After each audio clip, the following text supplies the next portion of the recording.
Hello everyone, welcome to another episode of Tales of Telduria. Today everyone is here, Group A and Group B are meeting back up. But first we have, I guess, quite a lot of information to get through. We will start off with Group A, detailing what happened last session. Reich. All right. So, last session we were on Nasa's pilgrimage, where we went from Dragonport to a place called Last Wall, and this travel led us through rolling grasslands and hills, occasionally accented with some forests. And on one morning we noticed some of our stuff is missing. We go look around, talk amongst each other, some more accusatory than others. And at some point we notice something strange. There's a shadow just lurking in the ground, but the shadow doesn't belong to anything. It was just a shadow on the ground. Catan noticed it and made Reich pay attention to it, to which they went together to try and catch this shadow. Trying to do that, they kind of found out it's some sort of shadow creature and actually did catch it, to which it escaped again, and we chased it a bit, and after some minor pursuit, we happened upon another person coming from the tree line. It was a man called Basil, a rather large, I think he's a gnoll, who said the shadow creature is called Toast and is his shadow and also his dog. Wolf. Basil then kind of just asked Toast if he was the one who stole our stuff after we brought it up, and Toast just shook his head. After that, Kisan nodded Toast's head to admit that he did in fact steal our stuff, and Basil just shook our stuff out of him and put it into his bag of holding, where he just has unreasonable amounts of items. He went back to camp with us and distributed the stuff amongst us, introduced himself, and that's kind of when Catan noticed that, hey, Basil was a guy he was supposed to seek out for his Royal Guard training, so Basil will now be training Catan. For the next stretch of our journey, we came across some farmlands, and Nasa diverted our attention to a random village. She said the purpose of this pilgrimage is not only to meet Ione, but also share the goodwill of Ione, which is pretty much just helping people and maybe also recruiting people. So we ask around for who might need help, and we meet the mayor, John, who, quote unquote, is a true son of Skyrim. Thanks, Rosin. Who tells us they have been plagued by a spider who apparently stole their crops. So we did some investigating, talking to townsfolk, running back and forth, and through Hissy's incredible sense of smell, we got a track which we followed to a sheer cliff face. We found out the cliff face was another illusionary wall, that's 2 for 2 by now, and went inside, where I think it was Lake who dispelled another much stronger illusion, to which we found inside a small cave a large living room. Inside that living room, Rosin found a bunch of love letters that were like, first it was about talking about gods back and forth. One was a devout believer, the other was a skeptic, and then they progressively turned into love letters, and the skeptic became also a believer. Inside this burrow cave system, we found a small rider who was at the time invisible to everybody except Leiku, who saw her via sea invisibility.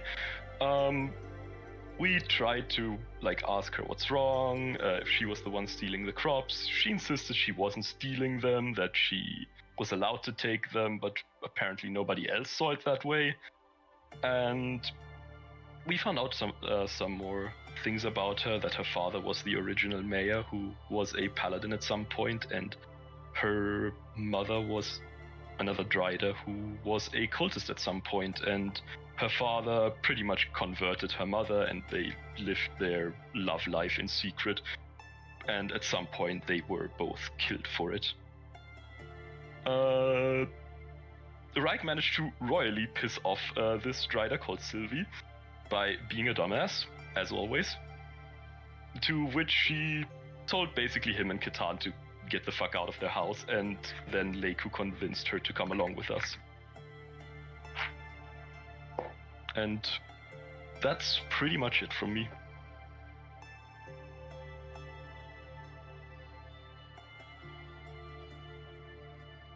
Alrighty. Is there anything else that Group A would like to add in particular to what happened to their last session? No, I don't think so. At least there's nothing on my end. Lysandra is going to learn the flute, or Rosin is going to be very mad with her.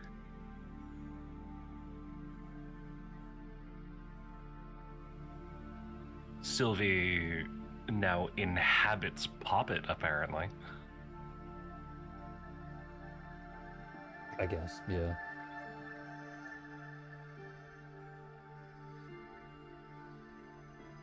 And then we go on to Group B, which I believe is Locke's turn. Yes, previously on Lockendras's Excellent Adventure. We initially went to Ironstead to retrieve Guava's portable speaker from the Bard College. It went fairly uneventfully, unless you count the head of the Bard College having their head demolished like a watermelon by the same mysterious figure that the session before beat the crap out of both Locke and Dras. But, I mean, for us, it was pretty uneventful. We didn't die. So, that was good. Nice and simple. We learned that, Layla is a good dancer. Good enough to get us into the Bard College, at least. From there, we headed to Scrag to claim the drum set. That was interesting because that's all ogres and that kind of giant people. So we were very out of place as, two rat folks and a tiefling. But we interrupted a rave and stole a drum set, which was fun, before heading to Dragonport, where we met back up with Kate. We went to a fancy party to once again steal from the same, steal another guitar from the same person, as we did much earlier in the campaign. And I told the greatest joke of all time. I didn't catch the VOD yet. I guess I'm looking forward to that one.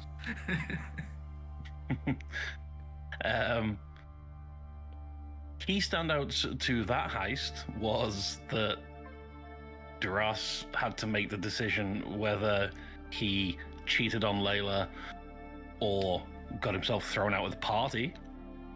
He, I think, correctly chose getting thrown out of the party. Absolutely. But,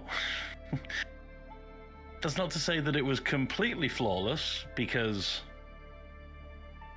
when stealing the actual guitar, some alarm was triggered, which meant that Locke had to blow a hole in the wall and jump out of it, nearly killing himself, to try and get out of the actual to get away from the guards.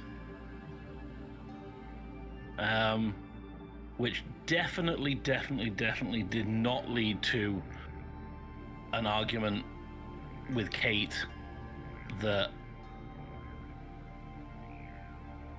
basically wound up with Locke falling out with his sister and having his mom offer him a pistol to end his own life. It's definitely not in the VOD, I promise you that. But yeah, that was pretty much our entire session. 3 flawless heists. 3 flawless heists. And no dead party members. So. Teehee. Alright, and now we go over a bunch of side sessions. I think it was basically everyone but 2, honestly.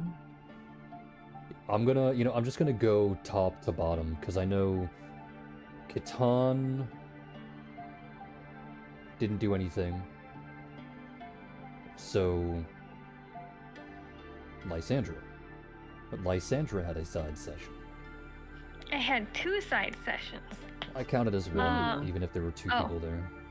Fair enough. Lysandra went to talk to Guava about the flute.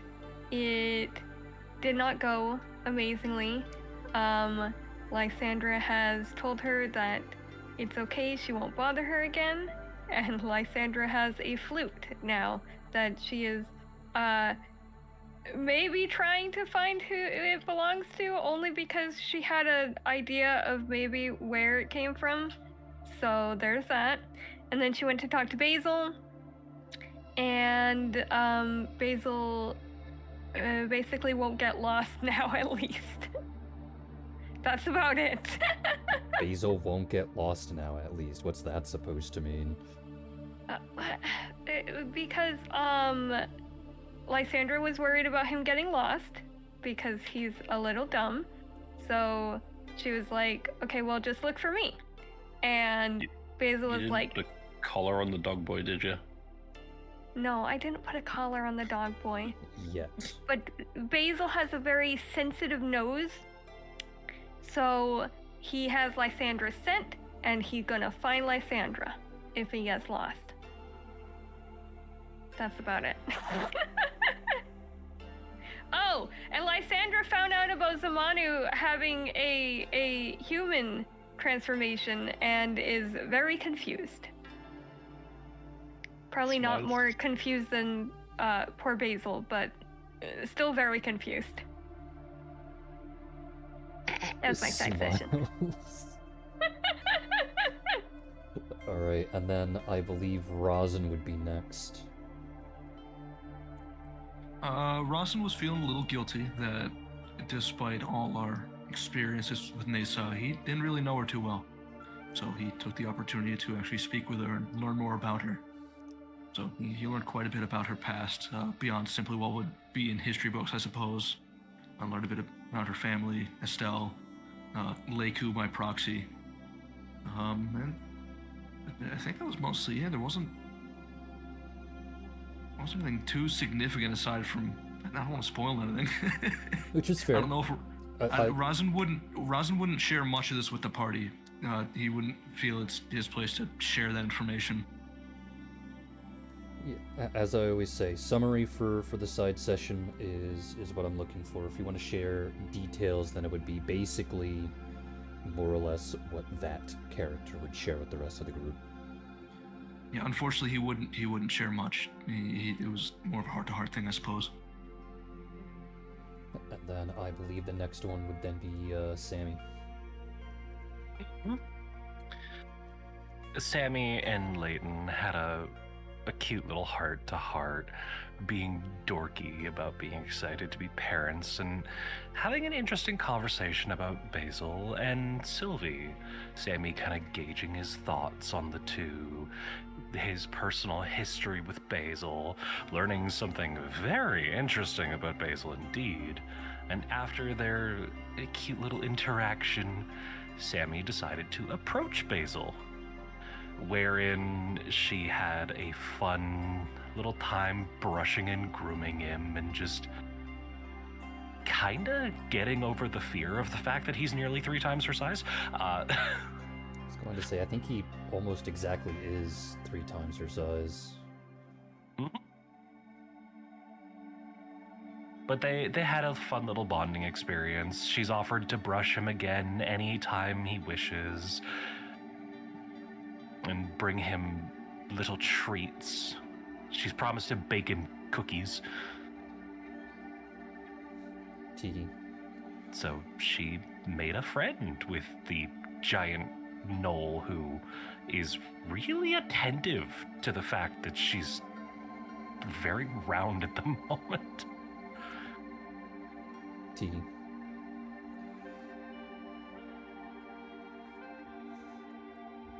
Any And since specific Leighton- information you'd like to share?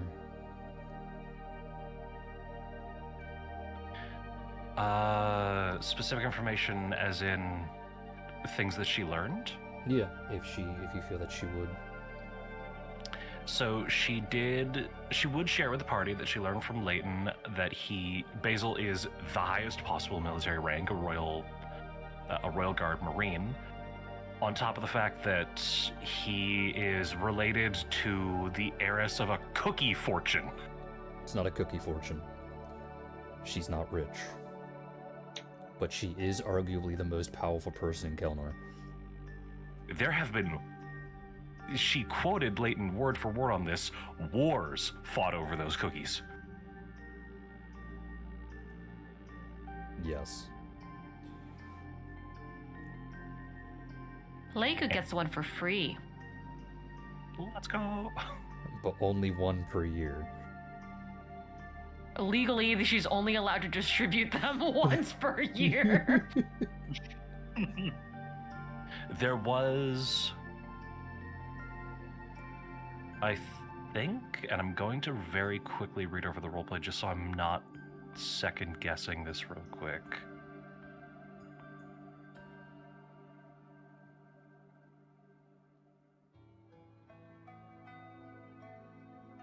Okay, yeah, it wasn't discussed in the roleplay. I think that was just a discussion between you and I, Shameless. Yes.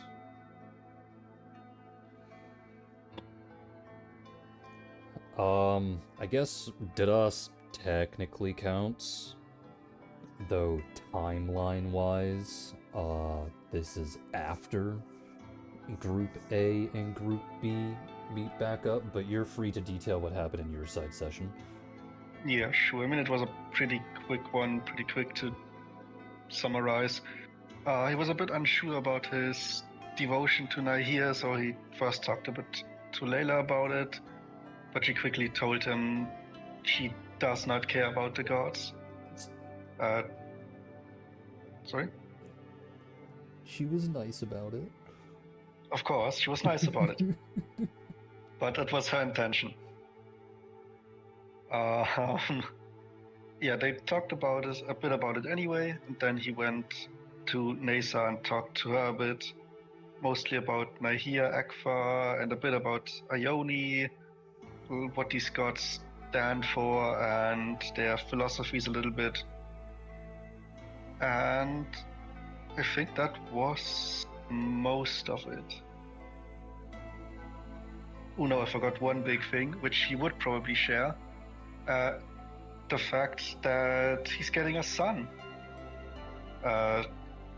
Which, yeah, Nesa can just see. He can see lots of things, waves hands magically.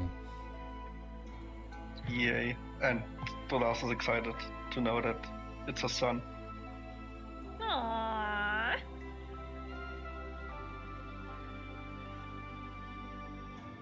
But yeah, that was it. Alrighty, and then the next one would be Locke. Well, this never happened because, you know, as I said, there was no falling out at the end of last session, so this couldn't have happened. But if it did happen, there would have been a quite deep heart-to-heart between Locke and Kate. As, you know, he spent about a week's worth of travel really in his own head about the fact that she wasn't speaking to him, and by extension, Layla also wasn't speaking to him. So for practically the first time in his life, he had no one really to speak to. So he ended up apologizing profusely to initially Kate for having been an idiot, and after some discussion, she maybe not fully forgave him, but was at least willing to, you know, to be civil with him and start to mend that relationship. After which he had to go and face Layla, which she was a bit more hesitant to speak to him, I think, initially than Kate was. But he managed to, you know, have a heart-to-heart with her as well. Learned a lot about her that he hadn't previously known. And, you know, did make amends with both of them. And also managed to have somebody look at the wounds that he may or may not have received that he was unable to treat himself. So he now no longer has a limp, which is good. You seem so unsure about those last sentences.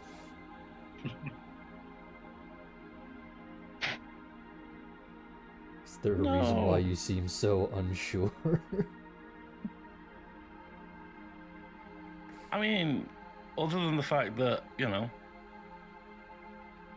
he is quite an unsure person in everything except, you know, things he has studied, but... Him or you? Definitely Locke. Definitely Locke, not me. I'm sure in everything. Attaboy. I believe it. Yep, everyone always says, they look at me in real life and just say, that man there, that man has confidence. Said who exactly? You got that aura. I really don't know, Oni. But someone must have said it at some point, I'm sure. Yeah, definitely. See, he's sure. Alright. If you were curious about the time, this would have happened along the way before you met back up with Group A. Mm-hmm. But yes, you would have reconciled with your found family, discovered quite a few incredibly important details about their history and personality that very few actually know of. And now we go to Reich, So, who had a relatively long one. yeah. So, Reich was feeling a bit bad about the fact that he had been kind of neglecting Zamanu for basically since the orphanage. So he decided to actually go out and do something with Zamanu, to which he took her swimming, or more accurately diving, in the lake they were camping at, for which he requested some underwater breathing potions from Kate, who was an asshole about it. But yeah, through some brother and sisterly teasing, Reich got to his potions and went diving with Zamanu, where they picked up like a bunch of clams. I think it was like 250 in the end. Something like to have for lunch. And when they like had all those clams, Reich was like, fuck, I don't know how to cook these. And Zamanu was like, you're a failure.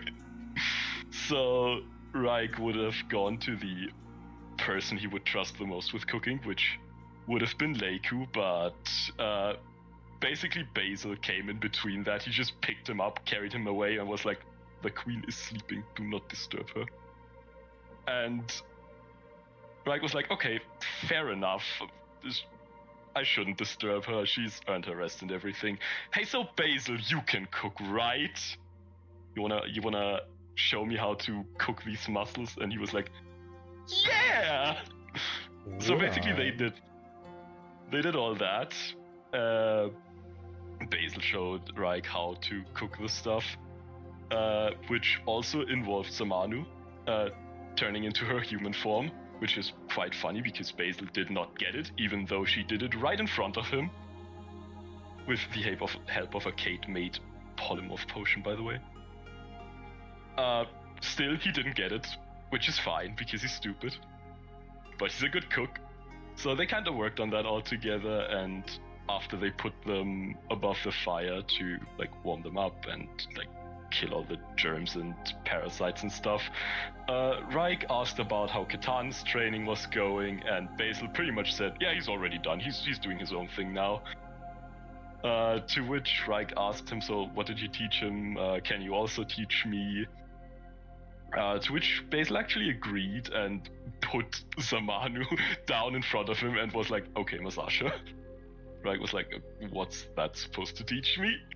And it was basically, yeah, just react to like things you're not seeing, improve your perception in ways you haven't thought about before.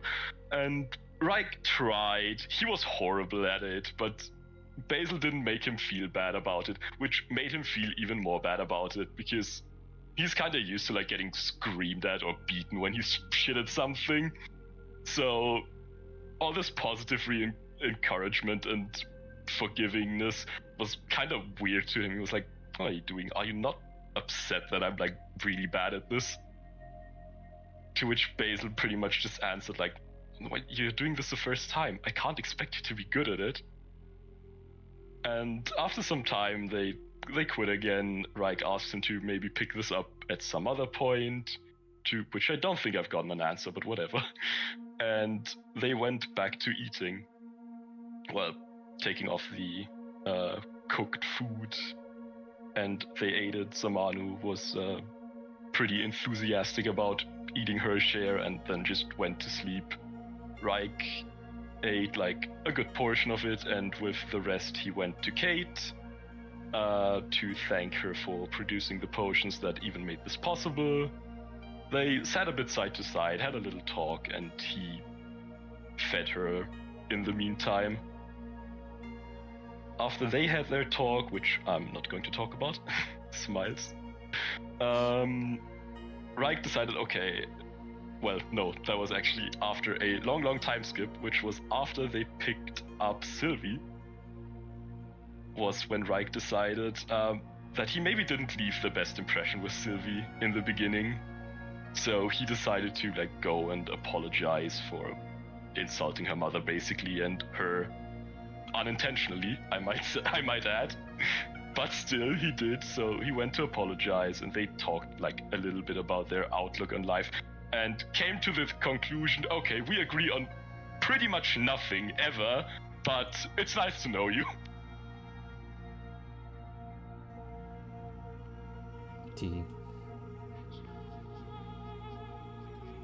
Yeah, that was the session.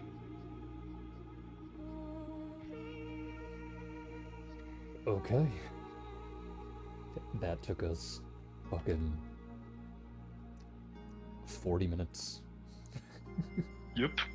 Did you expect anything else? No, Also, I did not. I love how Reich and Catan essentially had the same reaction to the training. They were both like, what the fuck is this gonna teach me?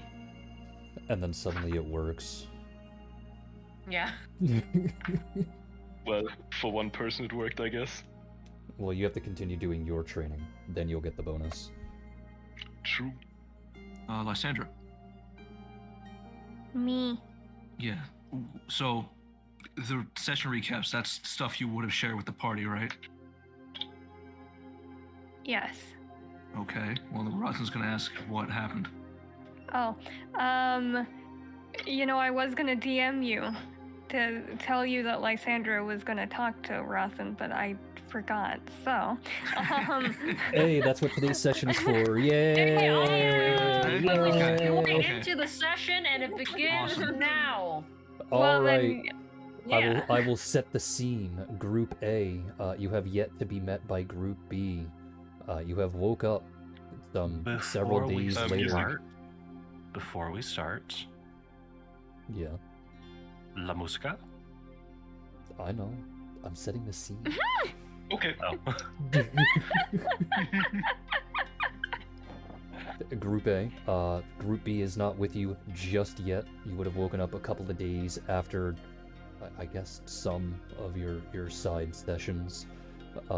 It would be relatively early morning, to which that'll be where you are currently. To which I guess the first thing that's happening is that Lysandra is harassing Rosin. But we will go and switch the music over. Is everyone ready? Yeah. Alrighty. So as per usual, on go. So, 3, 2, 1, go.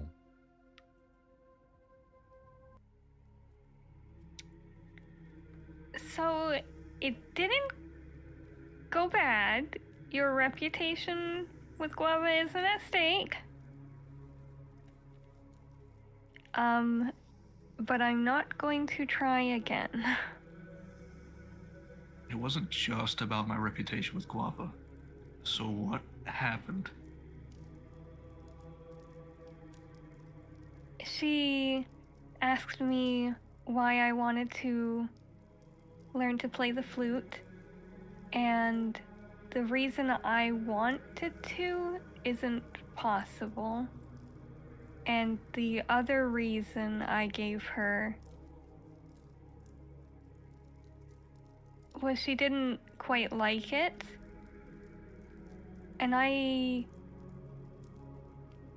don't want to be around someone who thinks that I'm an inconvenience. So I'm not going to try again. Are you going to try to learn the flute on your own time? Find someone else? I want to return it to whoever lost it if we come across them. That's seems like the best idea. We could buy you another flute. They're not too expensive.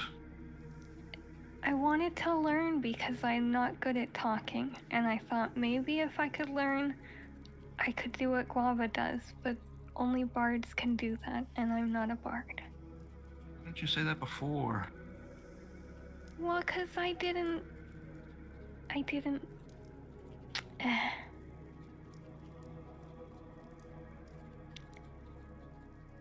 It's silly.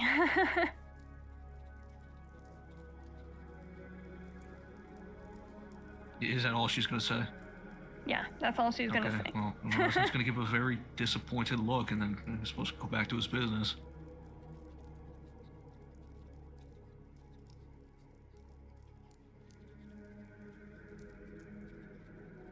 Oh wow, Group B now suddenly appears. Whoa! Whoa. New challengers are Wow!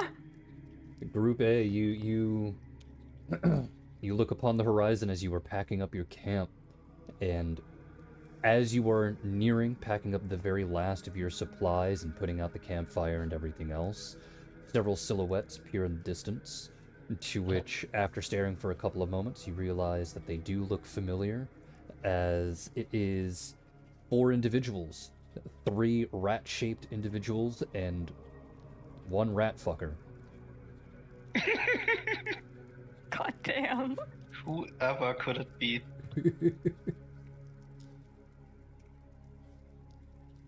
To which Layla is going to walk right past the group and go over to Guava to hand over the instruments, to which Rosin, I guess you would be close enough to watch Guava's reaction to it, which at first starts relatively muted, but you can see that she's doing her best to try and keep herself together and not make a scene for receiving all of this. To which Layla makes it relatively easy for her to do, considering that she immediately starts talking about money, and Guava then has to explain to her that the meteorite in question is an Ardwall. And Layla gets mildly annoyed at this, but surprisingly doesn't explode, because she never asked to begin with. And it'll be at this point that all of Group B suddenly learns that this mission that you went on was not sanctioned by the Thieves Guild. It was just sanctioned by Layla herself. Ah, great.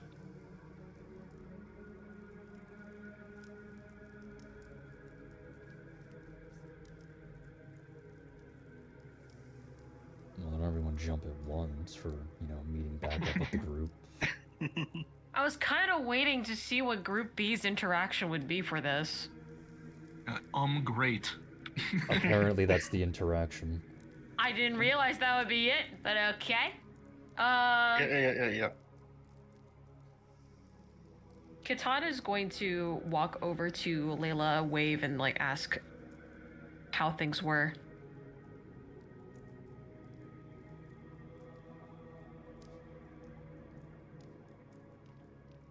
God! Sorry, could you repeat that? I thought you were God talking to a fucking damn player. it. I said Katan is going to walk over to Layla and ask how things are, and just simply wave and smile. Layla will stare up at Leiku. Stare at Catan. Leiku's... Oh, Catan. You Will fucking- stare up at Catan, and with a quiet motion, she will raise a hand as if to try and beckon him closer, and then her fingers will curl until they are pointing at her own massively pregnant stomach.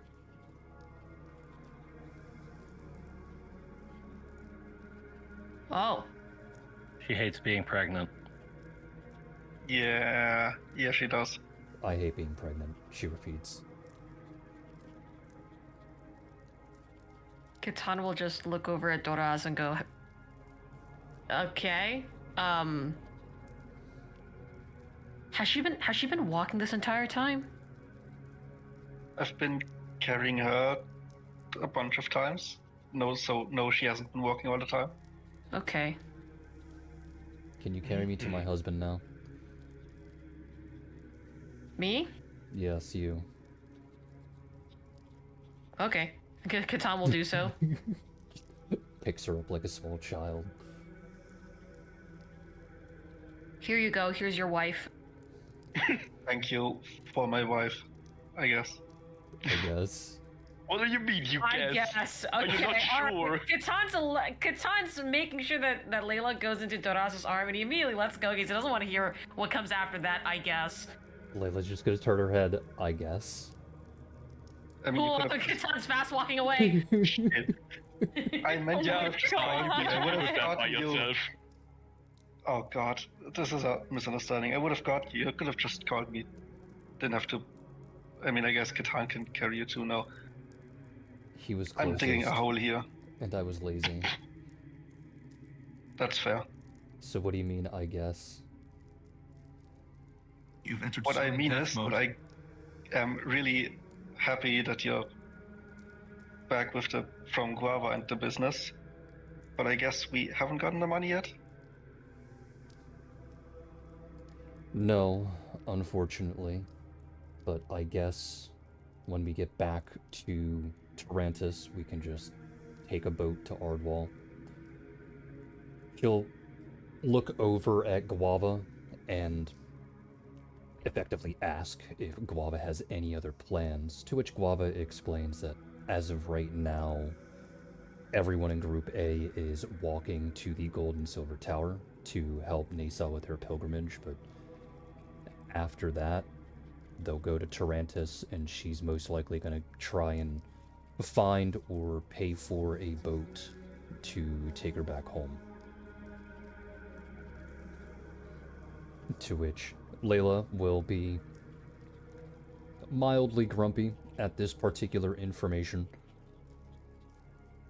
But the towers are actually within sight, just slightly beyond the horizon, you can see the tips of the towers themselves. So she will complain, but acquiesce nonetheless. Though she will Yeah, look it should back just at be a. though she will look back at Duras and Locke for their personal opinions on the matter. I mean, it should just be a couple extra days going there, going back. It should be fine. She I mean- goes, fine, but I'm not walking anymore. Of course not. I suppose we came all gonna this carry- way anyway, so we might as well help them finish up what they're doing before we head home. It's not like we can get the payment without Guava anyway, so Yeah, but might now as well it's like stay with them. 3 extra days. This is terrible. I will hand her a panacea so that she can have that buzz of being drunk without being drunk. She will stare at it for a moment, look down at Locke, and very calmly hand it back, and say, since I'm now very firmly into the 3rd trimester, do you have anything stronger?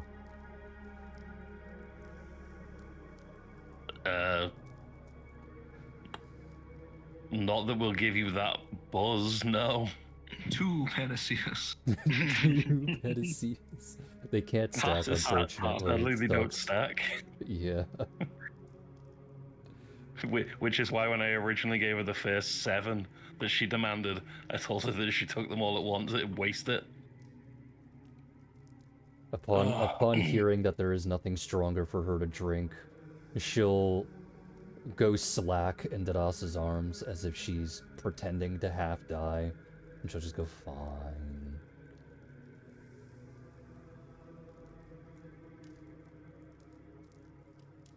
Yeah. So, quick change of topic. Is this whole thing not sanctioned by the Thieves Guild? Are we doing this like not officially?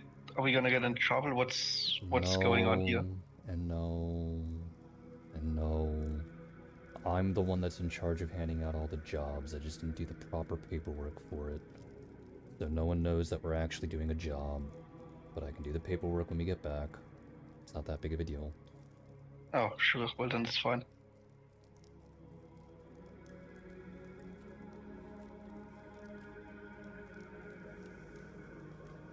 More importantly, I hear all you guys had some weird trip in which you went back in time, and you'll sort of make air quotes around back in time. Kate will do the exact same motion. In time with Locke, standing behind him, so he doesn't hear or see anything as she just mouths the same thing, silently.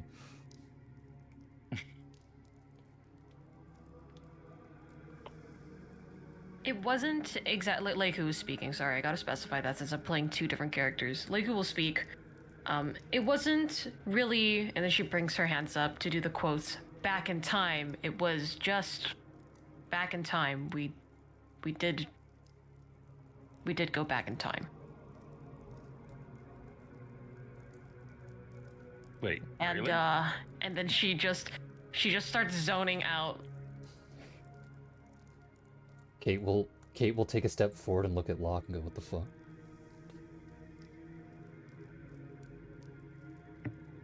Do you not I believe thought- Leiku? She I will thought then- time travel was, like, impossible. Kate will then approach Leiku menacingly, and by menacingly, I mean she's going to take out a notepad and a quill and start pestering Leiku about how the magic worked and what she can remember and anything along those lines so that she can take notes. Leiku will snap back to reality on the poking, and she'll look down at Kate, clearly waiting for Leiku to continue so that she can take notes, and Leiku just shrugs and like, I honestly...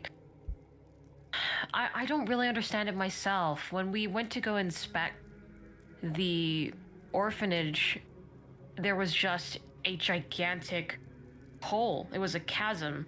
And when we were trying to figure out what was going on, we used detect magic, and everything kind of lit up. And when it did, there was a door frame with a door there, and we could interact with the door for some reason. And when we pushed in, that's when we started to, go through this entire process of going back in time. And I don't know how this works because I didn't think it was possible until then. And I don't know who put it up there. I just know that it happened.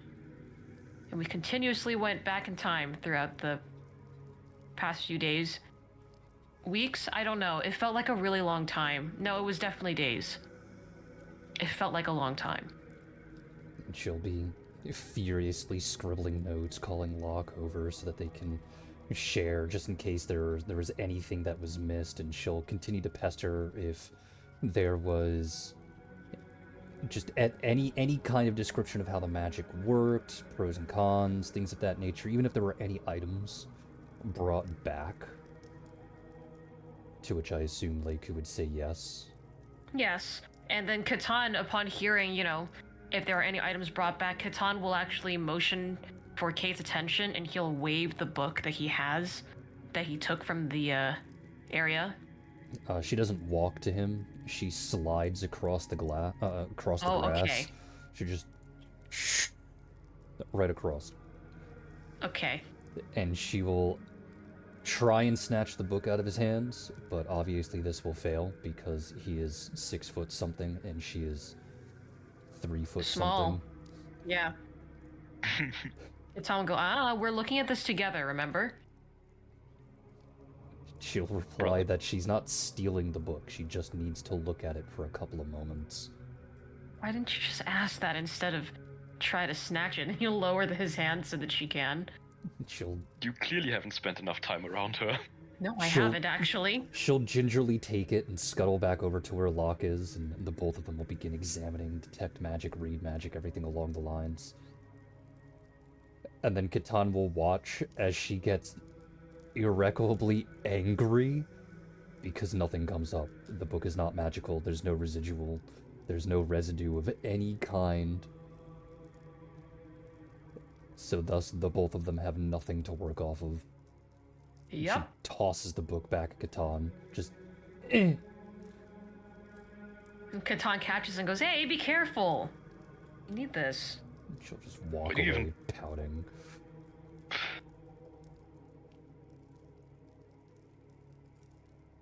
I want to look at Layla and whisper to her, should we tell them about Estelle meeting her? Nasa will slowly turn her head. She won't say anything, but she will slowly turn her head. Makes sense. I'm still waiting if Layla does any reaction. Layla will simply shrug and go, why are you asking me?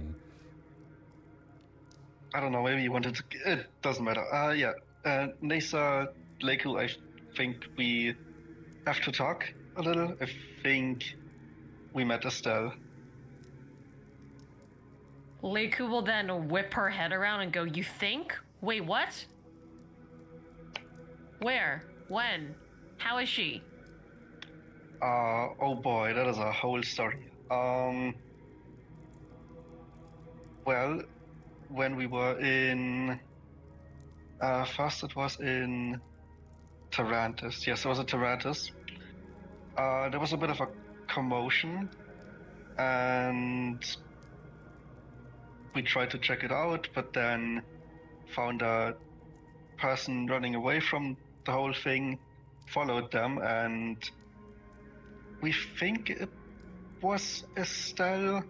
She had like the giant white hammer with her, but she had burn scars all over the side of her, and like transformed into like a half dragon while raging.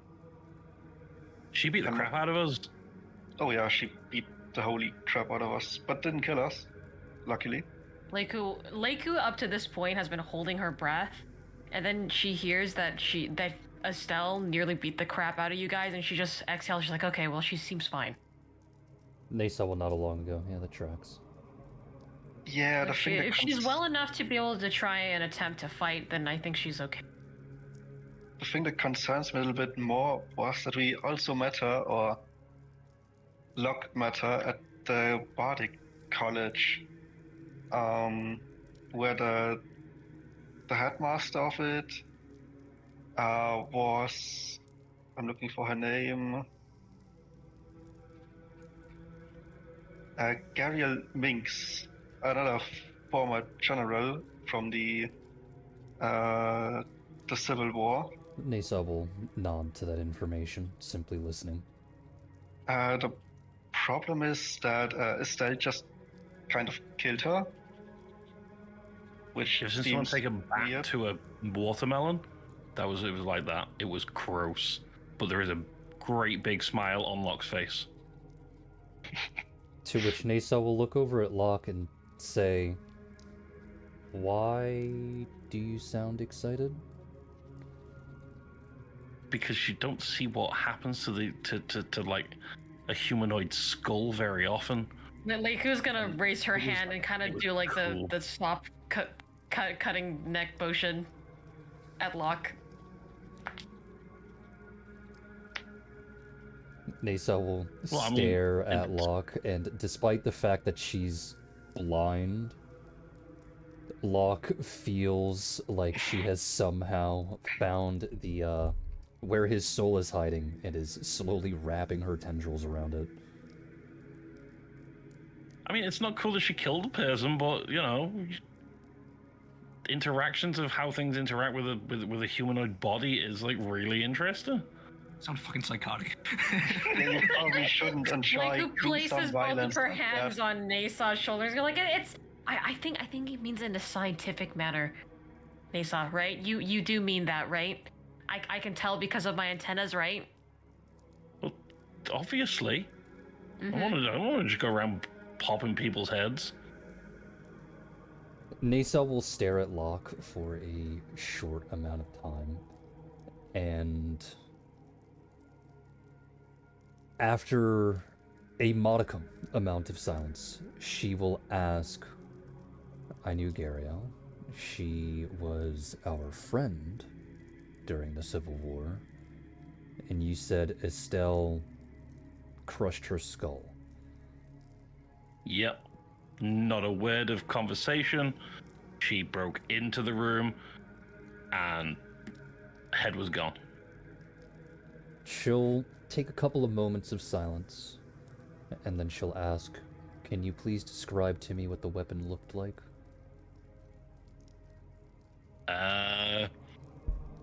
It was a giant white marble hammer. It matches the description and images that are in history books about Estelle. Like, she doesn't look exactly like Estelle in those books, but the hammer is like an exact 1-to-1. I see. And you don't know why this assassination happened? No clue. I'll be honest with No you. idea. I didn't get a chance to speak to her. She broke in, popped the head, the alarms went off, guards arrived, she ran. I see. Then I guess at the time being it will be none of my concern. Though I am pretty sure that if that is the case, I am most likely going to hear news about it the moment that we step in Tarantus. Probably. Oh, Sure. do you guys remember, like, months and months ago, when we were doing a job in, I think it was Dragonport, there was also this Yes. Navy general that had his head popped off. Crushed by a boulder, no boulder to be found. Yeah, I remember. That kind of sounds like what happened here. That does appear to be the same handwriting. Nasa will laugh quietly at this joke.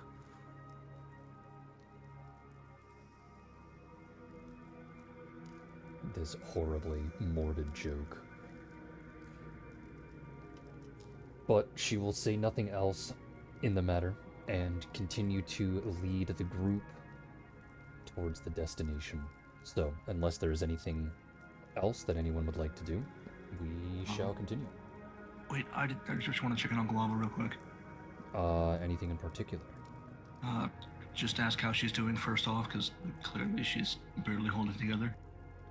Well, I didn't mean that in a negative way. It was more like, instead of sad tears, happy tears, if that makes sense. Same thing. Doesn't matter. I guess that's fair. You can ask someone how they're doing when they're happy too. True. She will more or less explain that she is deeply relieved to have everything back. You know, the last vestiges of the people that she cared about so much being in her hands. She doesn't really know what she's going to do with them just yet, but now that she does have all the instruments, she'll most likely be able to play much more colorful music. Are they all still in good shape? She examines all of them, and she'll say more or less. Some of them are a little dinged, but that's stuff that I know how to repair. At least the instrument itself, how it functions, has not been damaged. All right, that's good to hear. Those Thieves Guild guys, they're confident. And speaking of which, good to see you all still in one piece. Yeah, likewise. Teehee. Alright, shall we continue to the Gold and Silver Tower? Yep. Sure, I'm ready. Yes. Let's go. Alrighty. So, getting to the Gold and Silver Tower from where you are only takes a couple of more days at most. Granted, your path of progression is slightly slower than normal, if only due to the fact that you now have more pregnant women in the group. But that's neither here nor there.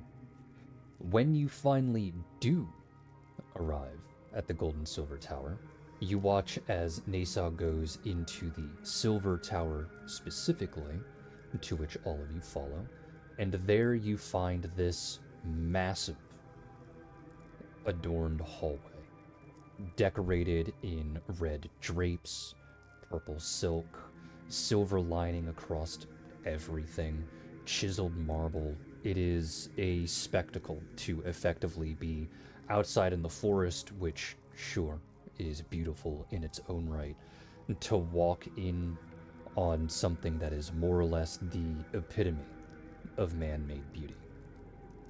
And on each side of this hallway, you all notice a massive line of picture frames, to which everyone here can go ahead and roll for perception. Boy, first roll of the day. Okay. Let's see how today's gonna go.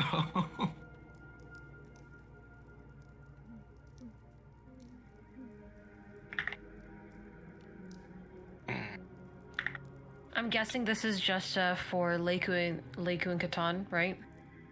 I guess he can do it too. He's got eyes. Okay. All right, today's not gonna be too good. Oh, look at that now. Oh no! Are you freaking kidding me? Ooh, almost Let a me, 20. Ooh, look at you two. The two investigators investigating. Alright. We got them good eyes.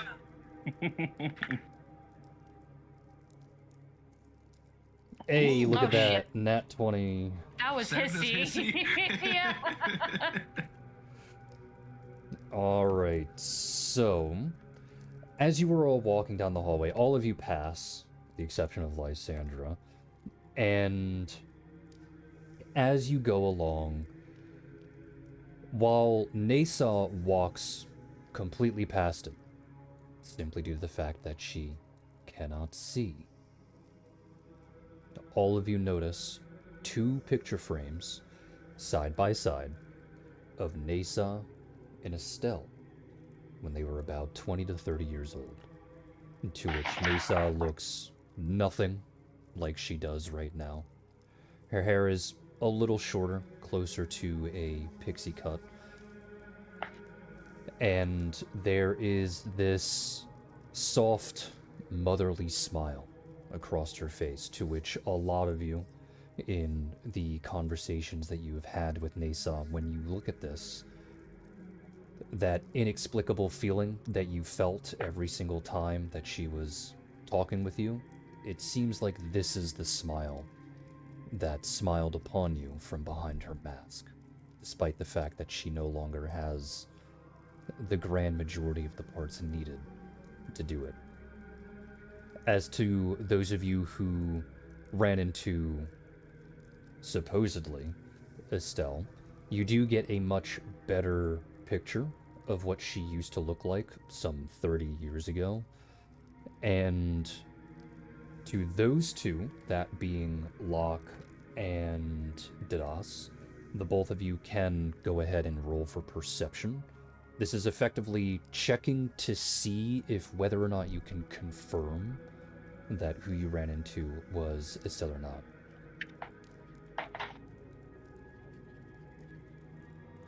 Ooh. The answer is no. It looks vaguely familiar. There are some features that do match, but there are a lot of other features that don't. Fair. Damn. Yeah. Even though you rolled lower than did I, you still scored higher. Yeah, the fucking 30 and Yeah. the inspiration or whatever it is. It's what I do.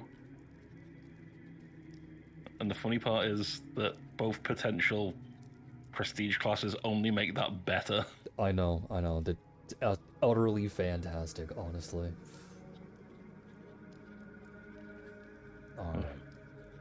As you get closer and closer to the end of the hallway, you can see a large archway that leads to a staircase, and while you obviously can't see where that staircase is going, there is an individual waiting, blocking the stairs, to which, when you approach, they reach out to the group, saying hello, and announcing themselves as Sir Raedrith.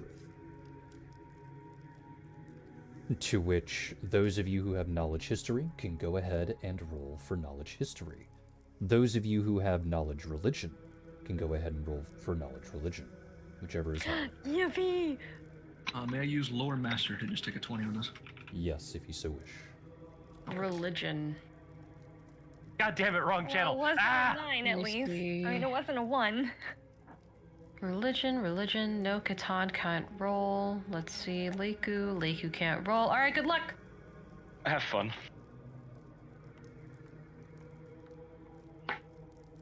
I've been punished for my wrong channel crime. So this is all the ones with Oh. either knowledge religion or knowledge history? Yep. Alrighty. Locke is the only one who passed, which kind of in character. Locke, upon hearing the name of Raedrith, a light bulb pops up in your head, and you spend a couple of moments staring off into space as you go through the mental books in your head as to where you know that name from. And Raedrith, while not a general in the previous Civil War, was declared Ioni's champion during the previous Civil War. So while he did not have the rank of general, he was given the status, if only due to the fact that he was one of a very small number of people that were blessed by the new gods to fight against the old gods. To which, when you examine this person again, and obviously they are a drow, it is quite clear that they are very much at the very last end of their life. He politely tells the group that he's not really here to talk to them. He's there to talk to Nasa, to which he states that a courier came a couple of days ago and dropped off a letter to Nesa, to which he is then going to read to her. As he reads this out, you all learn that this is from Director Shepard, to which he has personally requested Nesa to go and visit a person by the name of Richard Garth. This is because Richard Garth, Director Shepard, and Nesa are currently the only 3 living generals remaining from the Civil War. To which he makes a note that every single other general that survived the war was assassinated. Oh, shit. And he wants to make sure that Richard Garth is, first, okay, and 2, he wants Nesa to stay with Richard Garth until the investigation into these assassinations are over. Nesa will respond with a polite bow to Master Raedrith, and as he walks away, she'll lean back towards the group and effectively make a comment saying that Director Shepard is a moron and it is physically impossible for anyone to sneak up on her. To which Locke and Dadas, you see the light up in both Layla and Kate's eyes, to which Layla starts to move forward to get out of Dadas's grasp, and then lays back down in his arms because she just can't be bothered at this current time.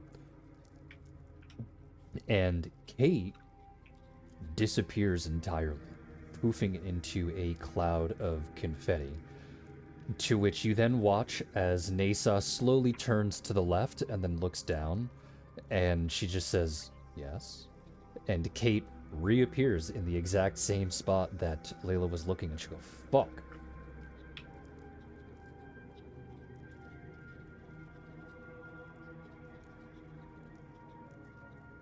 You honestly thought that was going to work, Kate? I mean, holy vision. She'll just Nah, respond, I think it's just you're "Holy getting vision." slow. Did you just that SpongeBob meme? Back at Locke.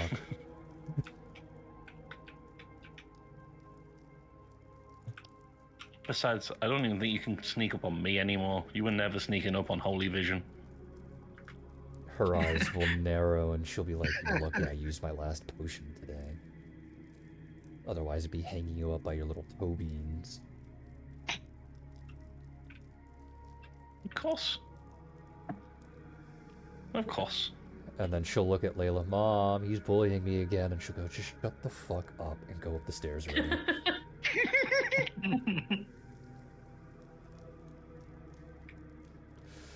Alright. So, welcome to actually one of my more favorite parts in the campaign, because if any of you were raised Christian or Catholic or any denomination they're in, it'll seem very familiar if you have gone to church with pews all lined up and a pastor or priest or whatever title they have all the way in the back giving some kind of sermon and so on and so forth. There are some slight differences here. Instead of pews, it's actually just very long, I'll say, dinner tables. No one is sitting in a pew facing the priest itself. You're all sitting around in a large gathering, emulation of, a family gathering like a Thanksgiving or Christmas dinner,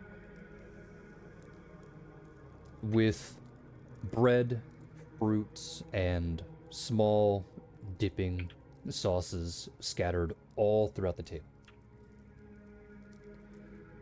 As this goes on, you will obviously listen to a sermon, which is one from and for Ioni, which talks about a lot of the religion that I think most of you already know of, about how Ioni rewards those who are attempting to do what they firmly believe is for the greater good, doing actions that they believe are for the best. And when the priest is done, the second step of this congregation happens, which is that they ask if there is anyone within the congregation that would like to step forward to describe in detail what they have done over the last year that they are both legitimately proud of for doing and that they are both thankful for doing. In other words, letting any of you, if you so wish, just talk in character about things that you feel that your character would be happy and proud of, assuming they would even go up and talk about such things. And we don't necessarily... These things don't necessarily need to have been actions for the greater good, just anything that makes them happy as characters. Things that would be described as good actions, if that makes sense. Doesn't necessarily have to be for the greater good, just as long as they have done a quote-unquote good action. It's very similar to things that make them happy.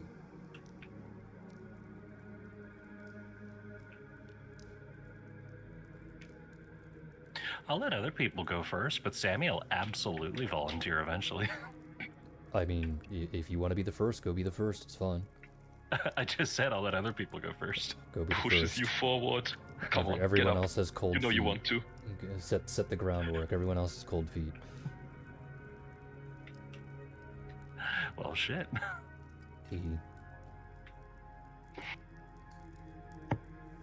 So I suppose Sammy makes her way, sort of waddles her way, I suppose, over to the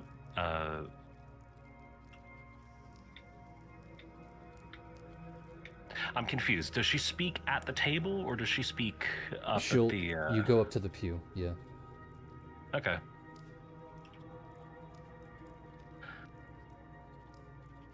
She's just gonna turn and look out over the church for kind of like locking eyes with her husband. He will give a happy, excited wave, as in waving over his head. I spent a vast majority of my life lost, aimless, and unhappy. But in this last year alone, things have changed.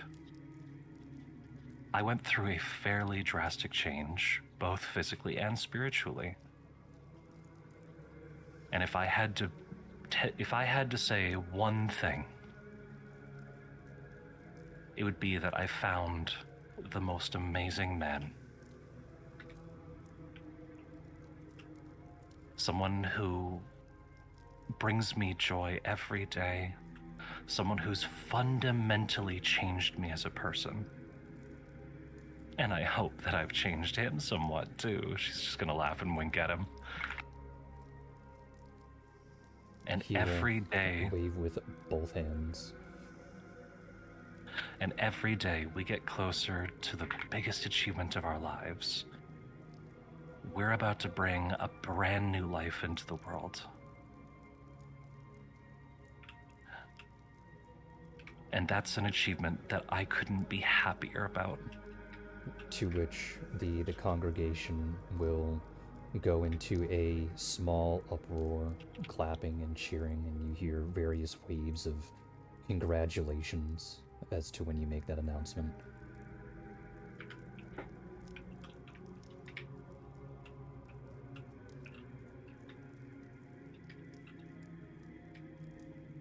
So I suppose she'll just slowly waddle her way back over to her husband. Pretty much, yes. Round enough to roll. Would anyone Sammy's else always be doing playing monkey anything? ball. I guess Rosin will approach the pulpit next. Okay. Go Alright. ahead. No, take the stand. My name is Rosin the Bow. I'm not sure how popular a song that is in these parts. It's not the name I was born with, it's the one I chose, and it's one I've tried to live up to. It's an old song, a folk song about a man who, in his last dying breaths, reflects upon his life and tries to encourage those who live after him to live as he did and try to spread as much joy as possible. That is what I've been trying to do my whole life, but I feel that it's only gotten real meaning maybe this last year. I've met a wonderful new crew that I've been able to travel with. They are all wonderful, upstanding people, and it's been an absolute honor that they've allowed me to assist them in everything they've been trying to do. I've always tried to do good in my life, but in this last year we've done quite a bit to help everyone we absolutely could. And I have to say, nothing in my life has made me happier than helping these people specifically smile as much as they can. You'll hear a lot of oohs and ahs from the audience, as well as a light clamor of confusion, as taking a different name, not the one that you were born with, is not something that a lot of people of this particular religion adhere to. But they're not demonizing the choice to do so. It's more of a confusion, if that makes sense. To which you will notice that Guava, out in the crowd, will be confused to hear this information. There is no way in hell Guava thought that was his real name. Whatever. He never told her That his real name. That is true, and I am aware of that. However, his name is Rosin the Bow, and she knows how to play a violin.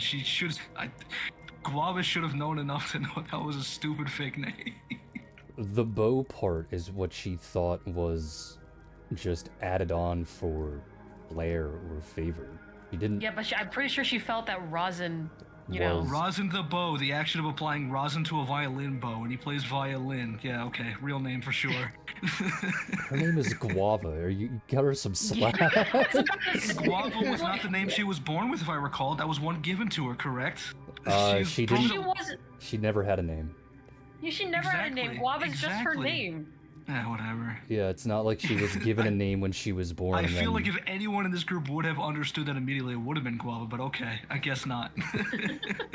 I too was also given a name when I was born. As I said, she would have thought his name to be Rosin. Sure, the bow may have just been a cute thing, but still. Rosin is not a real name. But okay.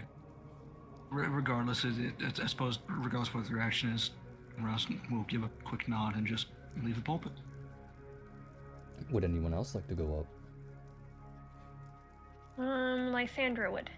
Alrighty. Lysandra seems very nervous. So I started this adventure to kind of help people, as that was what I chose to do through my religion. And I have helped quite a many people, and that has made me very happy in life, despite the difficulties that it has come with. I helped save a life, and that changed things for me. But I think that made me the happiest. And Lysandra goes and sits down before she cries and embarrasses herself. You'll see that the congregation is confused, albeit in a different way, as if what Lysandra was talking about wasn't entirely intelligible, at least to this particular crowd. But they do give a soft round of applause, at least, for going up and talking in front of a crowd of nearly, actually several thousand individuals in this large room. To which you'll hear a couple of voices giving giving mild reassurance here and there that things are okay and that they'll get better, and as long as what you're doing is something that makes you happy, everything should more or less end up okay in the end.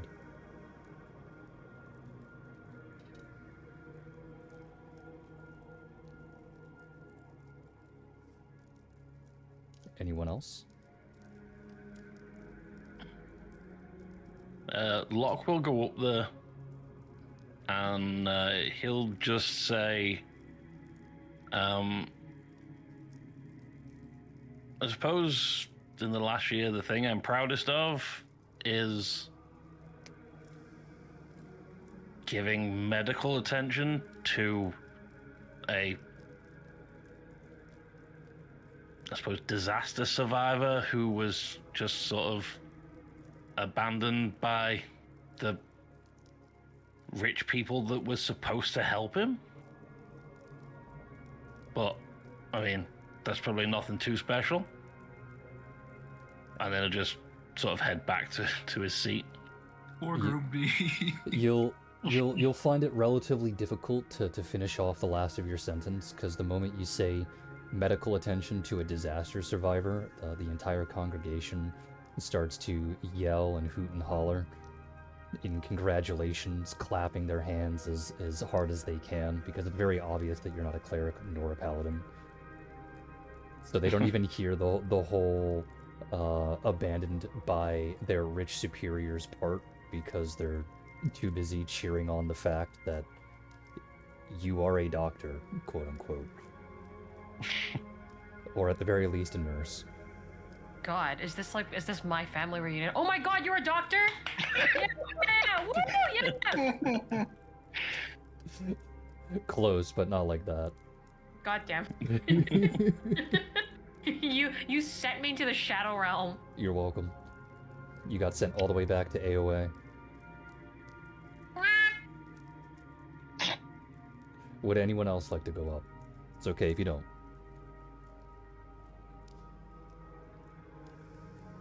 No. I think Leiku would. She would go up and I guess she would start with, well, as you can see, I am a half-breed. I'm half elf and half Lashunta, half Thykreen, which, you know, and I've been told all my life that it would be very difficult to conceive children with anybody. When I was almost content with that not being a reality in my lifetime, let alone anytime soon, I met a man, and we're set to be married relatively soon, and as some kind of miracle, I am now pregnant. I'm with child. To which the moment she says this, the exact same level of excitement, praise, and joy that Locke had for being a doctor is set awash all over Leiku. Yippee! That's Leiku internally. Yippee. Yippee! That's how she feels. And she'll go sit down because her legs are tired. Anyone else? Nope. All right then. Really? Nothing to be proud of. Wow. Well, Katan's not going to talk about it. Yes. If anything, he'd probably look over at his brother and just smile. That's it. He'd probably Wow. look back and return the smile. Not even proud of taking in Vivi. Wow. What? Sammy's so that's mean. not something to be proud of. That's just a decent human being. I'm not going to be proud of, like, drinking water in the morning because that's a normal thing to do. You didn't You're have not- to. Taking in you're an abandoned child is a very normal You thing to did do. not have to take in the abandoned child. You could have helped and moved on, but you didn't. You kept being there. You for took her. in the abandoned child. You turned her into a hopeful, bright-eyed, Kitan, who is wonderful very kid. Kelnorian, what do you mean this is normal? This is normal. You're not You're all This is what proud you're of your supposed to do. daughter. This is Wow. basic human decency. You take in people that are Why abandoned. do we keep getting the Owen Wilson one? Wow. Wow. With Lightning McQueen. Wow. Anyway, with none of you going up, Nasa will then be the one to approach the stand. And she will talk about how she barely survived the Civil War and then apologize for mild distraction, how it's not really the last year, but it is the last time that she's been here properly. And how she went through this massive test, this massive adventure to see if she really was worthy to continue worshiping Ioni. And she'll start detailing small things that she did here and there, as well as how she came to be blessed by Ioni herself and woke up with the ability to have life sense, before effectively getting to the point where she details the first several sessions of this entire campaign, where she met a group of lovely individuals, a very rambunctious child, and a lot of very close friends that she is beyond happy to have, and how those connections, as minor as they may have been at that time, directly led to her being to reconcile with more or less what is left of her family. To which, once again, the congregation is just hooting and hollering and banging on tables and cheering as loudly as possible. But Nasa would be more or less the last person to go up and address the congregation, because at this point, the meal itself would be brought out before everyone, allowing everyone to sit down, eat, chat, be merry, mingle with those that are nearby. Of course, Leiku, being pregnant, is approached by many pregnant women that pat her belly and go, "Good job, good job. Very proud of you, good job." Lake was like, oh, my children are going to be so blessed. Other people go around to the rest of you that have talked and give, I won't say blessings in the fantastical way, blessings in the, actual evangelical way of, God be to you and other things, praying for your success, praying for your safety, that type of stuff. And eventually, when the meal is all done, out comes the bread and wine, to which the pastor goes back up to address the whole congregation and goes through the generalized ceremony of this last part of the congregation, to which he directs everyone to take the bread, gently dip it into the wine, take a bite, and then finish the glass. And by the time that the last drop has passed your lips, you all find yourself surrounded by pink clouds. No longer surrounded by your friends, no longer surrounded by your family. You are alone in this rather calming space. You can hear the sounds of some kind of choir in the background, and while it's far off into the distance, it does seem to relax you.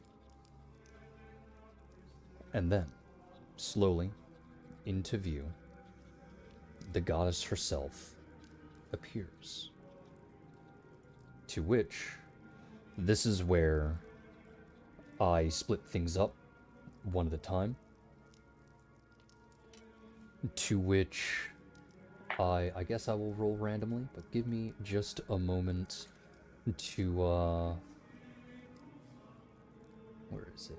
There it is. Just so that everyone knows what they actually look like.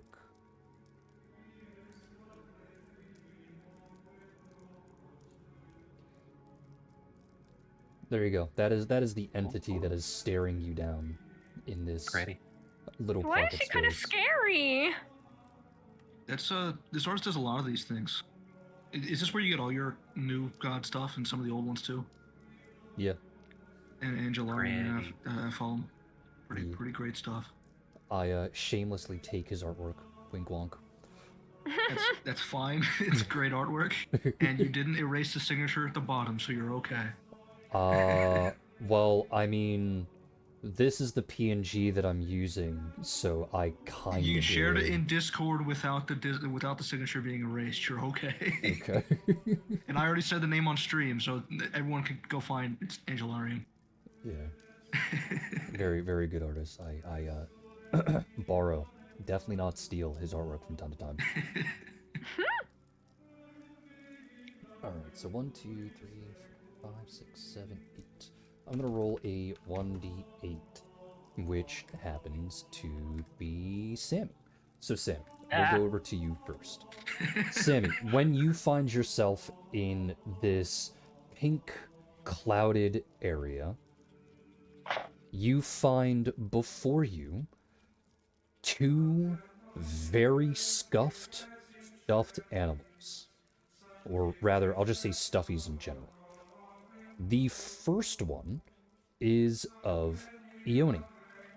And when I say scuffed, I mean it is very much imperfect.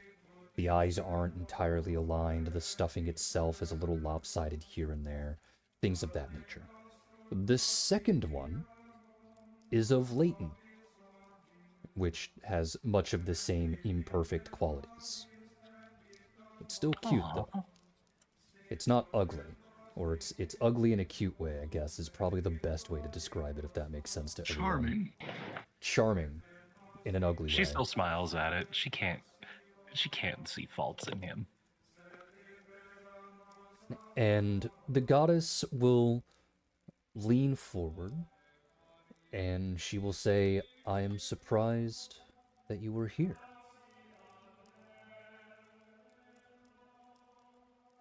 Oh? Why is that? Well, other than the fact that you do follow another god, it is an interesting choice to meet one's creator. Why did you decide to change yourself? Was what I made not adequate for you? Sammy looks down and thought at this for a moment before smiling to herself. I'd be lying if I said what you made wasn't wonderful. But unfortunately, over the course of my life, I learned it simply wasn't the mold that I fit. I mean, no disrespect in having changed. Your design was wonderful. But this is who I am. I would argue otherwise, but if that is how you feel, then who am I to say anything? I cannot control your actions nor your thoughts. I can only bring you into this world as others take you out of it. I will say that I am disappointed in your choice, as I do find it insulting, to say the least. But, having said that, I will not begrudge you your choice. You said it makes you happy, correct? I do. Then that is good to hear. Do you know anything about this type of meeting? When one meets with a god and the things that gods may do for those who manage to complete the ritual? Truth be told, I know very little. My meeting with Kotmaz was my first, and it seems that much of the knowledge I had before that was skewed. Seems So I... In which case, I do have a small gift for you. I'm sure you're quite curious as to what's going on in here, and you'll see a finger slowly point, getting eerily close to Sammy's stomach. Of course I am. Whoever this turns out to be, I want to meet them soon. And I want to know who they will be. To which, for some strange reason, much like interactions with Nasa, you feel a smile beaming down at you, despite the fact that her face never changes whatsoever. And she says, well, they is the correct terminology here. And you'll watch as the hand changes from pointing as the fingers curl into themselves and the palm turns over so that you can see inside the palm. And Uncanny Valley. 2 more plushies will appear in her palm. She'll tilt her hand forward and they'll slide onto the ground, landing next to the other 2 plushies that are there floating in the clouds. And she will motion very calmly and say, those 2 children.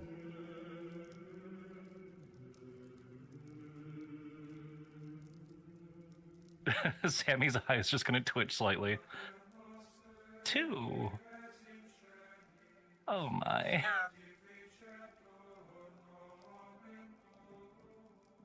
But she is going to stare down at the plushies, and a smile's just going to break out on her face. I can't wait to meet them. To which, for you in particular, it's number 1 and number 4.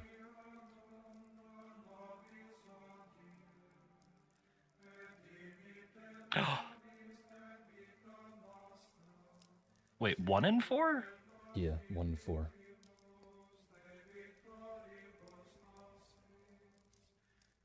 But you rolled a 3 and a 4. I know. I'm aware of what I rolled.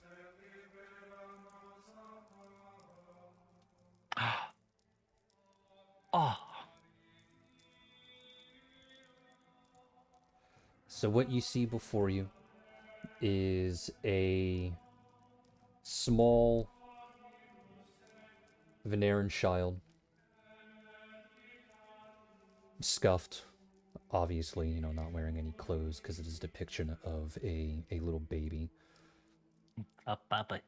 with jet black fur, streaks of brown in their hair as well as their fur, kind of similar to Sammy's.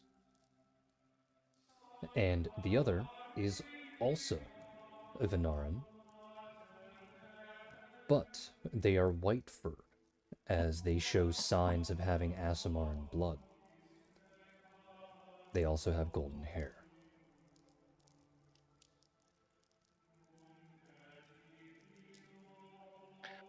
She's just gonna hold her face with a smile as she starts to tear up. My beautiful boys.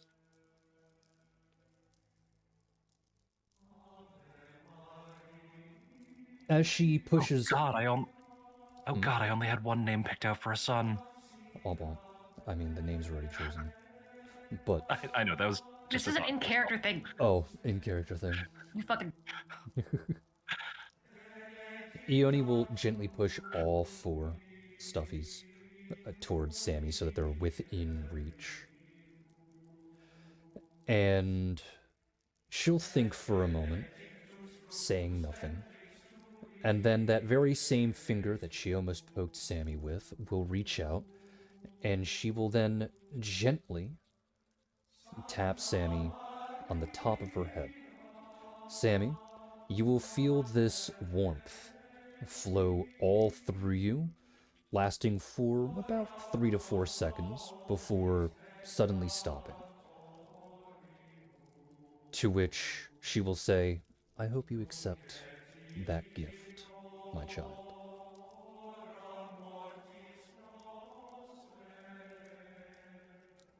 What gift is that, my lady? Fertility.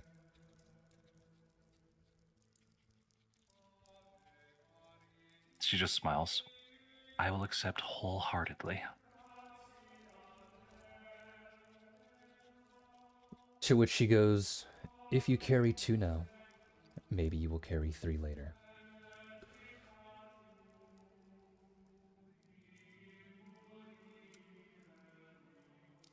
A scary thought, but not one I am adverse to. Worry not, your body has been adapted for it. I'm not worried about what my body can handle, my lady. I'm worried about depriving my husband of getting to see me so many times that he wished. A price to pay, I'm sure he does not mind. I'm sure he won't either. Now I get to roll again, hooray! She was actually going to ask one more question. Mm-hmm. Can she take the stuffies? Yes. Because that's going to be a hell of a surprise for Layton when they get back. And 2 is Leiku. Clap, clap. Oh, okay. To which, Leiku, you already know the song and dance as I have explained before. You are in a bed of comfortable pink clouds. And before you are even more plushies. There is Hissy. There is Kane. There is Ione. There is Rose. There is Vivi.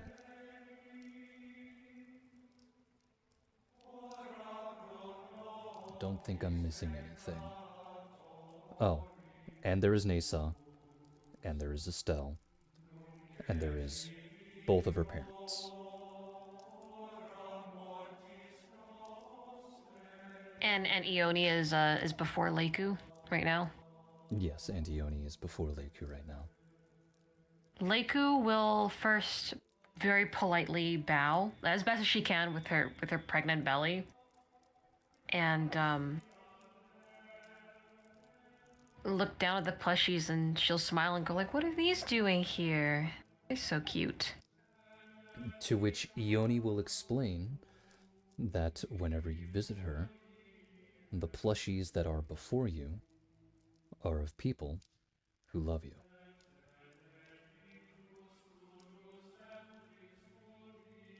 Leiku will smile and pick up each and every single plush and hold it in her arms, like as if she's cradling all of them. I think it's 9, I think is what I said. I think 9 plushies, yeah. All 9 of them, cradling them in her arms.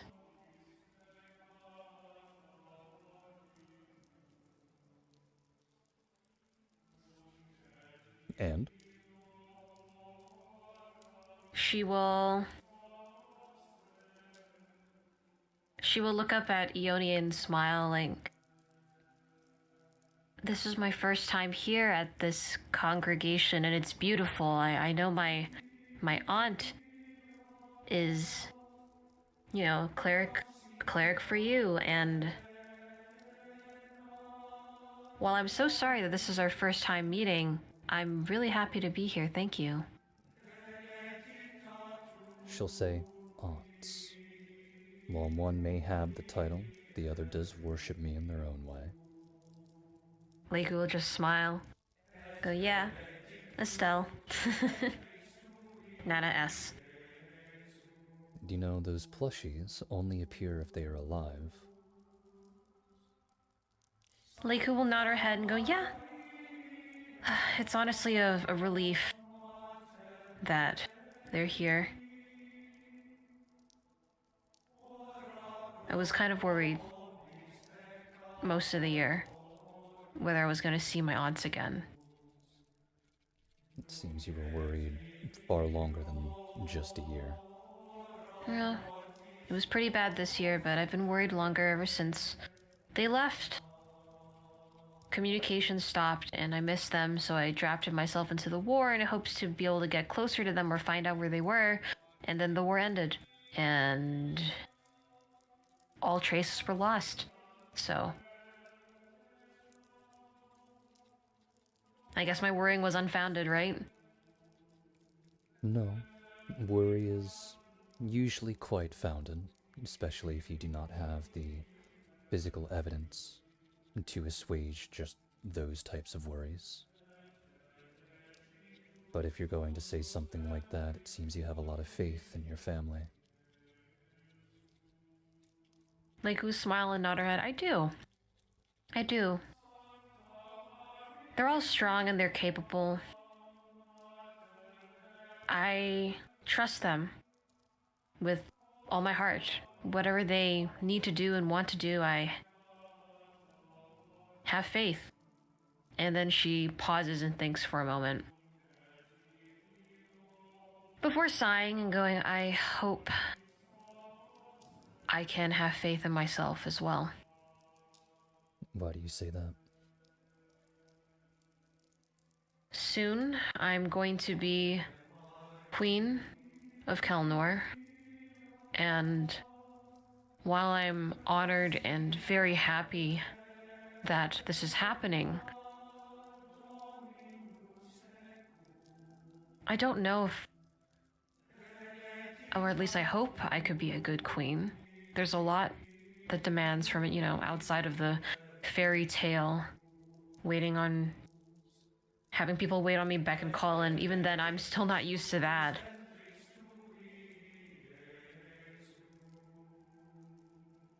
Oddly, you hear a light giggle, and she'll say, "Oh, I see.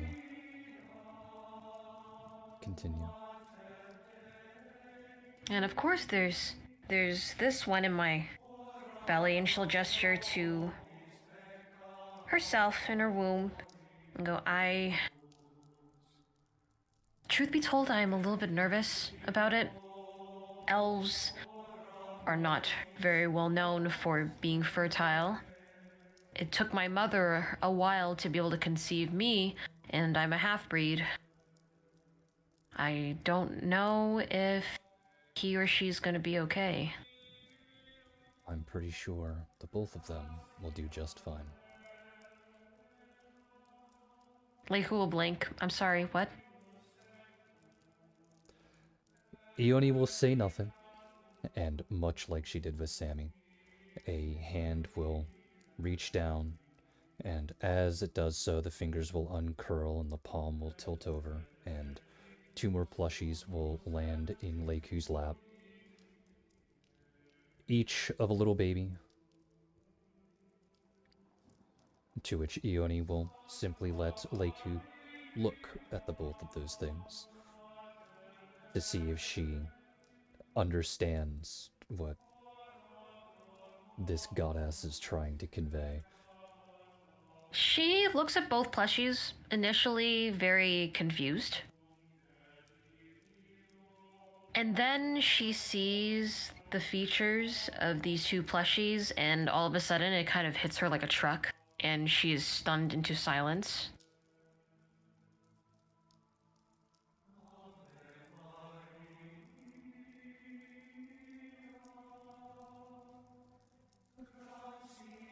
And Ione will ask, "What's wrong?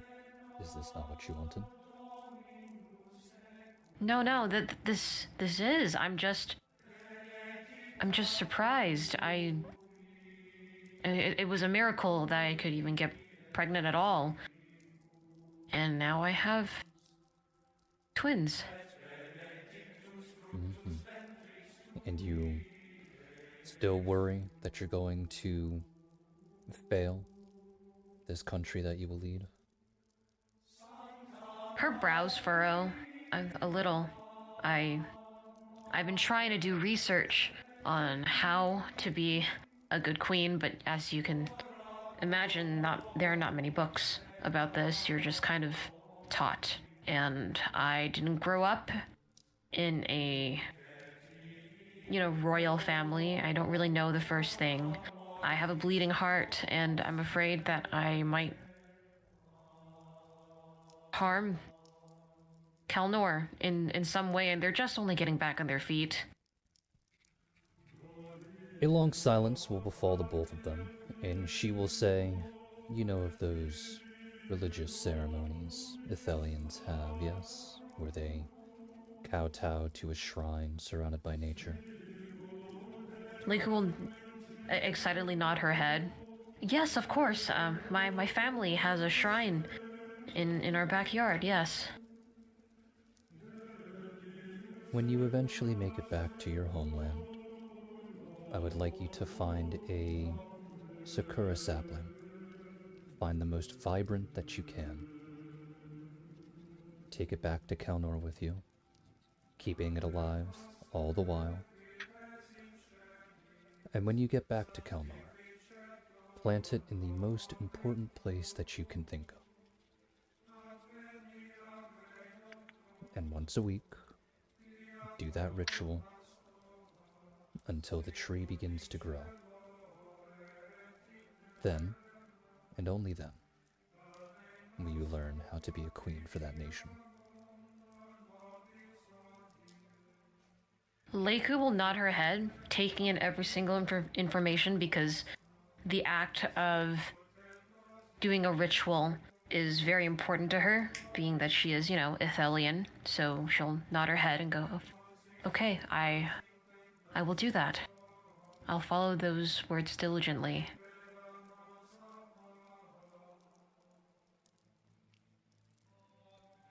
When that ritual is complete, the gift I have given you will then also reveal itself.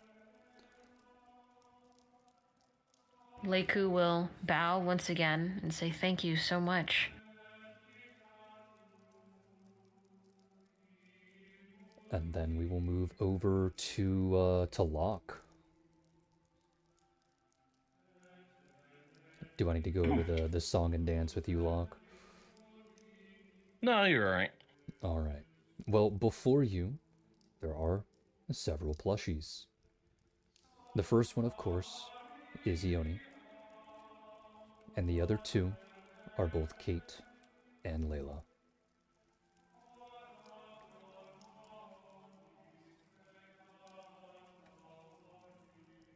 He will just look at all three, sort of pull them in closer to him, and then just look at the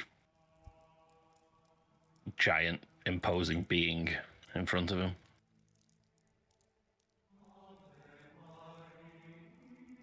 Have you found what you've been looking for, Locke?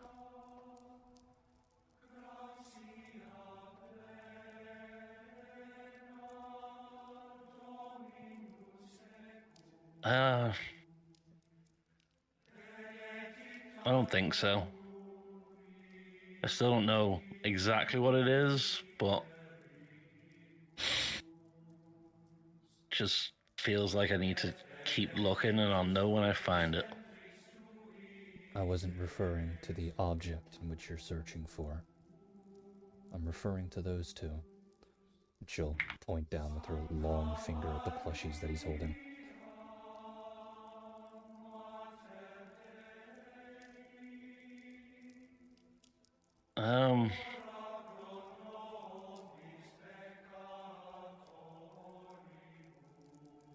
I don't know that I'm as good as they need me to be. And why do you feel like that? Because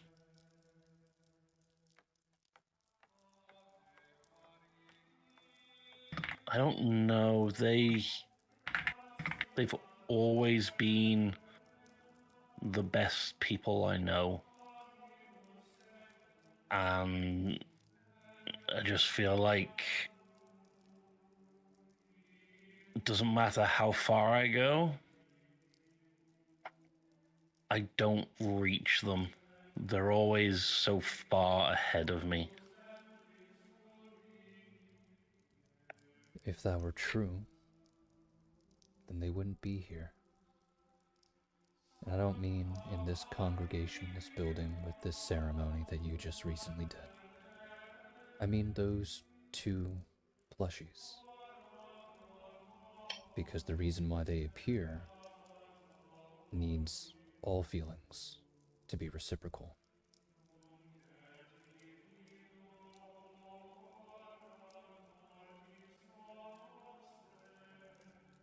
He'll look down at the two plushies and just like a single tear will just like roll down his cheek.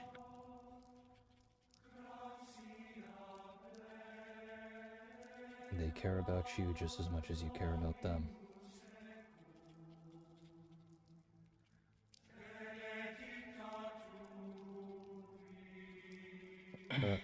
But I also know that you have a mission to do.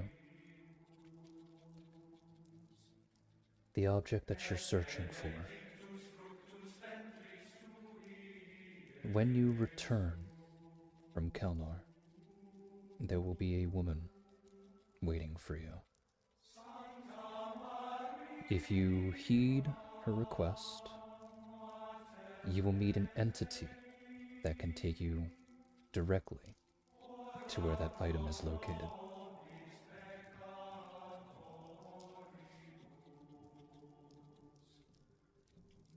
Thank you.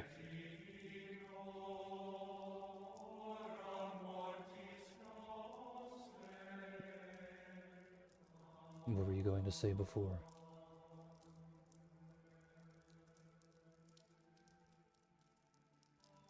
It's... I suppose the fact that these plushies are here, it doesn't matter. It's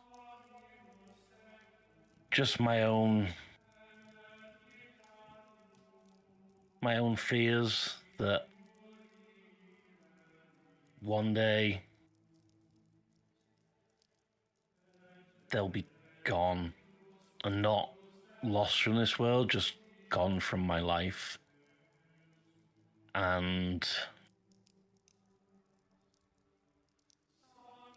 I suppose I worry that it will have been my fault. Is it your worry that it's your fault? Or is it your worry that they're gone? Regardless if it is. Because death comes for everyone. I think I'm more worried that they'll be gone, but not dead. Simply gone from my life. That I'll have done something in my pursuit of knowledge that causes them to no longer see me as being worth their time.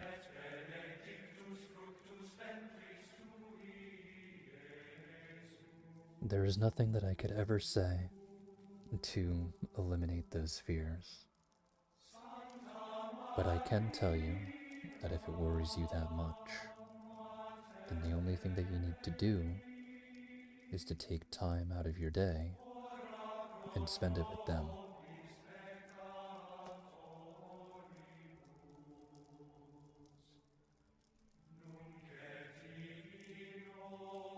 I understand.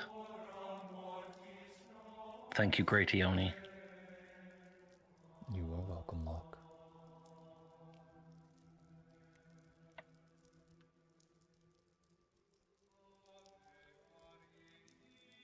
It landed on Hissy. What? Yeah. I want this one so much. Let's go. Let's Oh see my god. All right, let's do it. You're alright, you already know the song and dance, to which, when Hissy gets there, the plushies that he finds are Ioni, Leiku, Nesa,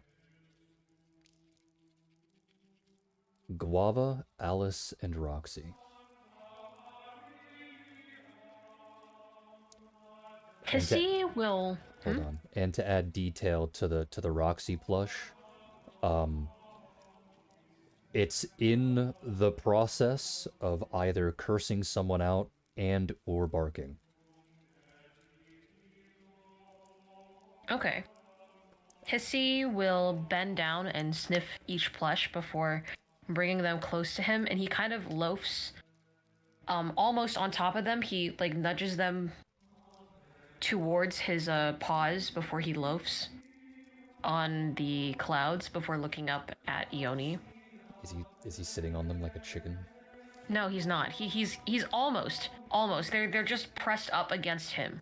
Okay. Yes. He's not sitting on. And he will look up at Ioni and ask, what are these plushies for? To which Ioni will explain that these plushies are here because they represent the people who love him.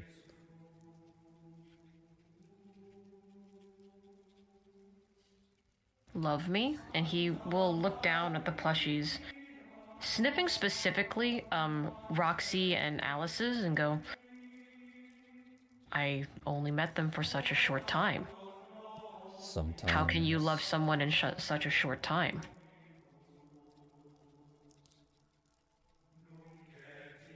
Life has a very funny way of certain meetings being important enough in a person's life that you leave an impact and an impression. His brows will furrow before he continues, saying, I have a lot to learn about humanoids. Mm-hmm. It seems that's been on your mind quite a lot, hasn't it? He will nod his head.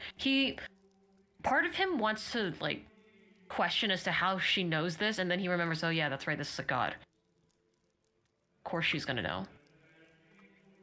Yes, I polymorphed once or twice. Walking is a pain. Into a dog, yes, I know. It was very amusing. Was that by your design? When one takes polymorph, while I have a small hand in a few features, it is unique in the fact that it's more of a reflection of the one who transforms.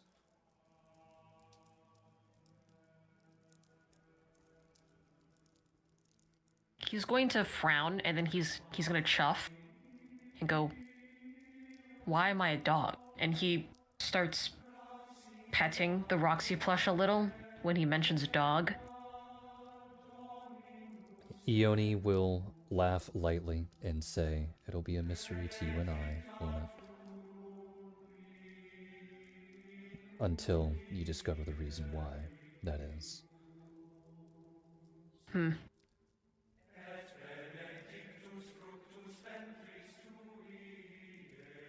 I asked this to Leiku and to Guava, but they couldn't really give me an answer. What does it mean to be human?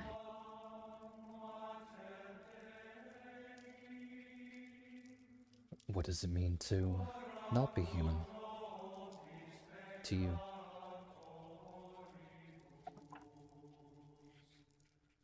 I only know cat.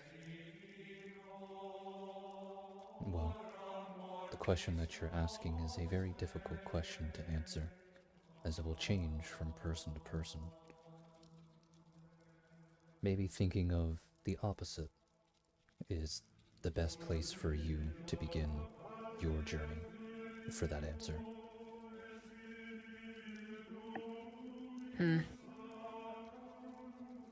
Is it something that you wish to be?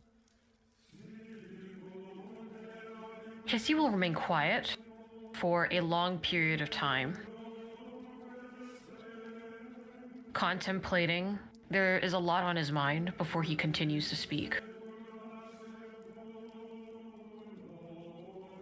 Yes. I think I do. Then all you need to do is to return to me on the new year with an empty vessel.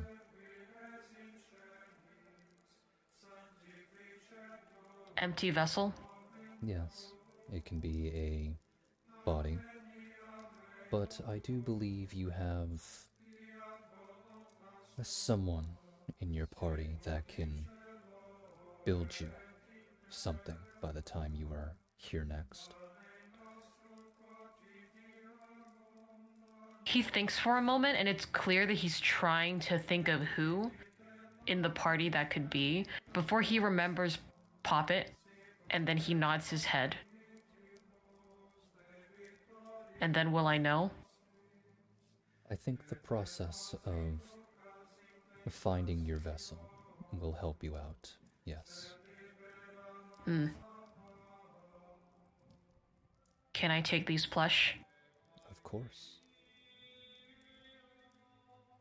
Okay, and he starts picking them up and putting them in his saddle.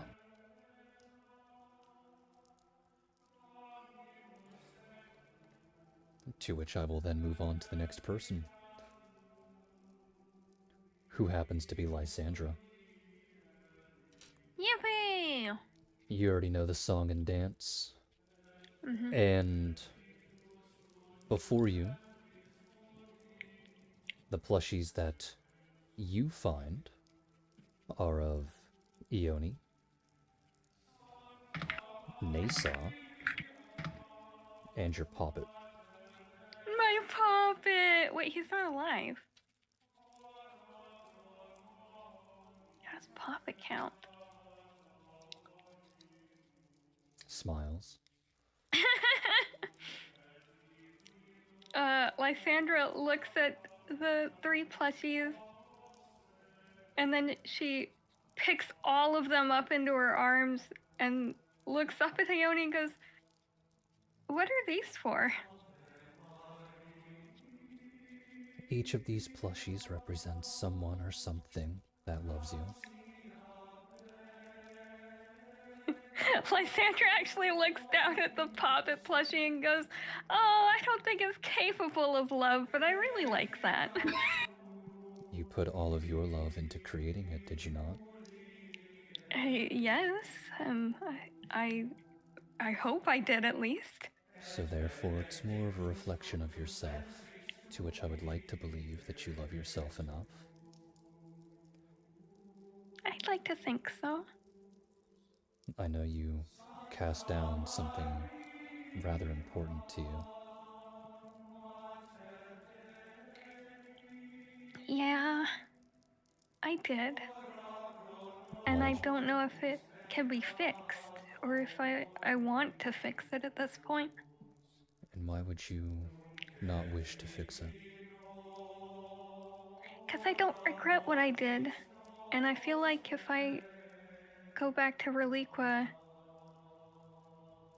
I should regret it. And I don't. And I don't want to lie. And why don't you regret it?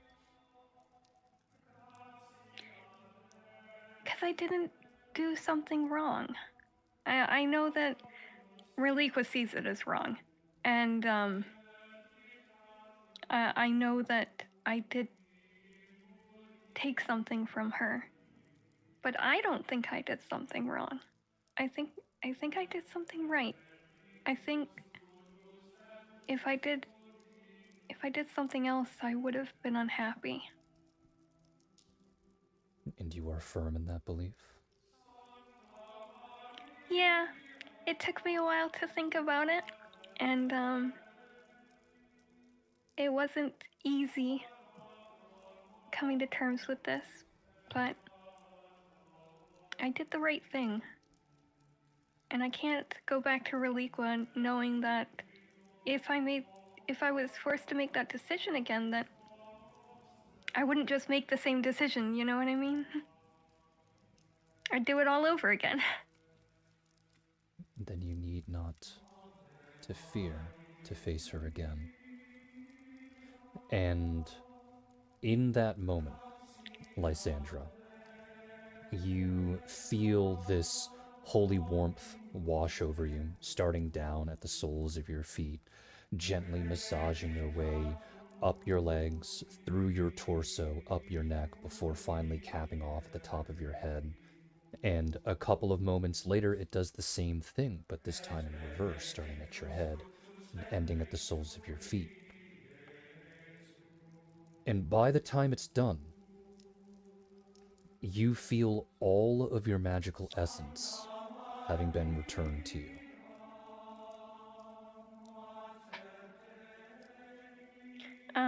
Lysandra looks confused, and she looks up at Ione and goes,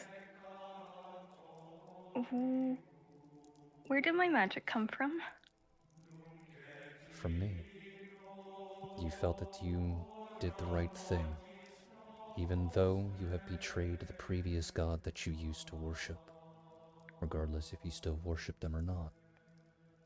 You did something that I will always personally be proud of.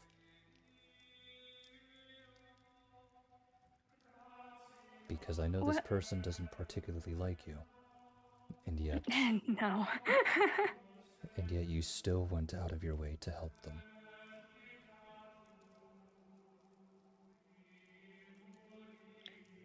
What does that mean for me now? It means, at least every couple of days, instead of meditating to Reliqua, you meditate to me instead.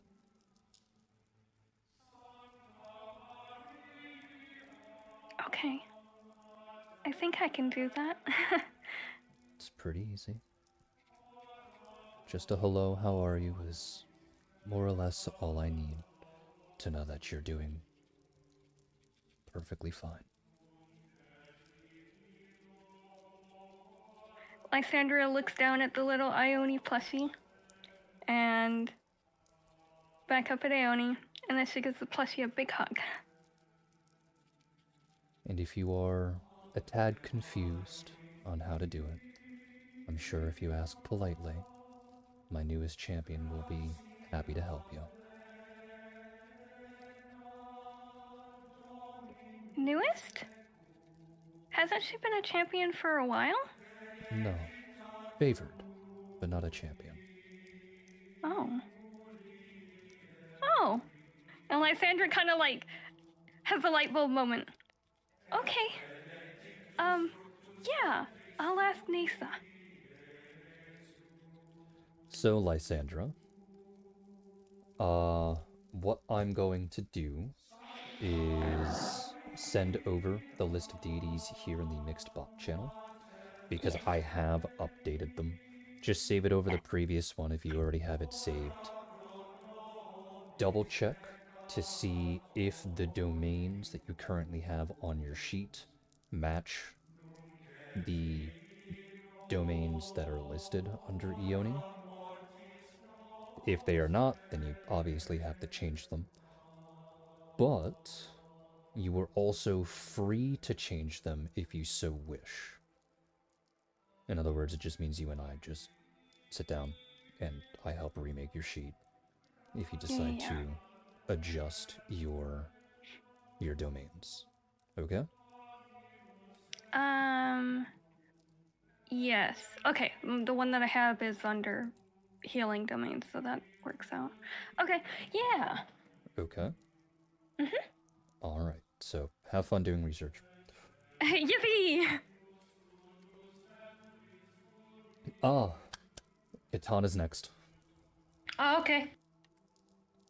You already know the song and dance. Catan, the plushies before you are, of course, Ione, but there is Nasa, Layla, Kate, Reich, Rose, and Vivi. I don't think I'm missing anything else. Oh, and Guava. Catan will smile and look down at all these plushies. And then look up at Ione before he starts to speak. These are the people that love me, huh? Mm-hmm. Some more than others. Catan will smile a little, being able to guess which ones those are, and then he continues to speak to Ione. I've actually been meaning to talk to you for some time, I just didn't know how. Thankfully, Nesa travels with us, and she brought us here. She's a good auntie, isn't she? Yes. I would say yes. She scared me when I first met her, but I think that's kind of to be expected. I can assure you it has nothing to do with her religion. Don't know if I should be concerned about that. She is a war veteran, after all. You either go mad with sadness, go mad with power, or find yourself exceedingly comfortable with violence. Catan will slowly nod his head. But in her time, she has eradicated a lot of the old god disciples. Mm-hmm. She has.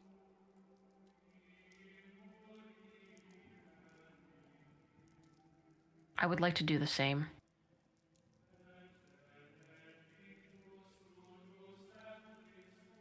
And how would you like such a thing? I'm sure you know of my family's lineage. It is not pretty, and is not something that I am proud of. And for a large portion of my life, I expected to live alone and die alone, but hopefully die taking out my family to repent and try and right the wrongs that they have done. I now have a wife, a daughter, and soon to be more children, and I want to ensure that the world that they go into is safe.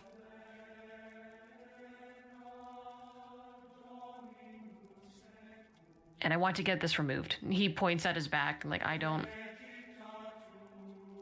already didn't like it being there, but after interacting with my family the last time, every time I run my fingers over the scars, I want to rip it off.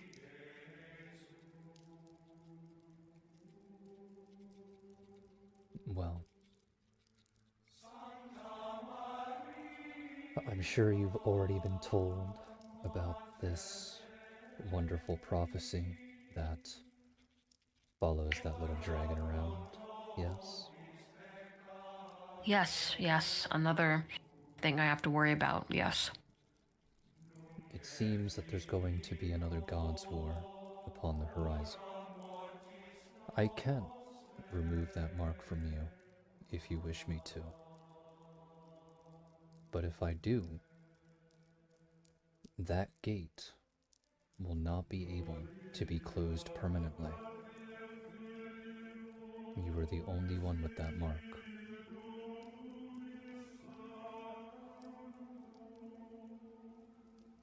I see.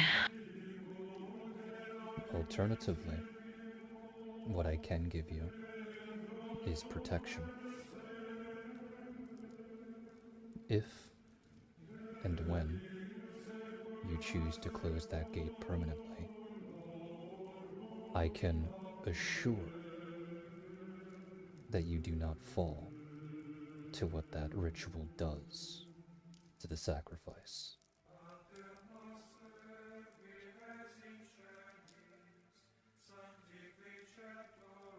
Catan will exhale and nod his head and goes, fine by me. I just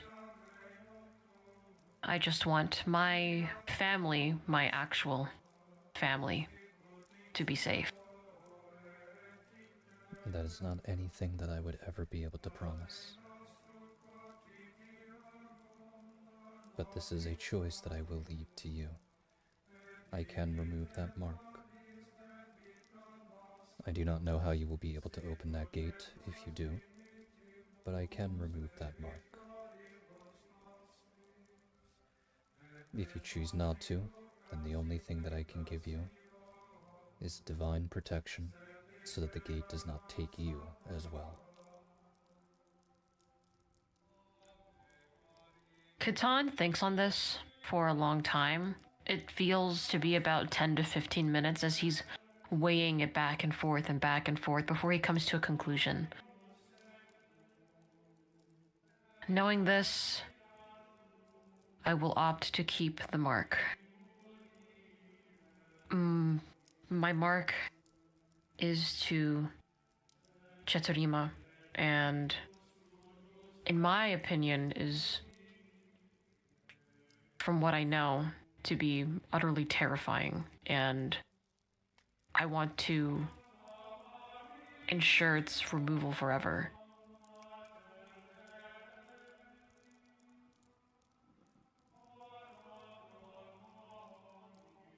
I guess this will just be another burden I have to bear.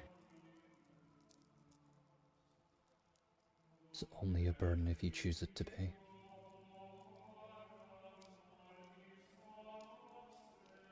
I mean, it's a marking of an old god that I didn't ask for on my back, so.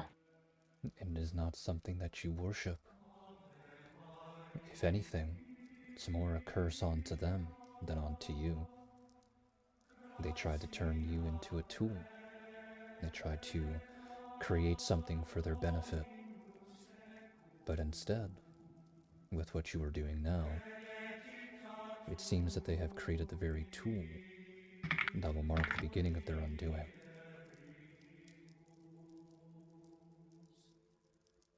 Chitan thinks on it for a moment before nodding his head, agreeing. I can see that point of view.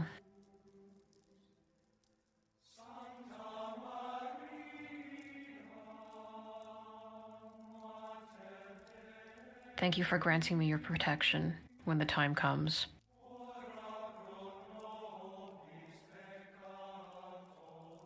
You're welcome.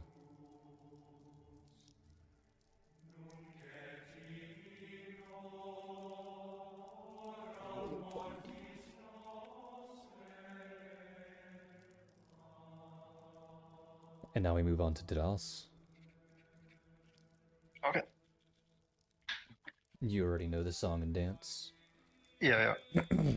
Before you, there is a plushie of Ioni, a plushie of Nihir, Kate, Layla, Nasa,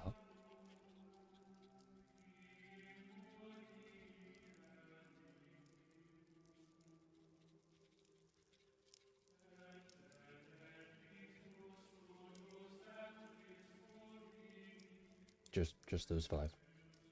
Ah, okay. I thought there was something else. Okay. I guess the word "and" didn't come through the mic. It did not.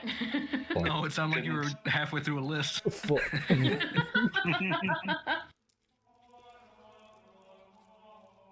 Okay, well, I'm gonna look at them all for a while and then look up at Ioni. Greetings, my lady. I never had a talk with a god like this. I'm honestly a bit confused about the plushies here. These are representations of those who love you. Some more than others. Oh, okay.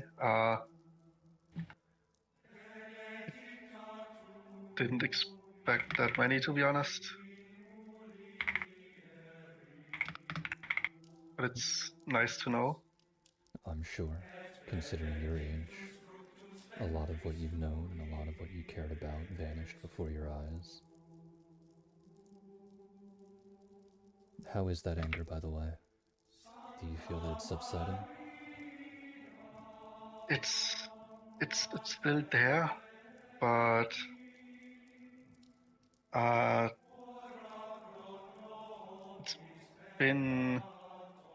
it's starting to be replaced, might be the wrong word, but I'm not just angry anymore, and I don't just want to attack and kill. I want to protect. I want to protect, well, most of the people here. And that's been getting more and more important for me than the anger.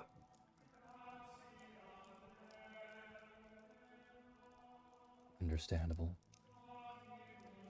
Nihir has been disappointed in a couple of those choices that you've made. Not enough to remove his gifts, so to speak. But it is because, if I recall, he wanted to give you an even greater one.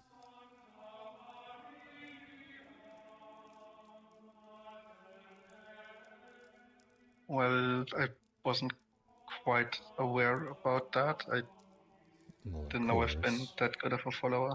Well, of course. Why would they tell you? We are gods after all. We don't mingle in the lives of mortals.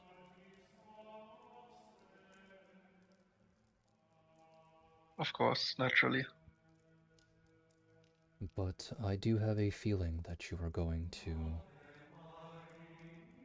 come to a crossroads in which you'll have to make that choice. Yeah, I've been thinking about that a lot recently. But I'm still not quite sure which way to go. It's not anything that you need to worry about now. You know, you are soon to be a father after all. Yes, I'm very excited. A little scared, but very excited. It's only right to feel that way, and it's only right to focus on those things. At least, for now. Wouldn't you agree that you deserve some kind of a break? Away from all the anger and disappointment, if only for a day. That would be very nice to just leave it behind me, at least for a while. Then, my true gift to you will be something that you will find when you wake up. But as of something here, for a devout follower of Nihir, there is only one thing that I can do. To which she'll roll her hand, and you'll see that your belt of physical perfection and your headband of mental superiority rest in her palm. And here she's going to make a choice. You can upgrade the both of these items a max of twice. Meaning, you can either have a belt of physical perfection plus 6, a headband of mental superiority plus 6, or upgrade both of them to a plus 4.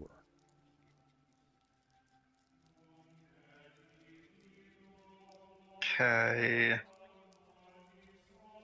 Do you want the belt to be a plus 6? Do you want the band to be a plus 6? Or do you want both to be a plus 4? I think I'll take the belt plus 6. Then go ahead and change it from a plus 2 to a plus 6. Increase the relevant stats by 4, the relevant modifiers by 2, and recalc all the shit on your sheet that requires being recalced. I will do that.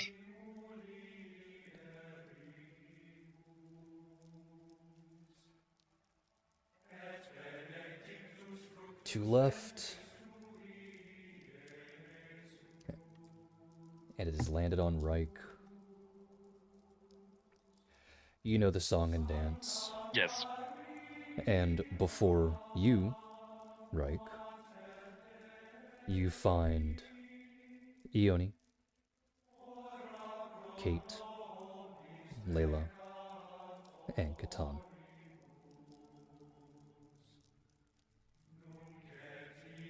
He'll look up first. And Zamanu. Oh. Forgot about Zamanu.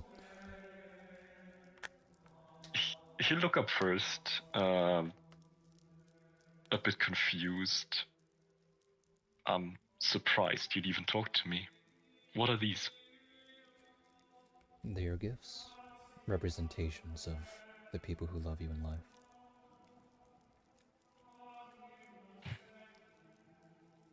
That is very reassuring.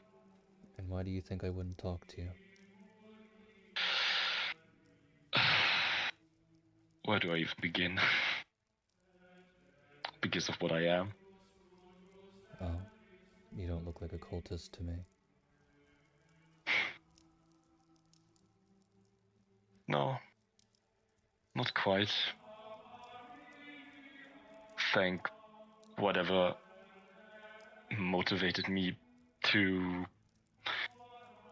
start doubting them. That would be all you. Family has little bearing on the choices that you make as an adult.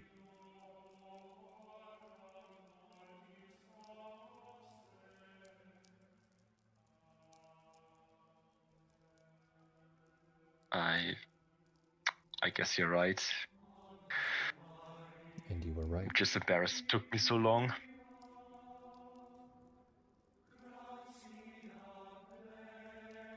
But look where you are now.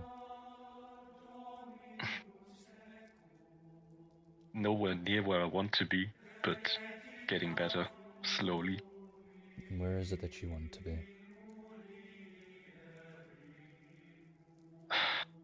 At a place where I can look back and see, know, say with confidence that I've done more good than bad.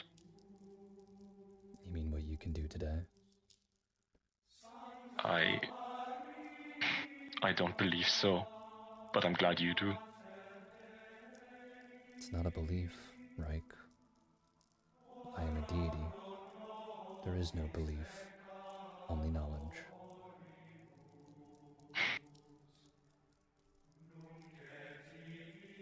Well, then I'm glad you know.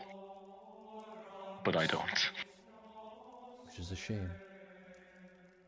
Even with being told by, arguably, the most important creation of the new gods that you could talk to.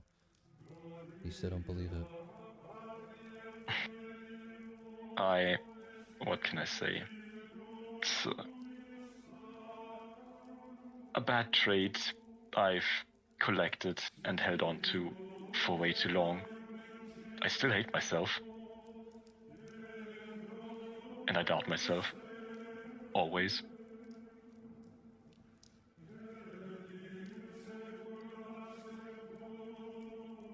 The most common emotion that any cultist feels with any other cultist that they know is hatred.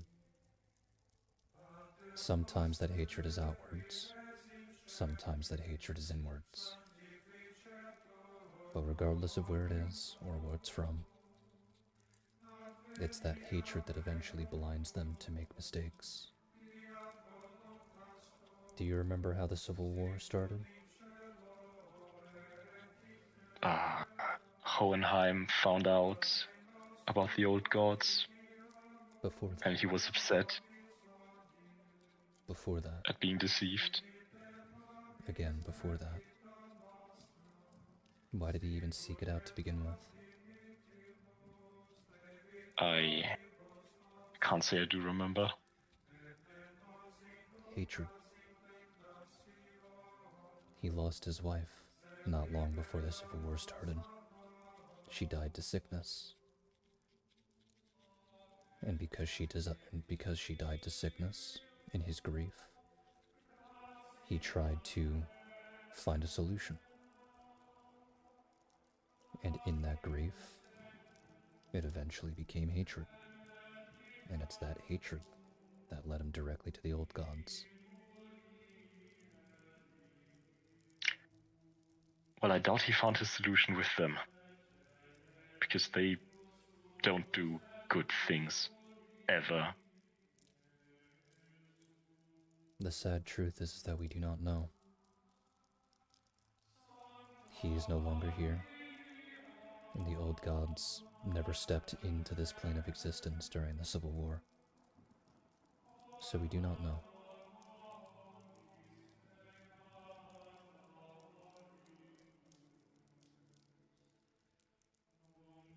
But that is the difference between a cultist and someone who isn't. One who hates and one who doesn't.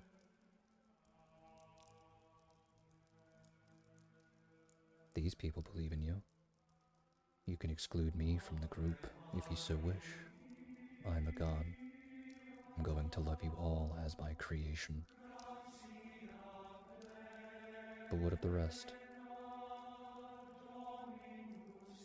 Would they be happy to see you like this?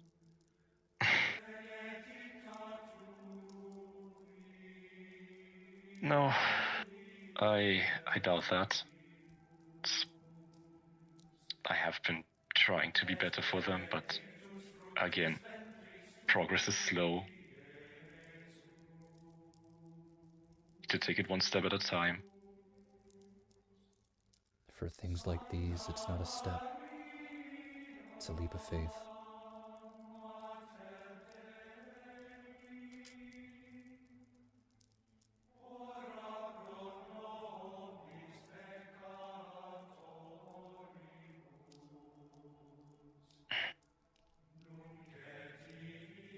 I trust them. I want them to trust me, but I don't know if I can trust myself. I try to do the right thing. I think saving Roxy that day was the thing I probably would have told the congregation about if I didn't want to talk about the details, because just thinking about them makes me kind of upset. But I don't know if that is really my belief that I want to do what's right, and not just my belief that I want to spite the cultists and the old gods by doing something they'd abhor. That is nothing that I can judge you for. Each of the new gods has different tenets, and while you may not follow mine, that does not make you a bad person. It just means that you do not follow my tenets. That is my problem. I want this to be what I think it's right. I don't want this to be all spite. I want to be a better person. I just don't know. And as I said before, it's just a leap of faith. You'll be scared. But it is just a leap of faith.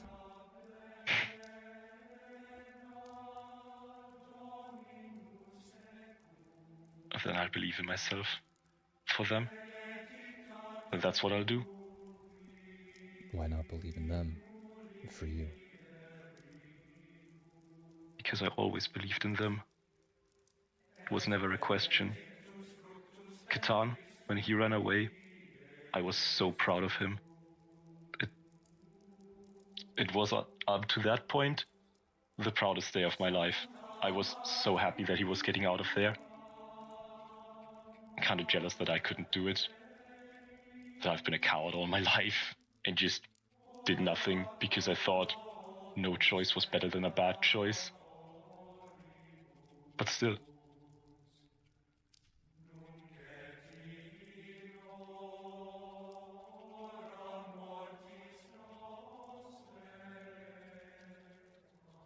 Compliance isn't cowardice if you are doing it to try and protect yourself and your family. I know you don't view them as family anymore, but your choices do not make you a coward.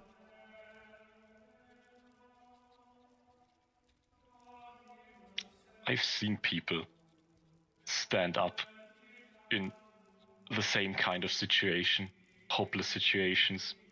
I've seen people, like, despite all that, stand up for the people they cared about. I should have done that. I should have been more like them. but I couldn't. Those times did not apply to you. But the largest thing that you need to do is to forgive yourself first.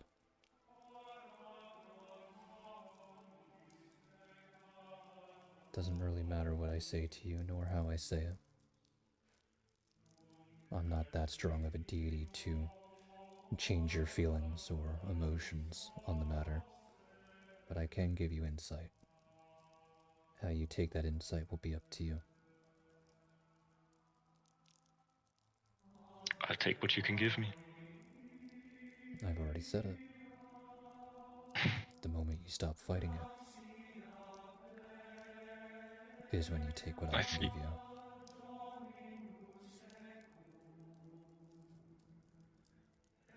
He takes a step forward, collects all the plushies and looks at them each individually. And just nods. I'll do my best. I know you will. A hand will then extend, and from it, you will see 2 pieces of paper. In her hand, they seem like the tiniest scraps, but to you, they're rather massive, almost twice your arm span. And when you take both of them and you lay them out, you notice that each of them is a map of Telduria. And geographically speaking, they are exactly identical, barring the fact that each of these maps has different markings on them. She will point to the first map and she will say, "Since I know you were looking for them, this is where all the gates are located.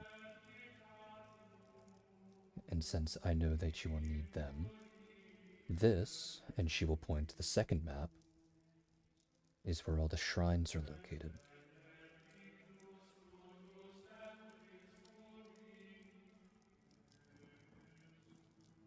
Thank you. I really appreciate you doing this for me. I'll do everything to make these not go to waste.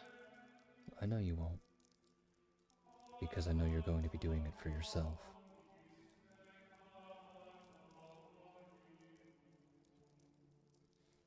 And these people? He looks at the plushies again. Now you're getting it.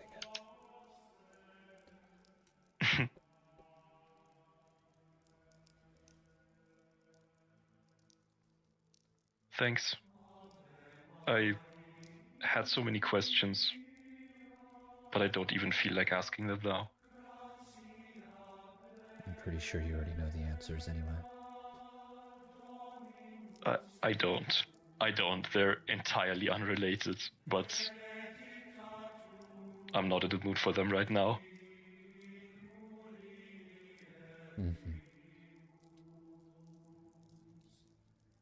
We will then move on to the final one, which is Rosin.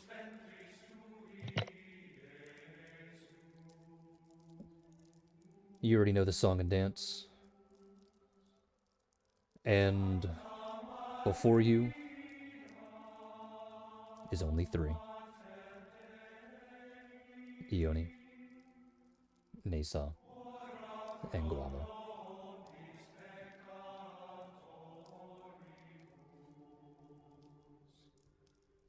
Razin will take off his hat and give a bow towards Ioni. And it is an honor to meet you. He'll gesture to the plushes. What are these? Those who love you. Some more than others. He nods and goes to retrieve them.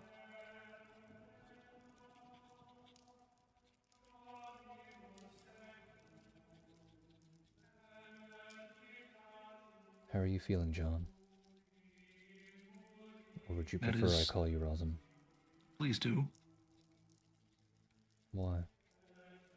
That is my name.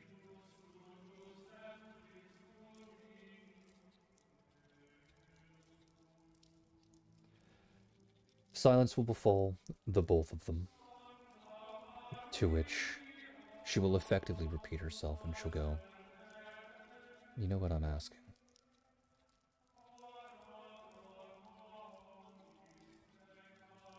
Rosin will scratch his beard for a moment, thinking.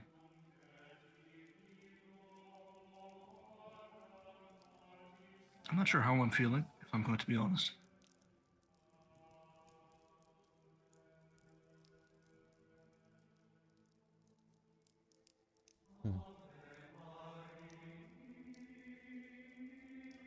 Why is that the subject that you wish to avoid so much?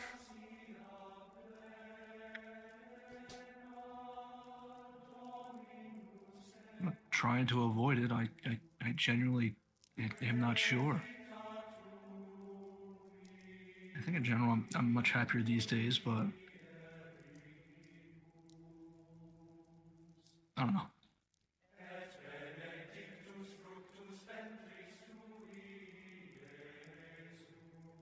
I see. Well, are you comfortable bearing the burden of the entity that has been cursed the way that Guava has?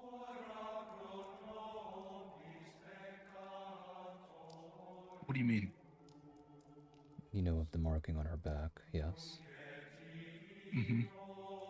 And the inevitable torment that comes with that marking on her back? I'm not sure. I don't think it is a symbol.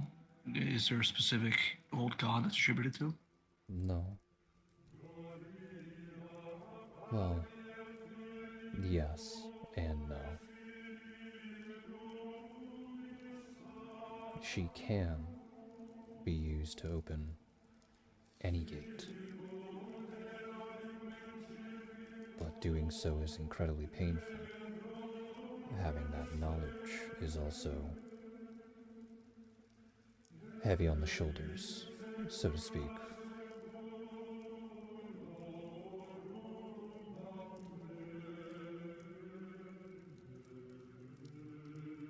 It's a burden I'm willing to share with her. And why is that? It's that expression. A shared burden is half a burden. I'm a firm believer in that, and I want to help her in any way I can. I would feel much worse if it was only her dealing with it. I see.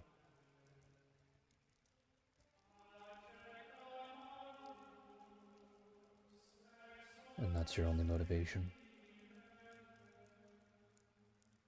Caring for her? Is there another reason I should? There are lots of reasons. Love, adoration, friendship.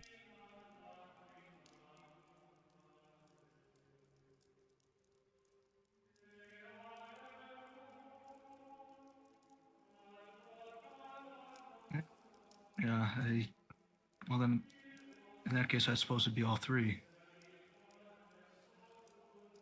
Does she know? Sure, she has an inkling. She's sharp. Sharp. At least two of those I told her overtly. Sharp. Sure. Observant. Not so much.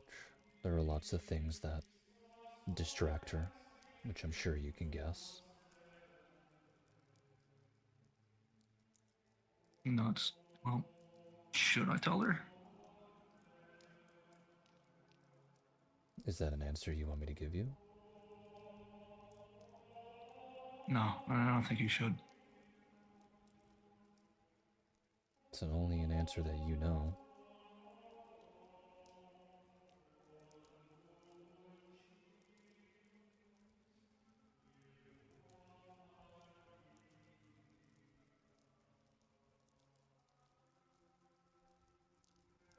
It's something I have been thinking about. In that regard, yes, that I have been avoiding.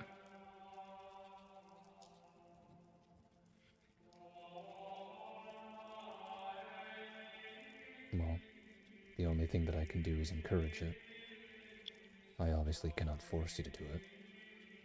Only a god, after all.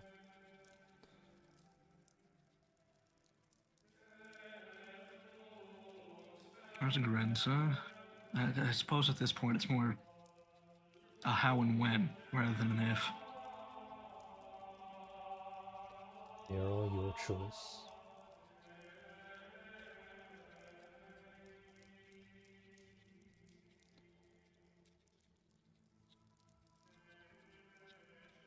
You know, there are multiple people who come through this congregation that know what they would like when they leave. But you were one of the few that I could not figure out beyond one thing. But I would like to see what you would desire me to do.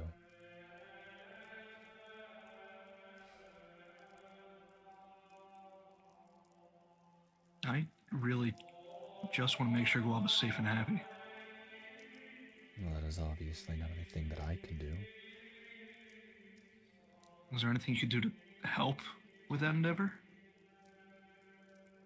In protecting her? No. I am a god. I don't interfere with the lives of mortal in that way.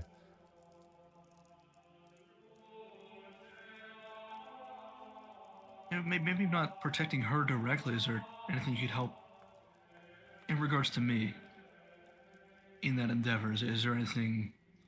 I spoke with Nesa a bit about it the other night, and she had described that sometimes people do just ask for help in the things they work toward. Yes. I'm aware. There are many that come here and have their wish be given to others. But if you are trying to give your wish to her, and you ask for protection, there isn't anything that I can do, physically speaking.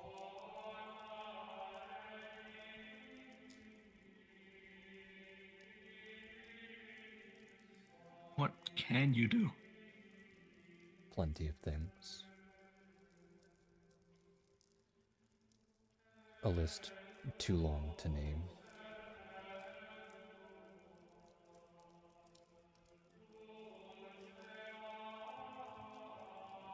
But if you are set on trying,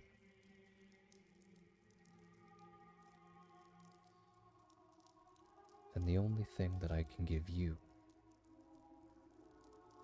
is a bit of a shortcut.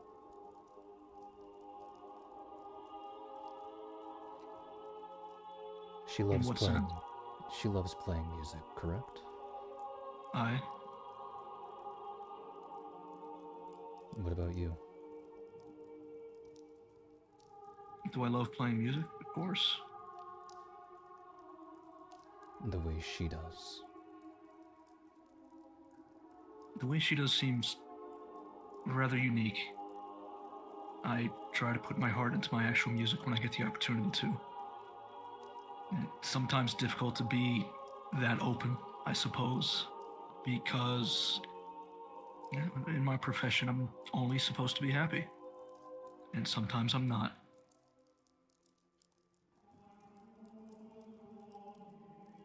The only thing bards are required to do is to put their soul into their music.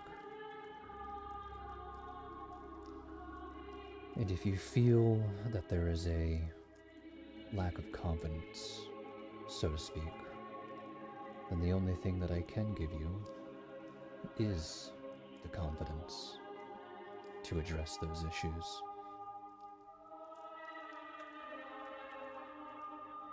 It's not so much my confidence. I know I can play well. I know I can put my heart into it, and I have. It's more so than I just need to keep the crew morale up, you know? It's my crew's confidence that I need to keep up. To which it's tied to yours. And if you worry, they worry. I understand the saying of how you need to smile all the time. But that's where the lie is built. And lies eventually fall apart.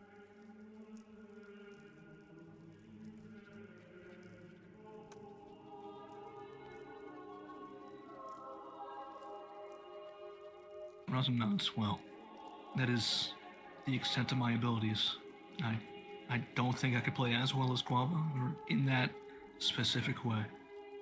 But I do certainly try. That is the extent of your ability to lie. No, that is not what I said. Nor what I meant.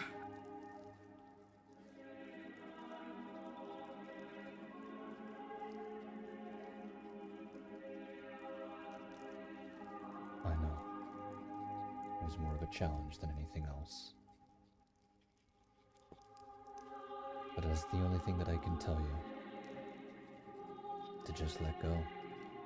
You don't need to smile all the time.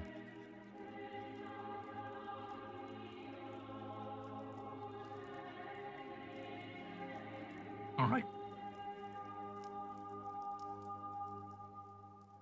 If your crew doesn't know how you're feeling, then they can't help you either.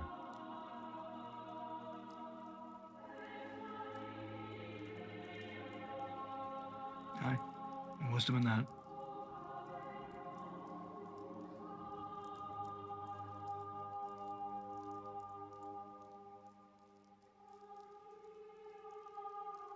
But I think I have figured out what to do. Which I guess you will be privy to when you wake up. Are you ready? Raz will nod and turn his hat to his head. To which, at this point, everyone will wake up. And in no particular order, Leighton will approach Sammy, and you will see this excessive amount of excitement in his eyes. And he'll be practically vibrating in place while he looks down at Sammy, and he goes, hey, look what I can do. And Yes, you my watch love? as he yells out, caw, and he changes into a completely different bird. Ooh. And then he does it again and changes into a completely different bird.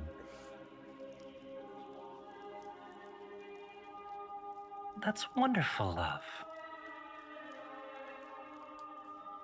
Ioni has given him the ability to effectively change his appearance. Doesn't actually change anything about his sheet. But he personally thought it would be amusing if he could simply pretend to be other birds at any given point in time, because he thought it'd be funny. Well, Leighton, I have a surprise for you as well. He'll tilt his head, cawing back to normal. Sammy's just gonna reach up and place the two plushies on the table.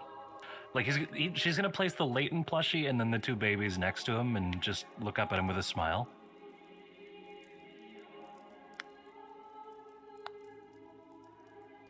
He'll study them for a moment, and you'll watch as various different emotions race across his face, and then he'll turn to Sammy and raise an eyebrow and go, only two?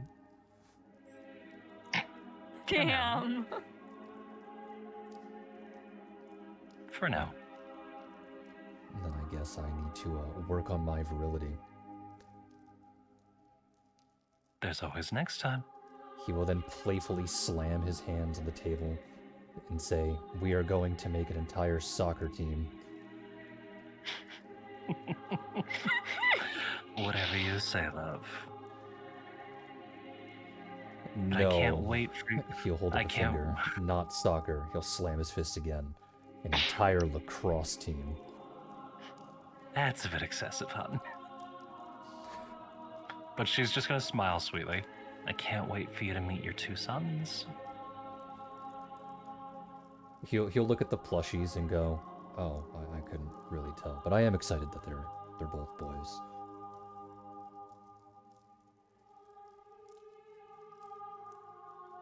She looks at the two plushies for a moment before smirking. Kai and Keen. Are you trying to pronounce Kine? Well, Kine works, but I didn't want them to sound too similar. Kine. Kai and Kine. Is I that want K- daughters K-I-N-E? next. Kyne. Okay. She's just gonna like glare up at him. I want daughters next. Okay. And we'll lightly poke the plushies and go, which one's which? To which the two of them can just playfully bigger back and forth. To which, in no particular order, Locke, when you come to, you will find yourself next to Kate, to which she is in the process of writing down notes. So much is her note-taking that by the time that you were fully cognizant of what's going on, it feels like she's written an entire dissertation. And when you look at the items in front of her, she has a swath of the rarest alchemical items in the entire existence of Telduria. And at a quick glance of the notes, she is frantically writing down formulas and hypotheses to try and expedite her research into those fun portals that she's got.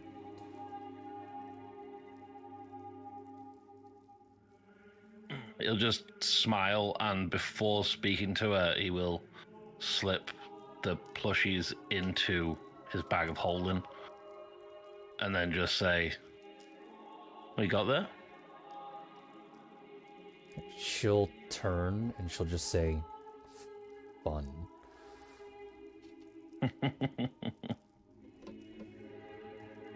You just let me know if you need any help. Give me a couple of days to make a couple of more theories and to count. I gotta count how many I got. Unless, of course, you I'm want gonna help be with here. that. Don't want to take all your fun away. So you're telling me you don't want to have any fun at all? You just want to sit here and eat apples and bananas? I mean, okay, gimme. Yeah, that's what I thought. She'll divide half of the alchemical ingredients she has and hand you a good portion of the notes that she's already written out with various hypotheses and how to use them.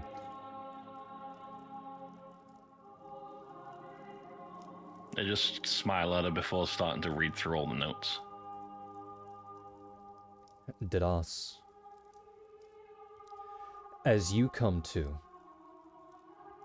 you'll find that the weight in your arms is a lot lighter than before. And as you sit up and start to look around, since Layla is no longer on top of you, you instead find that she is sitting across from you. The baby bump that she has been sporting up to that point is gone, and you see a swath, a bundle in her arms as she looks up at you. And sure, she's not smiling because she almost never smiles, but you can tell from the tone of her voice that she's making a joke. And she says, "I hate being pregnant," before tilting the bundle before you. And you see a little rat tiefling baby boy. He's a baby! He's just stunned for a couple seconds, not knowing what to do, but his eyes go wide. And then he rushes over and just hugs both of them.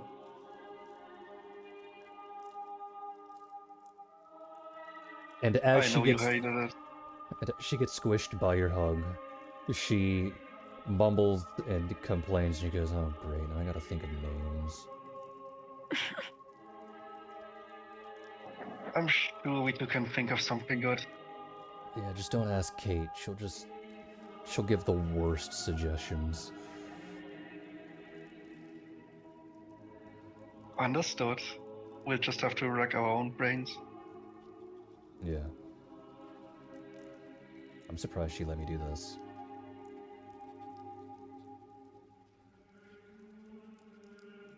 So that was your wish, I guess. More of a gift. Yes. No more children. Fair. I think I'll have my hands full with this one anyway. You want them? Yes, please, definitely. To which she'll gingerly hand him over, to which you don't need to use both hands to carry it. It's small enough to fit in the palm of your hand alone. Man, he's so tiny, it's so adorable. To which the both of you just spend the rest of your time cooing at this small child who is Absolutely. currently asleep. Rosin, as you come to, you notice that someone is missing from the party. You notice that Guava has more or less gone off somewhere else. However, thankfully, she hasn't gotten too far away, about a table or two away from the rest of your party. And as you walk over to where she is, you notice a set of rabbit ears that don't belong to her sitting beside her. And then beside both that and Guava is a familiar dog folk.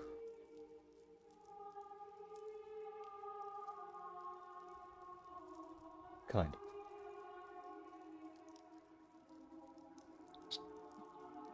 Raz would be kind of shocked. He'd take off his head as he approaches, calls out to Guava. To which, when he does, she looks over to see who's calling her before her face lights up, and she calls Rosin to come close. And when you do get close, you see that both Roxy and Alice are sitting beside her. Not entirely in the flesh, but they are there.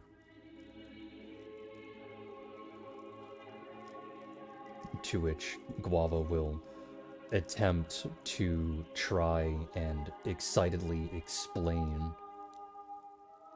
what's going on, but you can already tell the information from the obvious. Alice will give you a small wave, and Roxy will just say, "Sup."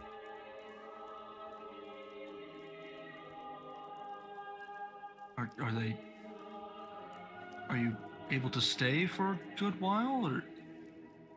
We're on loan for about 3 months, is probably the best way to say it. Not long enough. It's Yeah. good to see you both again, though. Yeah. It's great to be back. Now, if only I can figure out how to fucking do this. And you watch as her hand passes through her guitar again and again, trying to grab it before finally succeeding on about the 20th try. To which she then raises it up, getting ready to play something, before Guava very calmly grabs the strings themselves and lowers the guitar and tells her to do so later.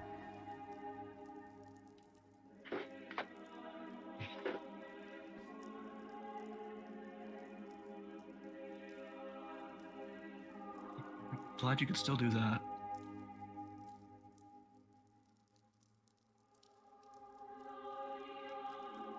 I was just still mostly in shock, I suppose. He didn't expect us to be within Ioni's power.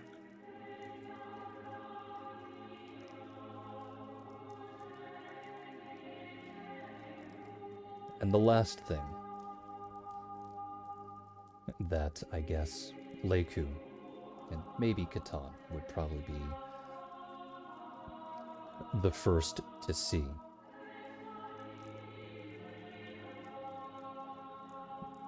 But as Nasa approaches the group,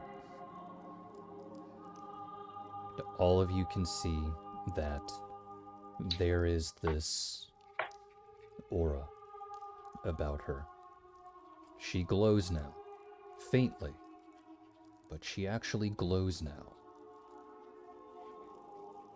To which she says, as much as it pains me to know, that war is on the horizon. The happy news today is that I am the first champion chosen for this war. Nisa, that's amazing. Leiku's gonna excitedly clap. I will say, I am mildly disappointed. I don't feel very different, but I feel like I am currently a glow stick.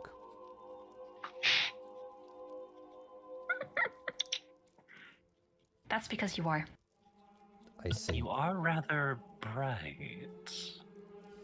does anyone have a blanket? I have my cloak if you want it. Sure. And Ross has a hammock. she'll take the cloak and she'll drape it over herself, and the tiny aberrant glow will dissipate for all of 5 seconds before it glows around the cloak itself. He smiles. She goes, You look ridiculous. I have a love it. feeling that this did not work, did it? Not in the slightest. No, you look good. Keep it on. No, thank you. I'm sure it's I'm not sorry. in my color anyway. And she'll take it off and hand it back to Reich. He'll take it. He'll put it back on, and he'll just shake his head and say, "Black fits everybody." Is that what it is? I couldn't tell. I would say I like base colors, but this is just to hide better. I would argue that black is not a base color. It's just no color. You know what? I'm not feeling in a philosophical mood, so I'll agree. It was mostly a joke. What color do you think I see all the time? You told me you were blind. I don't think you see any color. That's the joke, dear. I don't know if I should be disappointed with you for that awful joke, or with myself for not getting it. You can do both. And then she'll turn to Catan. Oh, you might want to find your child. I heard she got about 50 pounds of ice cream. Catan's ears flatten and he starts running around looking for her. Hey, Oh, it's you gonna come to melt. me first. She couldn't get 50 pounds of candy. She had to get ice cream. Oh my god. So, Catan, I'll let you go ahead and roll for perception. Is Basil here? We shovel it in the Basil's fucking bag holding. I don't think that would help, dude. I think they do. It'll just melt in there. No, I think it keeps them in stasis. That's how the fruit stuff is fresh, right? Yeah. Yeah, so Really? I think you keep ice cream in a bag of holding. It's gonna Oh get sticky on everything else, God. but So, I didn't know I kept it in stasis. you find Vivi. I would say probably on the other end of the hall, And in the time that you all took to, get together, figure out what your gifts were, and so on and so forth, Vivi has set up a stall with this massive fucking tub of 50 pounds of ice cream with stacks upon stacks of small bowls surrounding her, selling a scoop of ice cream for 1 gold apiece, with people all lined up to get some. What a little entrepreneur. Catan is running around because he thinks that Vivi's going to eat them all. And then he sees what's happening. And he just stares for a moment. And then he walks over to his daughter and he says, that's a lot of ice cream. Yeah. Do you want me to start a second line so that they don't all melt? And she'll gasp, and her eyes will light up, and she'll just nod vigorously. Catan just shrugs and goes, okay. Second line here for ice cream. Second line here for ice cream. Lysandra gets into the second line.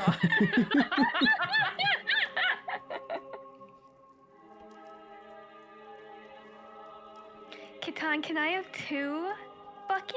Not buckets, but bowls. Can I have 2 bowls? Your thing, that'll be 2 pieces of buckets ice gold. cream. No, Yeah, it's she not hands bowls, them. it's scoops. Yeah. Well, no, she wants it in 2 separate bowls. One scoop in one bowl and 1 scoop in another bowl. Vivi will decline. You're only allowed 1 What? bowl. But I want to bring it to Sylvie. Only 1 bowl. Okay. Well then sure. 1 bowl then. Then I guess Why are 1 you gold. skipping on the bowls? She Everyone's hands supposed over to the get gold some. as she says that. Vivi's like, everyone's supposed to get some. Okay, fair enough. 1 bowl. Just hands over the gold. Well, it's for Vivi, so Yeah. she'll set it aside for Vivi. And Yeah. you get 1 bowl of ice cream. Yep. With 1 scoop in it. Yeah. Sammy just poking Leighton's side. I want some. And he'll stand there, stoic, stolid in his expression, and then eventually just go, oh, fine, and then walk away. But it's Thank clear that he's just you. playing along. Love you. He'll come back 10 minutes later with a single bowl with 4 scoops in it, and he'll say, they wouldn't let me get a second one. Well, I'm disappointed. well, that just means we have to share. I wanted 4 for me.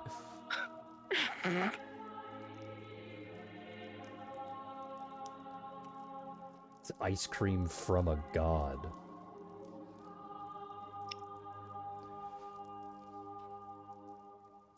Well, I only need a little. You can take most if you want. You're pregnant. You're gonna eat the entire fucking bowl. I'm also tiny. Which means you'll always have room for dessert. I know how you little people are. Hey! Oh my god. He's got you figured out. I'm sorry. She's just gonna scoff but pat the seat next to her. You'll just happily sit down.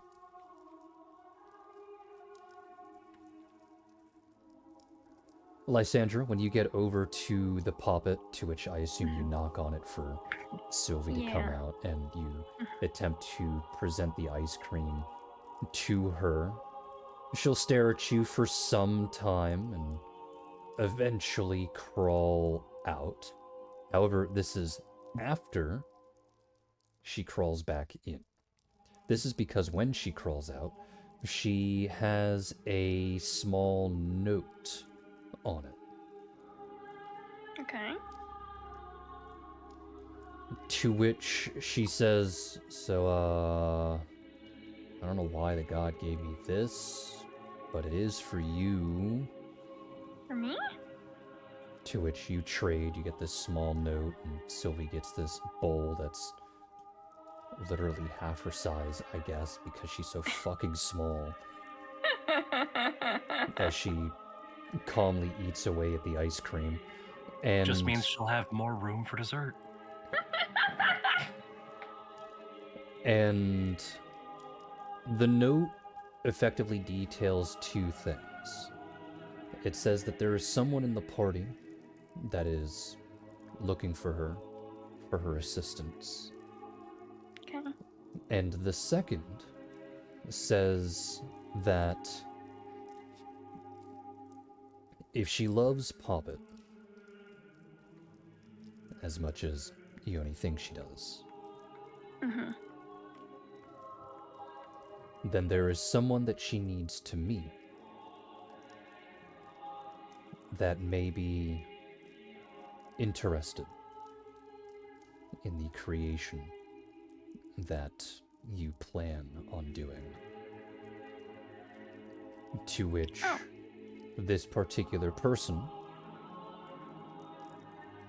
is hidden. But Locke knows where they are. Oh, okay. Lysandra tucks the note away and says, "Thank you, Sylvie." And then, she says, "Sylvie, I have one more thing for you." And Lysandra pulls out the little Ione plushie, and she holds it out to Sylvie. She'll tilt her head and she'll go, "Why are you giving this to me?" Well, your mother really liked Ione, didn't she? Your dad taught her about her. My mother liked Evita. Oh, okay. I thought it was Ione. I legitimately, out of character, thought it was Ione!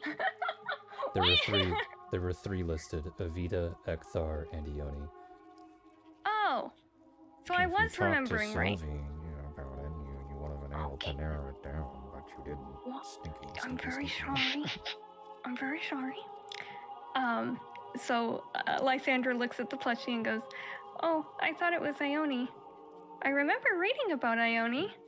Did Yeah. your father like her?" Both of them taught me, but my father was a paladin of Ekthar.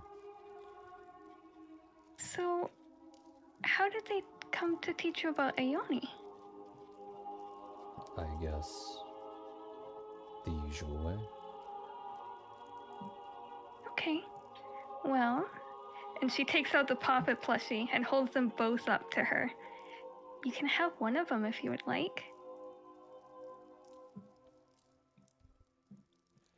She looks at them for a time being, and she'll shake her head and say, I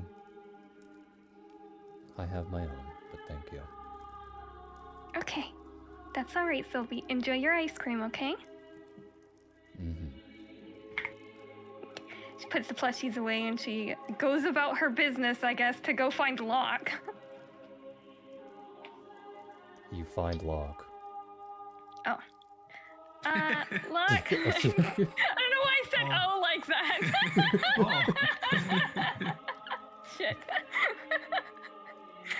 Locke, can I speak to you for a moment? I don't want to interrupt anything. Yeah, sure. What's up? She takes out the note and she shows him the little With the note. PC and right says, now. Probably. It's most likely him. It's okay, we should be back live now.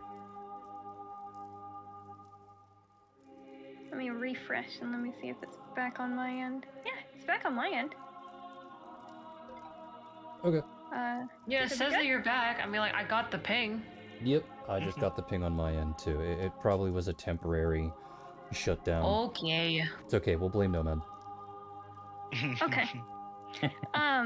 So Lysandra, Just go back a couple and repeat, yeah. because I think the disconnects happened when I said you find Locke. yeah. So Lysandra approaches Locke and she says, Locke, do you mind if I ask you a quick question? I don't want to interrupt anything, but it should be quick. Yeah, sure. What's up? Lysandra takes out the note and shows him the part where his name is. I think you might know somebody that I need to find. They might like to see Poppet. It says they're hidden, and I don't have much more than that. Someone hidden that might be interested in your magical construct. Yes. I don't know. Wait. Maybe? Maybe?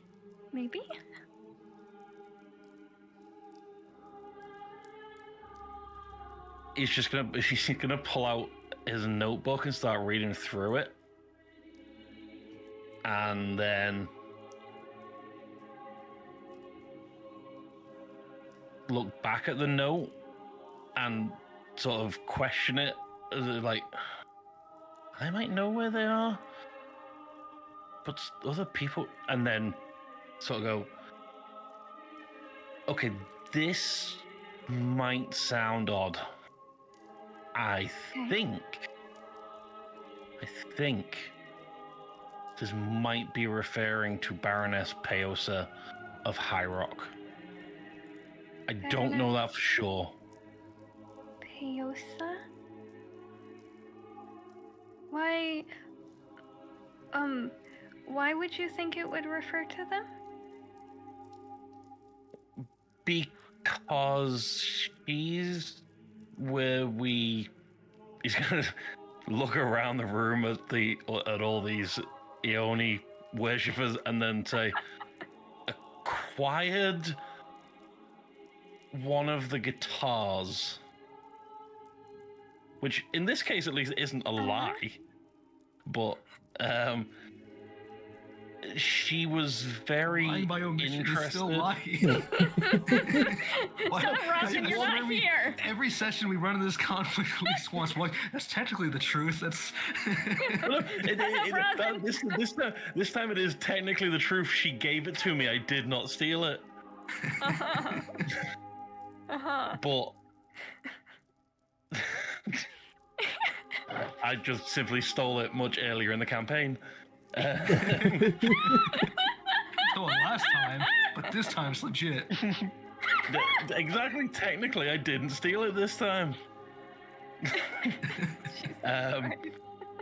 But she uses a strange magic where if you were to ask Duras and Layla, they probably don't even remember meeting her. But she was very interested, according to my notes. She was very interested in learning how magical artifacts worked. Oh, Pop is a magical artifact. I mean, kind of in a way. Sorta. Okay. So if it's somebody I know who is hidden, your best bet is her? She does sound pretty hidden if no one else is gonna remember her. And where does she... You mentioned High Rock. Yeah, she is the Baroness of High Rock. She lives in the biggest house there, and you can literally just go in. The whole place is like museums. As long as the door's open, you can just go in, and chances are she's probably going to be around. Okay, thank you, Locke.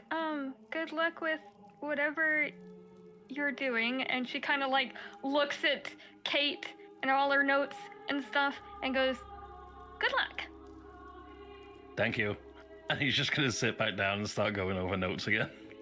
Kate ignored the entire conversation. She was too busy being nose deep in her notes. Lysandra will walk away, look at her note again, and then go, well, whoever's looking for me will find me eventually, and just wanders off.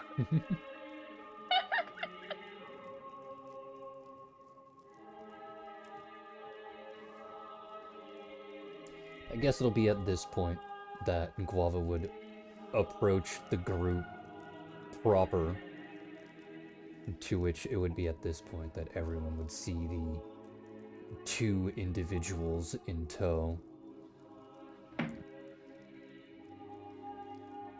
To which, when this happens, Alice would look over at everyone, and there will be some mild mixed signals of vague recollection, confusion, and then her eyes will set on Hissy, and then she'll run over to Hissy, effectively saying some kind of sentence, making it very clear that Hissy is the only one that she remembers.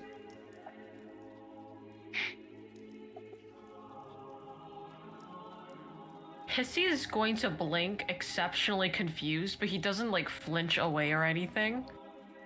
She then flumps into his fur and basically disappears.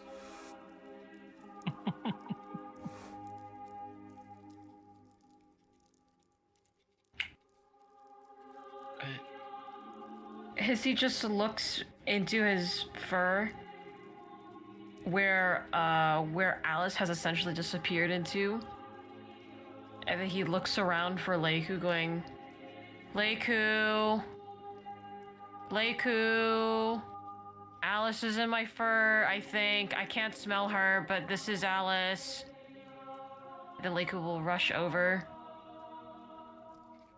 And I'm assuming that she can, like, see, like, Alice's form kinda inside the fur. And go, oh. Okay, well, I don't have to worry about her suffocating in there, I think, but, what is happening? How is this happening? And then Izzy goes, I don't know.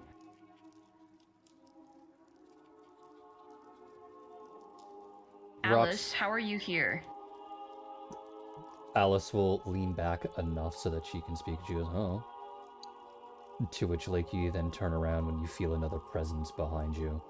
To which Roxy will go, we're ghosts. And then she'll look down just gonna blink in shock. And she'll look down at Hissy. Cat. Yes. And then she'll look over at Catan. Cat. Katan's just gonna squint and, like, look around, like, what?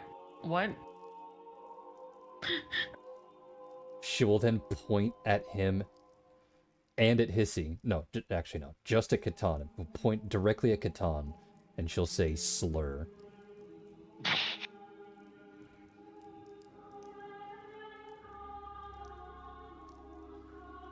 We're in the gold and silver towers. Watch your tongue. She just said slur verbatim. I know. She didn't say a slur. I was asking. Yeah, I was asking. I know. Yeah. No, she just said slur. Yeah, she says and the Katan's word like, watch your slur. tone. And she Watch goes, your profanity. I know where I am. Watch your Slur. profanity. That is very rude. Yeah, and you're a cat. Your And then Hizzy existence is speaks, rude. I'm a cat. Yeah. But you're acceptable. Sometimes. Hissy is not going to respond. Instead, he shuffles into the saddle that he has, and he pulls out the plushie of Alice and gives it to Alice. And the Catan is just going to look around like, what, why? And he just sighs and he walks away, going to find his wife.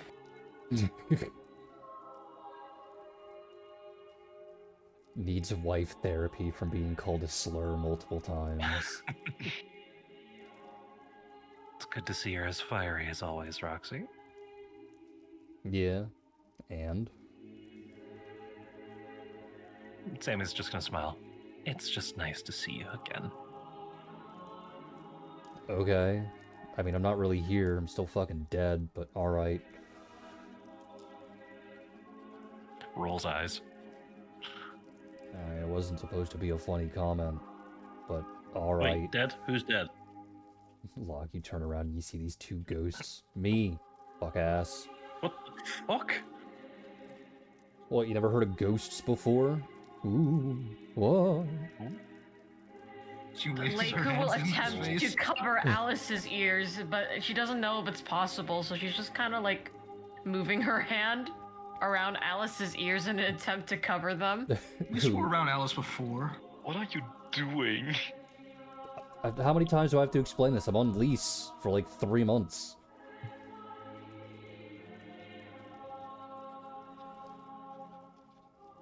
Yeah, Good to that's know. I boring. think that was the first time. What'd you say, rat? I Immediately said you're snapped. boring. Alright, come here. She'll just walk over to Locke and try and grab him, and her hand will pass right through. And you'll watch as she struggles with this for a good 2 to 3 minutes. Until finally, Locke, she manages to get it right. Kind of. Except her hand is now lodged inside of your body. What the? Get that out! And then she'll lean in real close. Give this sassy, bitchy smile and say, no.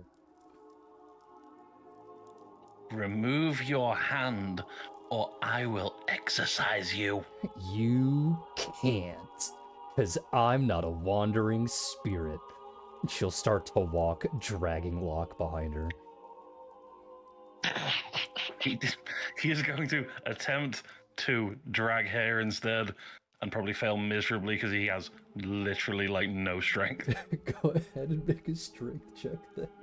Wait a minute, she's a ghost. How is that a strength check? If she's dragging me, then clearly it's some form of strength check.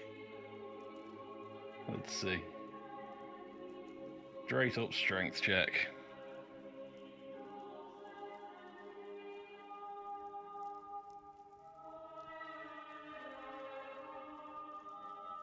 That actually went better than I expected.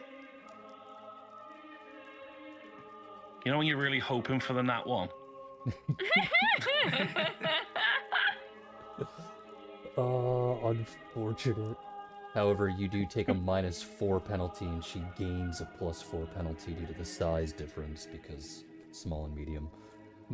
Which makes it a 15 versus 14. Which means you don't actually move her around. While she does get you off of the table before you start to react and try and pull back, it's just turned into a tug-of-war to which everyone is watching as Locke latches on to this side of the table and tries to pull himself apart from Roxy by like trying to do a pull-up, I guess is the best way to describe it. And Roxy's planted her foot down, grabbed her own wrist, and started to pull back even harder. Just get your hand out of me. No! You have insulted me in my honor. That means I want to throw you out the window. No. What do you mean, no? I said no. The fuck you mean, nuh-uh? I don't want to be thrown out of a window. Then Especially not by a apologize. boring ghost. Bo- No. Boring? Boring? She rips her hand out of Locke, turns around, and snatches the nearby guitar that Guava is holding. Guava tries to stop her, but gives up partway through. And Roxy starts to play. To which all of you watch as the moment she starts to play, the very first note that she plays immediately brings color back to her body. And it emanates outwards. For context here, the way that bardic magic works is through a concept called color. Bards, if they are particularly strong, when they play music, a vibrant color, usually representative or chosen by the bard will exist within that radius. However, 9 times out of 10, it can only ever be seen by other bards. It takes an incredibly strong or talented bard to allow non-bardic members to see that color. So what you are effectively watching is a ghost temporarily turning themselves into not a ghost, and then washing everything in a 60-foot radius of basically a rainbow of black, brown, and pink.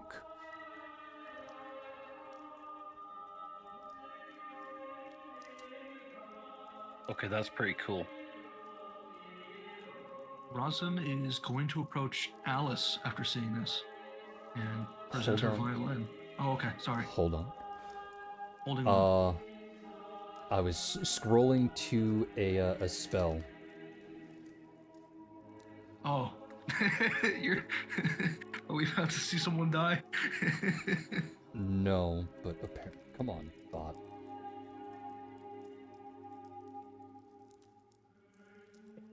Oh, that's the wrong one. Spell...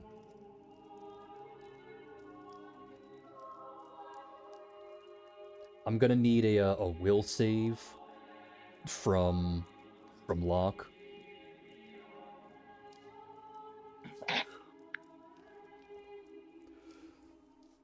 Okay.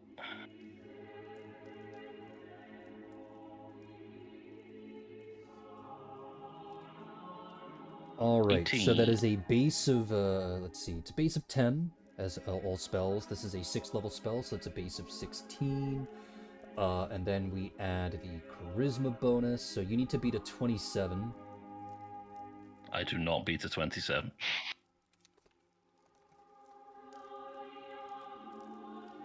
Luck, you immediately find yourself dancing. To which the dance that you were being forced to do has a lot of gyroscopic hip movements. Now keep in mind, you are completely cognizant and aware of what is going on. You are basically a prisoner in your own body. You can speak, you can see, and everything else, but you cannot control your body and the dance movements that it's doing. To which she then starts to parade you around the entire congregation, taunting you, going, yeah, I'm boring, yeah, I'm boring. I mean, ghosts are boring, but I mean, this is pretty cool. Say again, So I don't like that I'm Munchkin. the She'll one just dancing. continue to keep you dancing, because she can cast this spell 6 times. Wait, are you the one that made those instruments? I assume you would be asking that after you were done dancing for 2.5 minutes straight. I know he'd be probably really interested in the realization that someone other than Guava has literally just picked up one of those instruments and started playing it. And at the point that he realizes that he can't control this this dancing at all, he'd probably just continue to dance and ask the question. While he's dancing, just immediately enamored. Yeah. Fantastic. She'll be caught off guard from the fact that she is trying to taunt and be an inconvenience towards him. And she'll go, yeah. That's really cool. Okay, I'm gonna admit that you are in fact actually pretty cool. However, I do want you to tell me how those work. No. Please? No.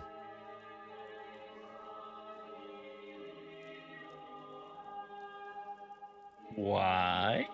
You disrespected me. The answer is no.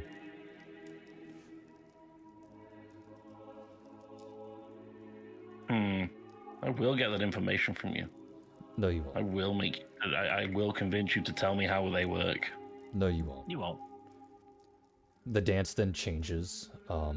You are now doing the hair windmill. Your glasses have flung off of your face. Headbang. No, not the headbang. The windmill. Does he have enough hair for that? No. She's just Okay. trying to be an inconvenience.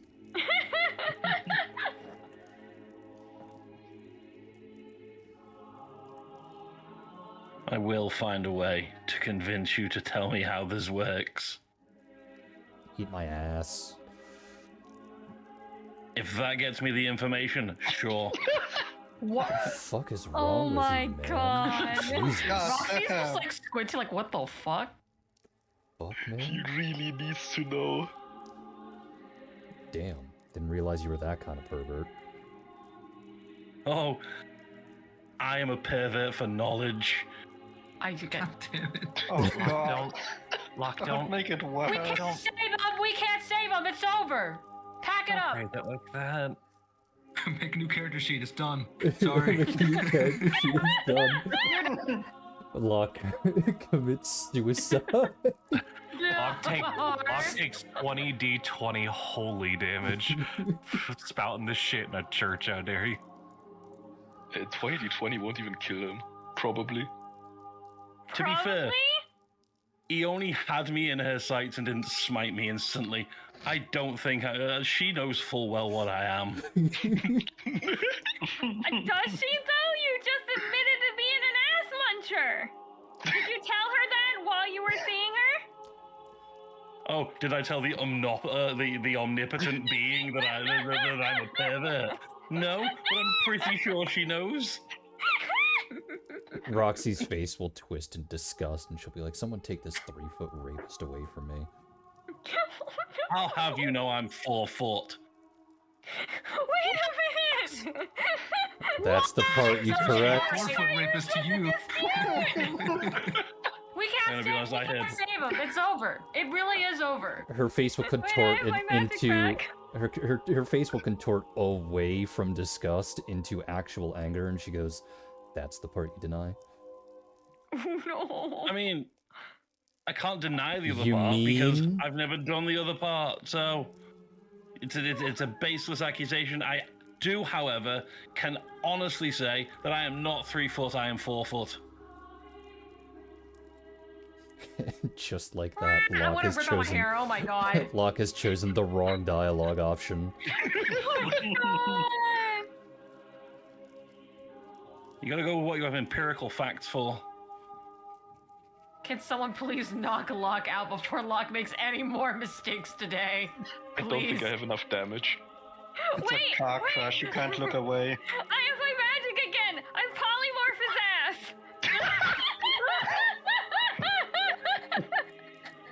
He can't talk if he's a sheep!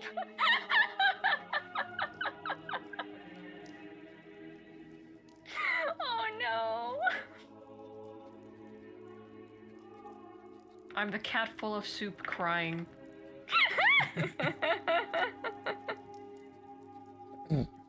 The only thing that I can say is that this can and will cause Roxy to attempt to actually kill Locke. Are you sure? Oh no. I mean, No, there is no I mean. You say no, you're not sure. Stop it. You're done. Up! Take a sheet away, take a sheet away. Don't waste. obviously, I'm not intending to try and actually have Roxy kill me. I think you should just shut up and go away. That might be your best option here. Back it up, dude! He's giving you a chance. Just back it up. Locke will just turn away and go back to the research notes with Kate. Roxy will immediately start barking. Like, actually barking. And in Not between... just saying the word bark this time. No. Yes. She's legitimately barking, and in between those barks, she's effectively shouting various forms of "Don't walk away from me, little man. You didn't answer the question. Coward, get back here." Of course, she's not actually following you. He's just going to ignore her at this point.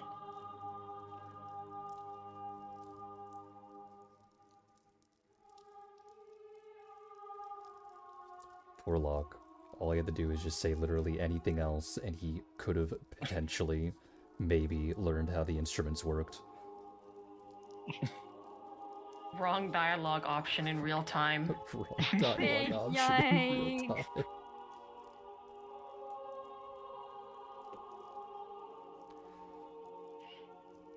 She'll point at Locke when he's finally settled in back to his research.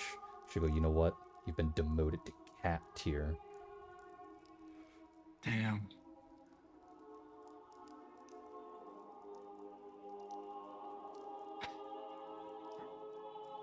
No Reich response is from currently Locke. counting his lucky stars. that No, he has he none is of at his this mother's point genes. intentionally ignoring her.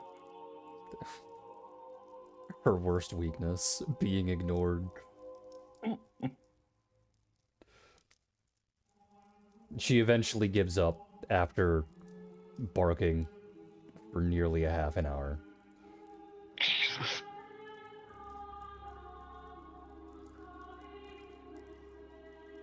But then we'll go to Rosin. Rosin, you said you were pulling out the violin and presenting it to Alice. Yeah, see if she can use it. Roxy had some trouble. Roxy had some trouble? Didn't Roxy have trouble when she first started to use her guitar and it didn't take her a moment? Oh, you're talking about that. Okay. Yes. But he just wants to see if Alice can use it because Roxy did that color thing.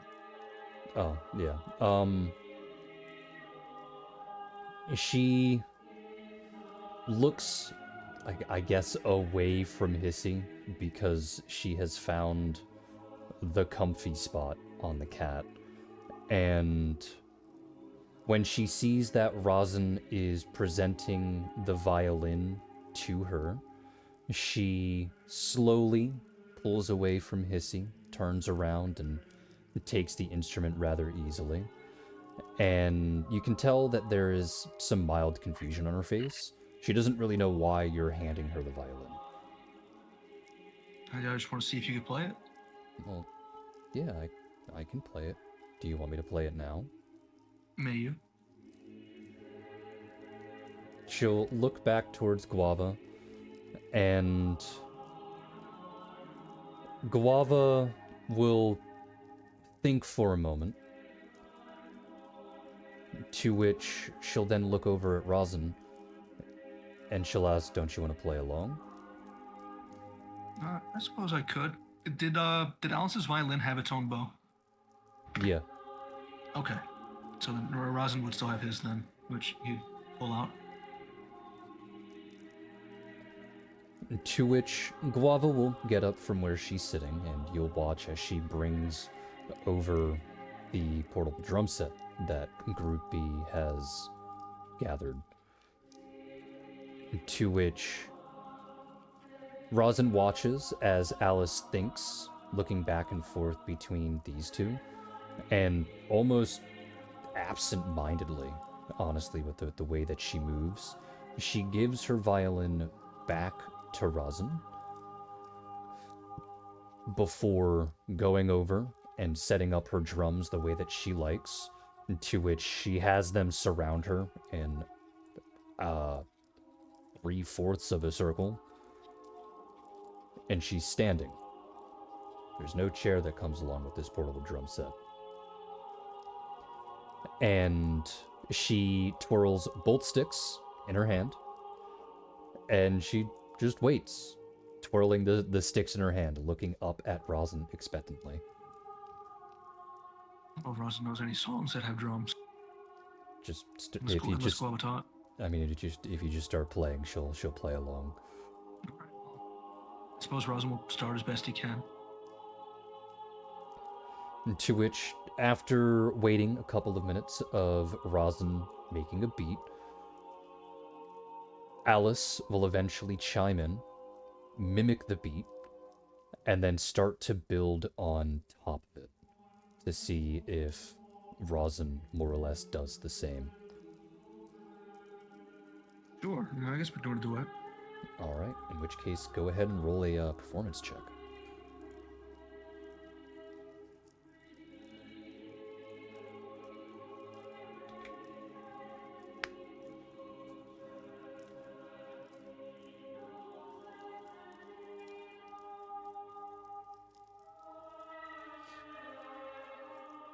Eventually, the both of you start to go back and forth. She builds off of what you made. You start overlaying on top and complementing it. She changes the tempo every now and then, and you adapt. And as the two of you play, eventually you see this big smile on her face. And while she doesn't change color the way that Roxy does, you do very much see her color start to fill out in a radius, which hers is the brightest pink imaginable. That's lovely. Just got to smile and keep playing along.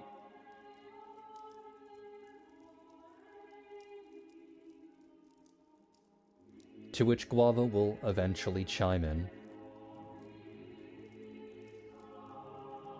And while the three of you play, as things go along, Roxy will turn away from what is going on between her and Locke, see that there are other people playing music without her, which, you know, of course, is the greatest sin known to mankind, and she'll immediately jump over and begin playing as well.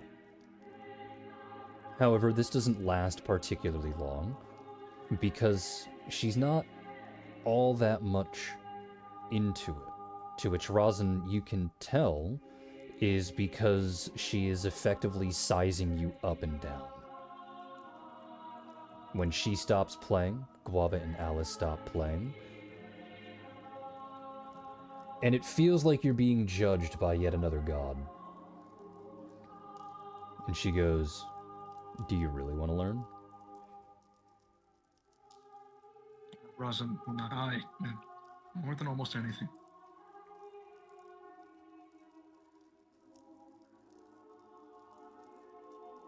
She'll stare for some time, almost like she's giving you some silent test or looking for any sign of weakness. She'll go, "Perfect." To which Rosin is then ushered away and effectively put under Roxy boot camp. Sweet.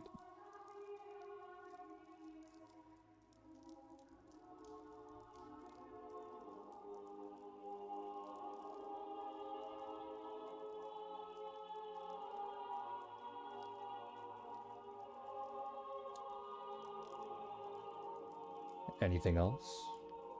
For many of you, I believe I covered pretty much every NPC. We got Vivi making like 5,000 gold off of ice cream alone. Was Basil here? Jesus. I mean, Basil is here, but he didn't get a wish. Did he respond to Roxy's barking for half an hour?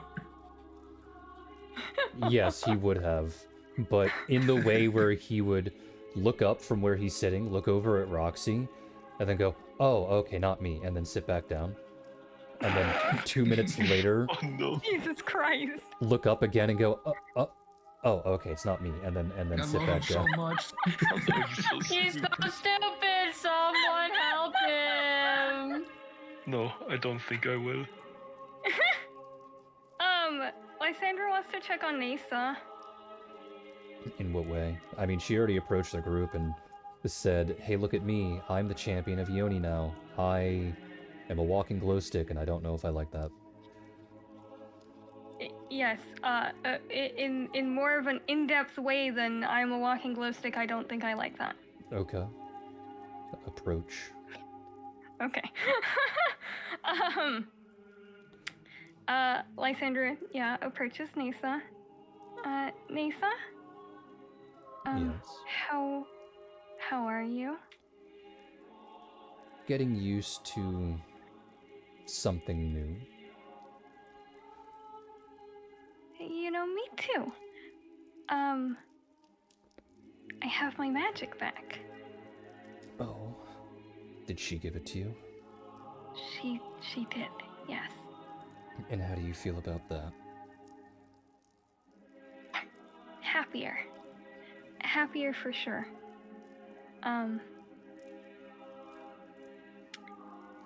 It feels like I should have made this decision. You know what I mean? No, I don't.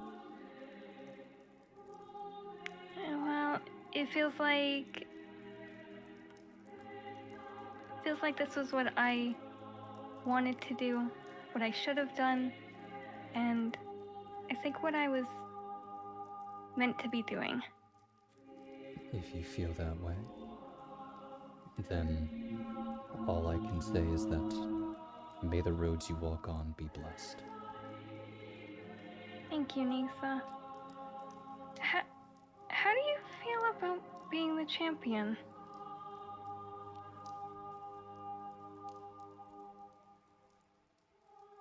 Upset. Oh.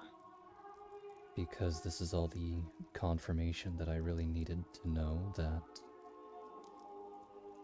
war is on the horizon. I may not know when or where,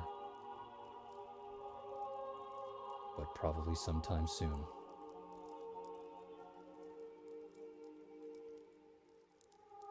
Are you going to be okay? This isn't the first war I've been a part of. I'll be perfectly fine. That's why I'm asking, though. I know. Okay.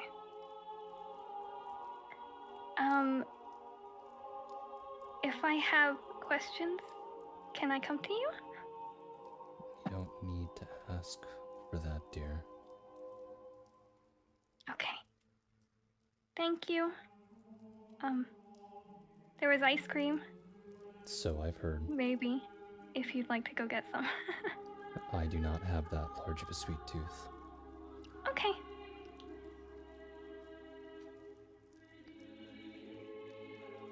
Lysandra just kind of like nods and goes back to what she was doing. She's happy with that. And Nisa is trying on various cloaks to see which ones mitigate the radiation that she gives off.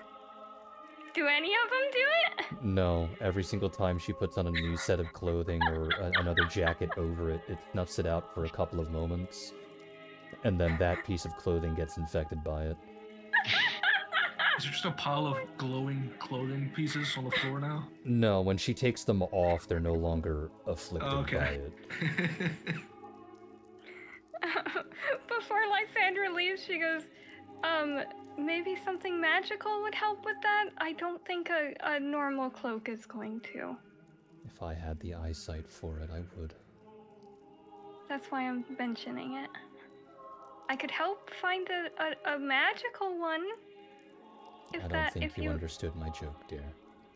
Oh. I don't think I did. I think you also keep forgetting I'm blind. Oh, wait, no. I don't forget. It's just, you're putting the cloaks on for a reason. Yes. And you ask, and if you... And you make your statement like I know where the magical cloaks are. No, but that's what I'm saying. If you want help to find the magical cloaks, I could help you. She will gently pat Lysandra's shoulder. It's okay if you didn't understand the joke, dear. I didn't. I gotta be honest, I didn't. It's okay. Not everyone's humor can be as magnificent as my own. You might be right about that. I always am, dear.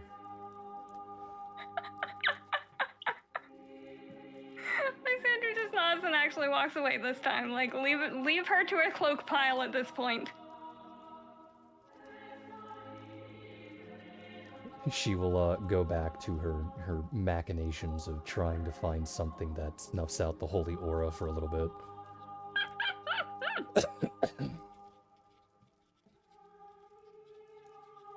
Is there anything else that anyone would like to do?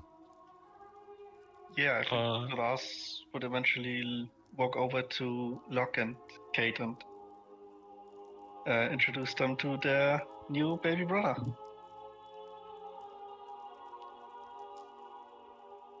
Very excitedly.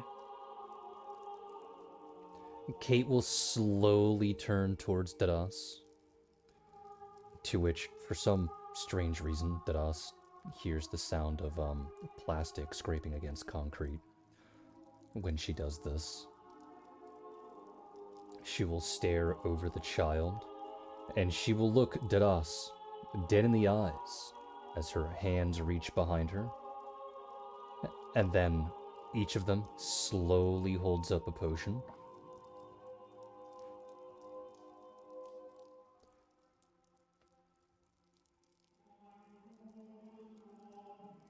Okay. Some potions.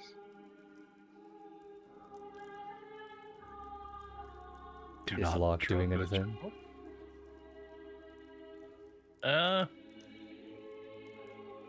Or is he just gonna watch his sister menacingly pull out a pair of potions for this baby? He's definitely just gonna watch, knowing full well that almost anything she can do, he can reverse. He's just gonna allow her. To be fair, she is a prankster. She is not going to actively try to harm the baby. True. But pulling a prank on this baby who's a day old! What is with your like an hour decision-making old today? It's funny. What is going on here? She's not gonna hurt the baby. It's a day old! She's pranking a day old baby! More likely she's going to prank Duras. True. Actually, very true. Oh my god, I can't. Nope, I'm muting myself. Locke, you make wrong decisions all you want, dude. I like this coming from Lysandra. I'm sorry. You've been one-upped. Usually you got the foot and mouth disease. I know, that's the problem. Jesus. So, as she raises the potion up, Locke, you sit back like, oh, okay, yeah, I can reverse everything. And Layla will slowly approach Kate, reach up a hand, and push both arms down. And Kate will stare at Layla for a moment, raise her arms up again as if to go, maybe a little bit, maybe a little bit. Layla just pushes her arms down. No. Do you want to hold him? And Kate will stare at her for a moment. And Locke, you watch as she vibrates. And then after a couple of moments, the Gmod clipping sound effect starts to play. As she vibrates even more. To which she tosses both potions directly at Locke, if only because he's happening to be sitting there. And she will reach out and grab the small child and cradle it. To which I think Locke is going to do absolutely nothing to try and catch these. He's just going to let it happen so that she feels better that something happened. I mean, she's not going to pay attention to you, but what the first potion would do is give you this big, bright, red nose, and then the other one would give you white and green clown makeup.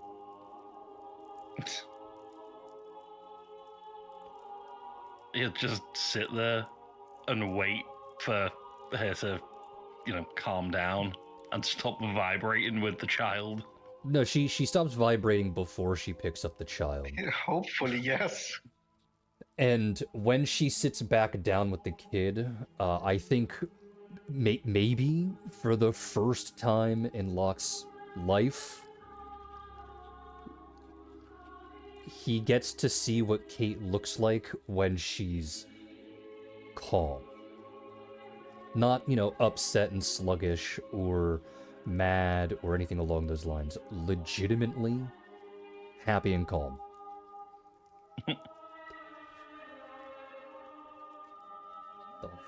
He's just gonna smile and he'll just say to her, "Really, all that drama, and you just wanted clown makeup?" She looks over at Locke. Wouldn't it be funny if the baby would look like a clown? Then you two can match. She bounces her eyebrows a bit. Yeah, but if I wasn't also made a clown, the baby would look more like you. You just said no, you. She thinks for a moment and she goes, "Well, yes, because this is a rat, and I'm a rat. So of course And it a would look more clown. like me." Yeah, your joke didn't work. Well, your joke didn't work. My joke was better than your joke. No, you. No, you. No, you. The bottom line is, don't give the baby weird potions. Fine. And she'll Thank sit you. there in silence for a little bit. She'll go, "So Locke, how does it feel not to be the youngest anymore?"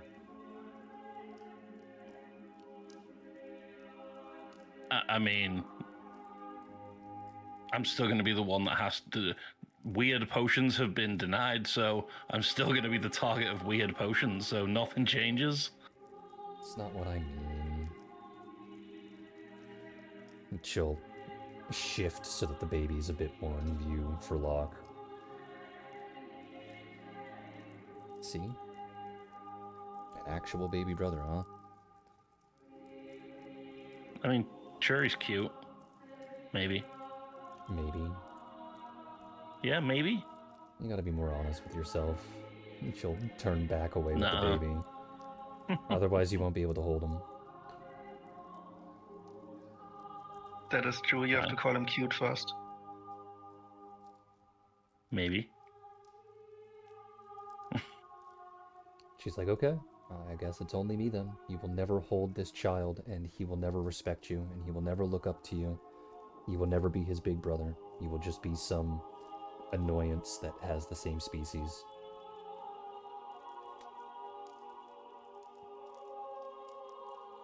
Should have hand over the baby. I want to hold the cute baby. Ah, there we go. She'll turn, hand the child off to Locke. See, look, he's got these little horns. Lightly poke them. Don't poke the horns. You don't know if the horns are tender. He's a baby. Oh. Looks up at Duras. Are they tender? Are your horns tender? She says, bouncing her eyebrows. I don't remember my times as a baby, so I don't know if they are at this point. No one gets any of my jokes. I would go back to my work I got that now. joke, they're at not least. funny. I'm sorry. Yeah, Karen, Rain, that jokes are gonna come eventually. Is that Kate complaining or is that Shame complaining? Kate complaining. Okay. Oh. She'll turn back around to her notes for all of 2 seconds before continuing to rotate so that she can face the baby again.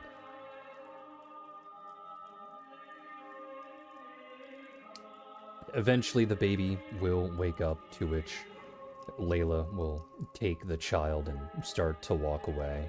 Of course, Kate whines and complains, to which Layla interrupts her by saying that the child needs to be fed, and also to stop complaining like an actual child.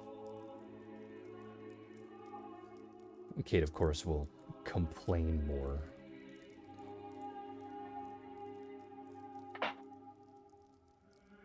And what about Locke? Yeah, I think once Layla takes the baby, you just sort of watch her walk away and then turn back to the notes.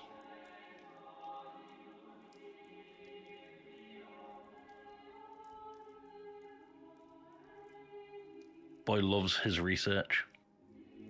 Yeah. Might accidentally Isaac Newton himself.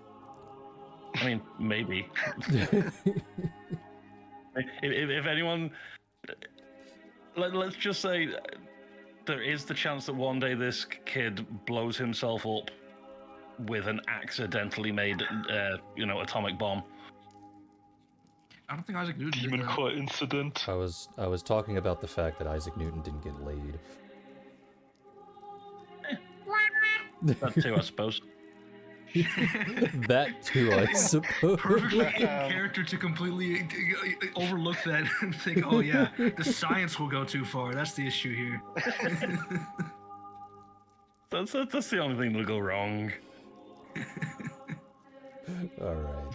Is there anything else? Reich would actually ask Zamanu if she wants some ice cream. Like, he knows she doesn't like cold, she likes warm, but he'll essentially say something to the effect of, that's God ice cream. You only get one chance. So if you maybe want some, you should get it now. If you don't want some, I understand. It'll be at this point that you realize that as you're trying to talk to her and convince her and everything else, she was asleep the whole time, meaning she never participated in communion. God damn it. Oh. Good job. And he just pats her head. No. And now she is upset because everyone else got a gift, and she just sat there as a fucking bread roll. Want some ice cream? Oh.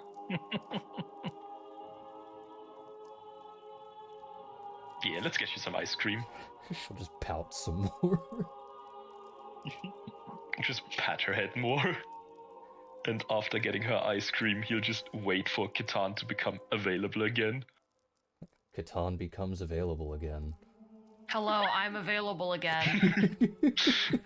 Just when he sees him come back, he'll just walk up to him and give him the biggest hug, Oh, Probably. Catan hugs him back. popping a few of his vertebrae. Ow. And then he'll just put his head on his shoulders. They're both like same size, so yeah, that works. Hmm. And he'll just say, thanks. And I'm sorry. I already forgave you, man. No, I'm Thank sorry you for too. being a whiny little bitch. And then he takes the two maps and thrusts them onto his chest and says, we have work to do, brother. Oh? Okay. Guess we do. I don't know if Speaking- Catan would know what's on those maps. He wouldn't fucking know, but his brother said we got work, so we got work. Speaking of work to do. Dragon shrines and gates. We gotta stop an apocalypse. Ah, Are you excited? no. I'm kinda excited. Catan smiles. No. But we gotta. Understandable. You have a wife to worry about. I don't. I'm just excited.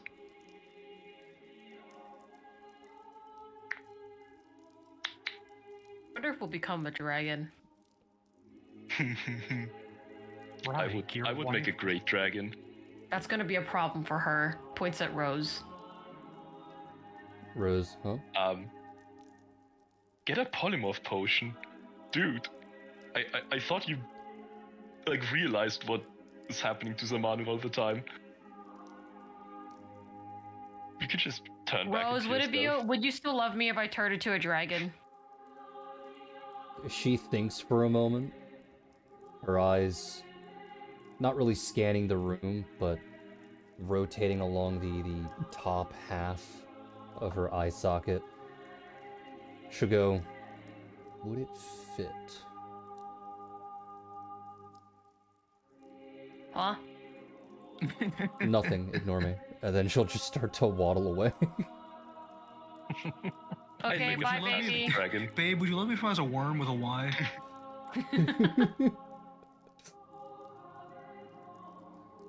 Don't you want to fly? I want to fly. I guess you can already fly. Couldn't you already fly? No. Oh. I can spit acid on you and burn a hole through you, but I don't really So want can to I. do that. But then I think you'd resist it. I mean, to a certain extent.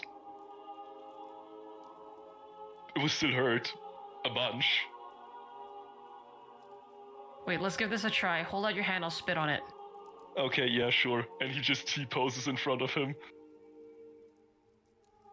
What? I'm going to spit on my brother. Why? Why are you spitting on your brother? What the hell going is on? happening? I like how people are starting to come back after I said that. I was wondering. No, I was listening the entire time. I'm just confused. Acid. We can both breathe acid. Yeah, I'm aware. You do know that it's not spitting on each other, right? You just have to acid breath. In my head, it's kind of like spitting. No, that's it's not. Acid. It's not. You would get a lot of collateral if you did that. Well, let's go outside. Okay. Oh my god. Oh, we should absolutely try it out. Okay. Okay, well, They're doing bro things. They're This is such fucking a around guy and thing. finding out.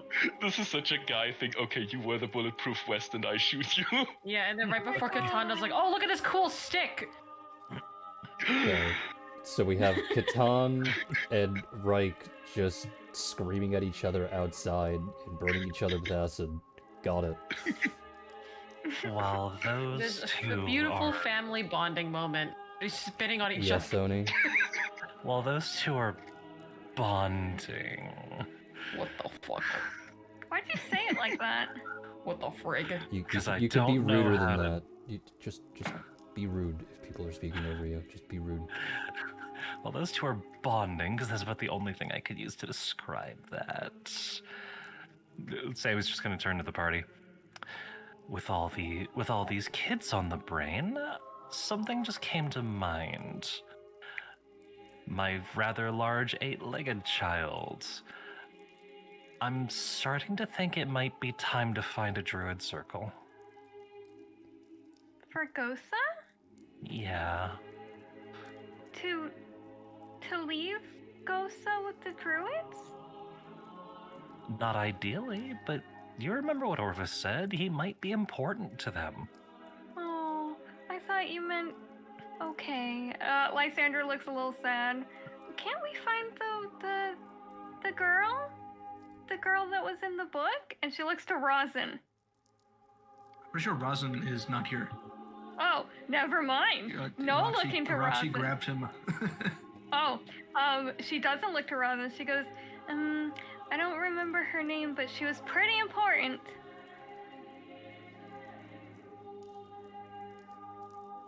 Does anyone in the vicinity remember the name? Please, I'm begging. Do you actually not out of character? No, out of character. I genuinely don't remember it. It's Zerna.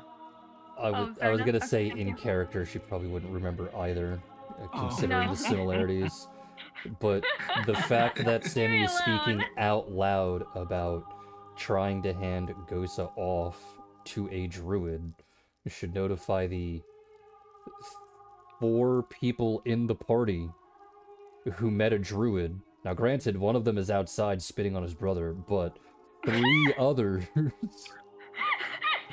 sorry, just are a here. statement. Fucking statement. Alexandra just looks around at the party and goes, "Does anyone know a druid? Please." Original Lake Group Who- B. Yeah. There was one.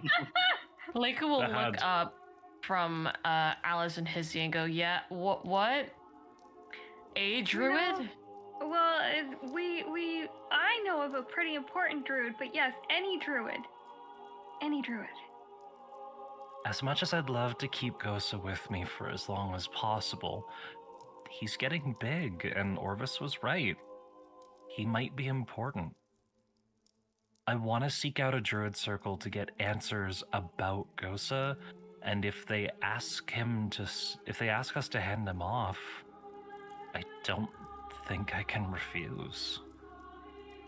Well, I'm not too sure about druid circles, but I do know of a druid who deals with animals frequently. We all ran into her, Zerna, remember, guys? Lysandra gasped and It was goes, the one with "That's with, the name!" with slime, right? Blue. Yeah, Blue and Zerna. I don't remember the druid, but I remember the slime. Well, Of course you remember the slime. What'd you do, stare at her hips all day? Says Kate. God damn. Well, would you happen to know where Zerna would be?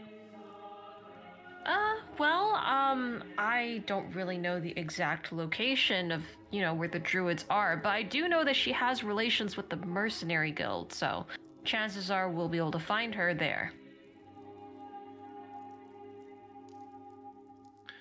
Well, I'd like to get these answers soon. She just pats her stomach. Before I have to deal with raising these two, I don't think I could handle having Gosa around. I don't think I could take care of Gosa with these two around as well. Well, I guess we'll try our best. After... Wait, hold on. Out of character. Where... Did anyone say anything about where we're gonna go after this? Or just gonna circle back? Tarantus? Yeah. Yeah, Tarantus. Okay. Because there's a lot of people trying to get to Tarantus to go to other places. Like, Guava's trying to get a boat so that she can go back to Ardwall. Nesa's trying to go back to Ethel. I'm pretty sure Leiku is attempting to go to Kelnor, or also Yes. Ethel first. There's a lot of potential splitting up that's gonna happen once you guys get back to Tarantus. Mm-hmm.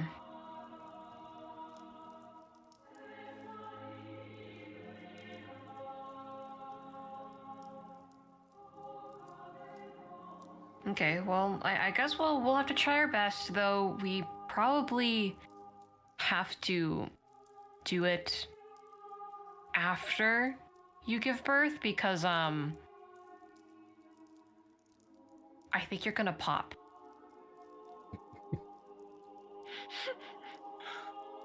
Concerning statement. It kind of looks like it. How many do you have? Twins. Twins! Lego's gonna pull out the plushie and oh, look at the babies. Look at my babies. Sammy just holds hers up too. Well, Just devolves into baby and cooing and mom competition about whose babies are cuter. Oh my god. Except it's said primarily through guttural noises and high-pitched squeaks rather than any certifiable language. Correct. We're all we're now both preoccupied. You can't contact us anymore, guys. That's it. Oh my god. Any other interactions, they can't be done because we're cooing about our children. Sammy does have one remaining coherent thought before they go into just squeak mode, though. Which is? One each of mine to watch over yours. And Yeah, and then they'll come out. Aww.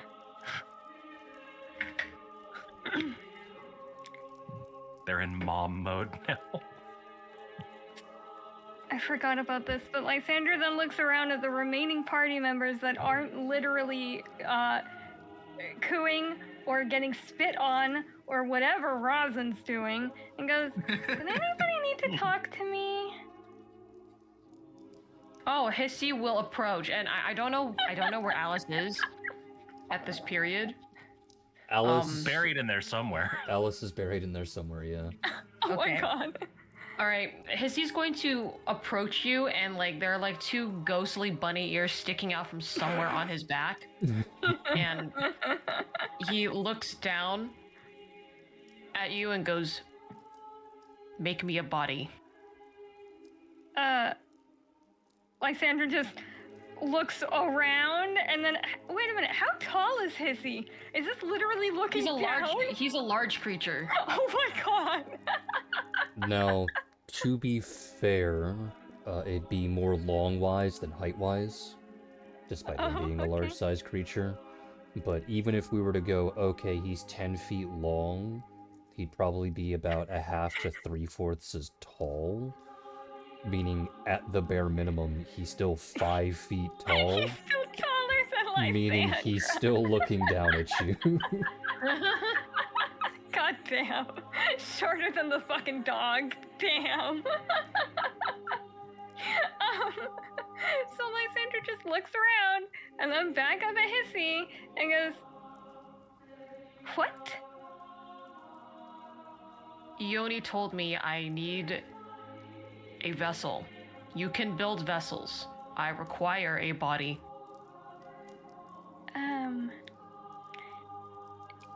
Now, see, I would love to, but you do realize that what I build is mechanical in nature? Yes. Ioni says it does not matter. I require a body. Am I creating a Gundam suit for this dog? I am a cat. No, I'm asking out of character. He is a Creating cat. fucking Gundam? He is a cat? Wait a minute! What's with the dog thing? Oh, I'm so confused in life. I think I get Okay. dumber every 5 minutes I spend here. I'm sorry!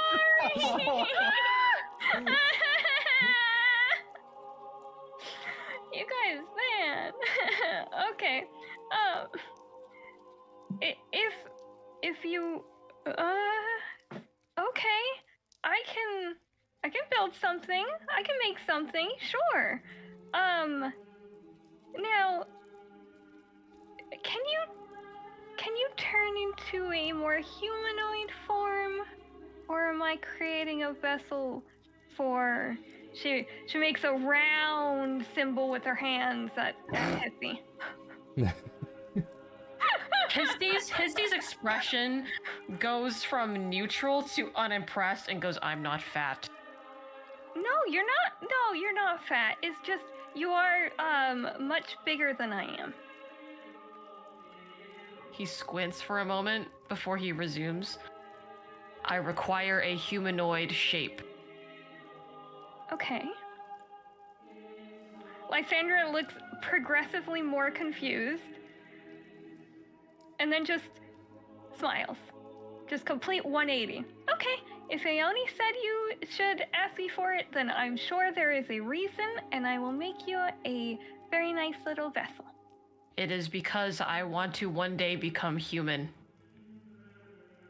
Next year, become human. Detroit. Okay. Jesus Christ. What? Detroit become human. Guy. He says to God.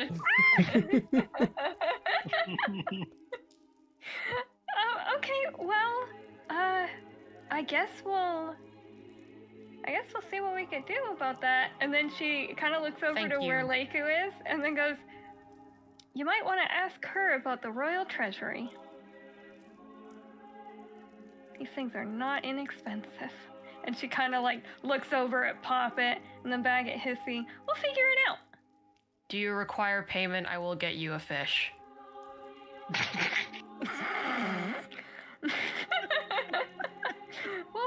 We'll work it out.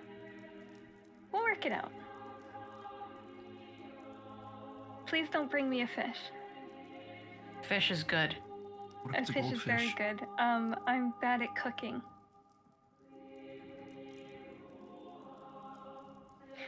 Please Okay. don't bring me a fish. Okay. You'll see Alice's head pop out from Hissy's back. And she'll go, I want fish. Okay, then I will get you a fish. Hooray! And then she'll just flump back into the fur. Lysandra just stares. Can she eat a fish? I do not know, but I will get her a fish. Okay, just don't upset her if she can't eat it. I don't think she can be upset. She is too happy, and he starts turning around. Okay, bye. Just waves. Goodbye, mechanical cleric. I will talk to you about a body soon. Okay. And then he starts walking over to Leiku going, Leiku, I need money. Mother, I require Mother. cash. I want Mother, I want open the cold hard treasury. cash, Mom. Mother, I want an allowance. Call me Is this a Shameless, bot? are you in chat? Well, I would It's a hope bot. so. Yeah, it does have to be a bot.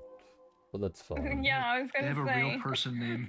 That is a strange ass bot right there. That is bot behavior. I would hope Call Me Shameless is here, since it is my channel after all. Channel existed since yesterday. Bot, no way, am real one. Okay. Oh no! I do know that bots haven't crossed the voice to text barrier just yet.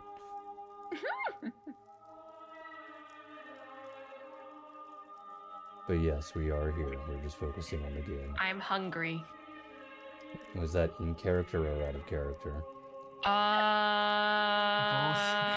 Sounds like both. Yeah. Okay. Let's say both. If we'll say bull. Oh my god. But yes, welcome Maria Devon. I just realized that Sumadu is vertical. She's Yeah, climbing. she's climbing on Reich. Breads can't be vertical. She has spider climb. Breads don't spider have climb? spider climb. Yeah, you didn't know that copper dragons have spider climb? Uh-uh. Well, Yeah, now they're you very do. weird. Yeah, they're very weird. They That can is- also They kill also you like by... making jokes and killing you with them. What kind of What? player am I playing? Maria, I'm the DM.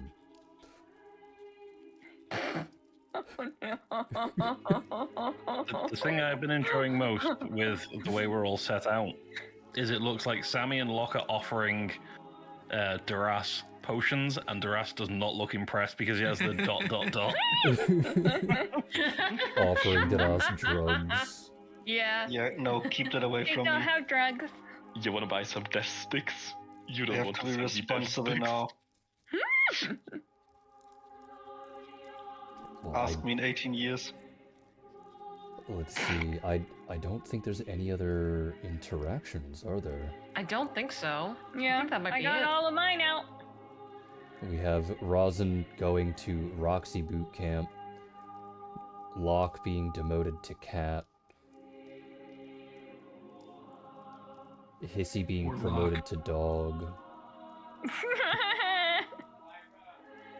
Catan still at cat, Vivi selling ice cream, And spitting on his brother. Yeah. Using breath attacks on his brother, Reich going, oh, my pet dragon literally slept through speaking with God, and now she's upset. Yippee. Whoops. So I guess I mean- that's the end of the session, huh?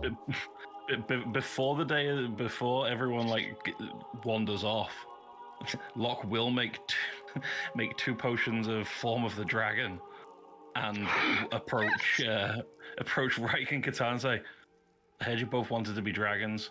Here you go," and just offer them the potion. Oh my god. Reich will just pick Locke up, give him a hug. Man, you're as awesome as your sister, our sister. And he just drinks it down in one go. Oh, okay. There it Did you is. really have to pick me up? Yes, Every day. because he slowly I turns am into a dragon. sorry. I was about to fuck. I It's- was about to it's get angry. fine. I'm gonna Maria, ignore it. I don't need a character artist, thank you. I already have several. Every character at the table already has an illustration. Do you guys want art? Fuck Several? off. Are you cheating on me? You're my several. Oh God! What do you Oh, mean? God. You're The you're Twitter you're my artist. cynical, you're my Leiku, you're my Catan, you're my everything. Oh god, the Twitter artists DM bots have become Twitch chatters. I think it's No. it's just not an about- asshole. No, it's just someone who's just asking for commissions. It's fine though. Sorry, I was just being snarky because I've seen that happen in a couple of chats recently. Oh, it doesn't bother me. A person's a person. Nothing ever bothers him. Yeah. I mean, they just looked up the D&D tab and clicked your stream. Yeah. I've been seeing it more and more. How Yeah. Anyway, I think that might be it, right? Yeah, I think that should be it. Let's see. You get a +4 to strength, a +2 to con, a +4 to your AC, the ability to fly, which stacks with your ability to fly, your dark vision, which stacks with dark vision. You gain stacks on your breath weapon. You get a bite. Your claws go up a stage. You gain 2 wings, and then you spit on each other some more. Yay! Alright, in which case, that will be the end of today's session. So I would like to thank everyone for coming out. I would like to thank everyone for being here. I hope you all enjoy the rest of your afternoon, evening, and good night. Good night. Goodbye!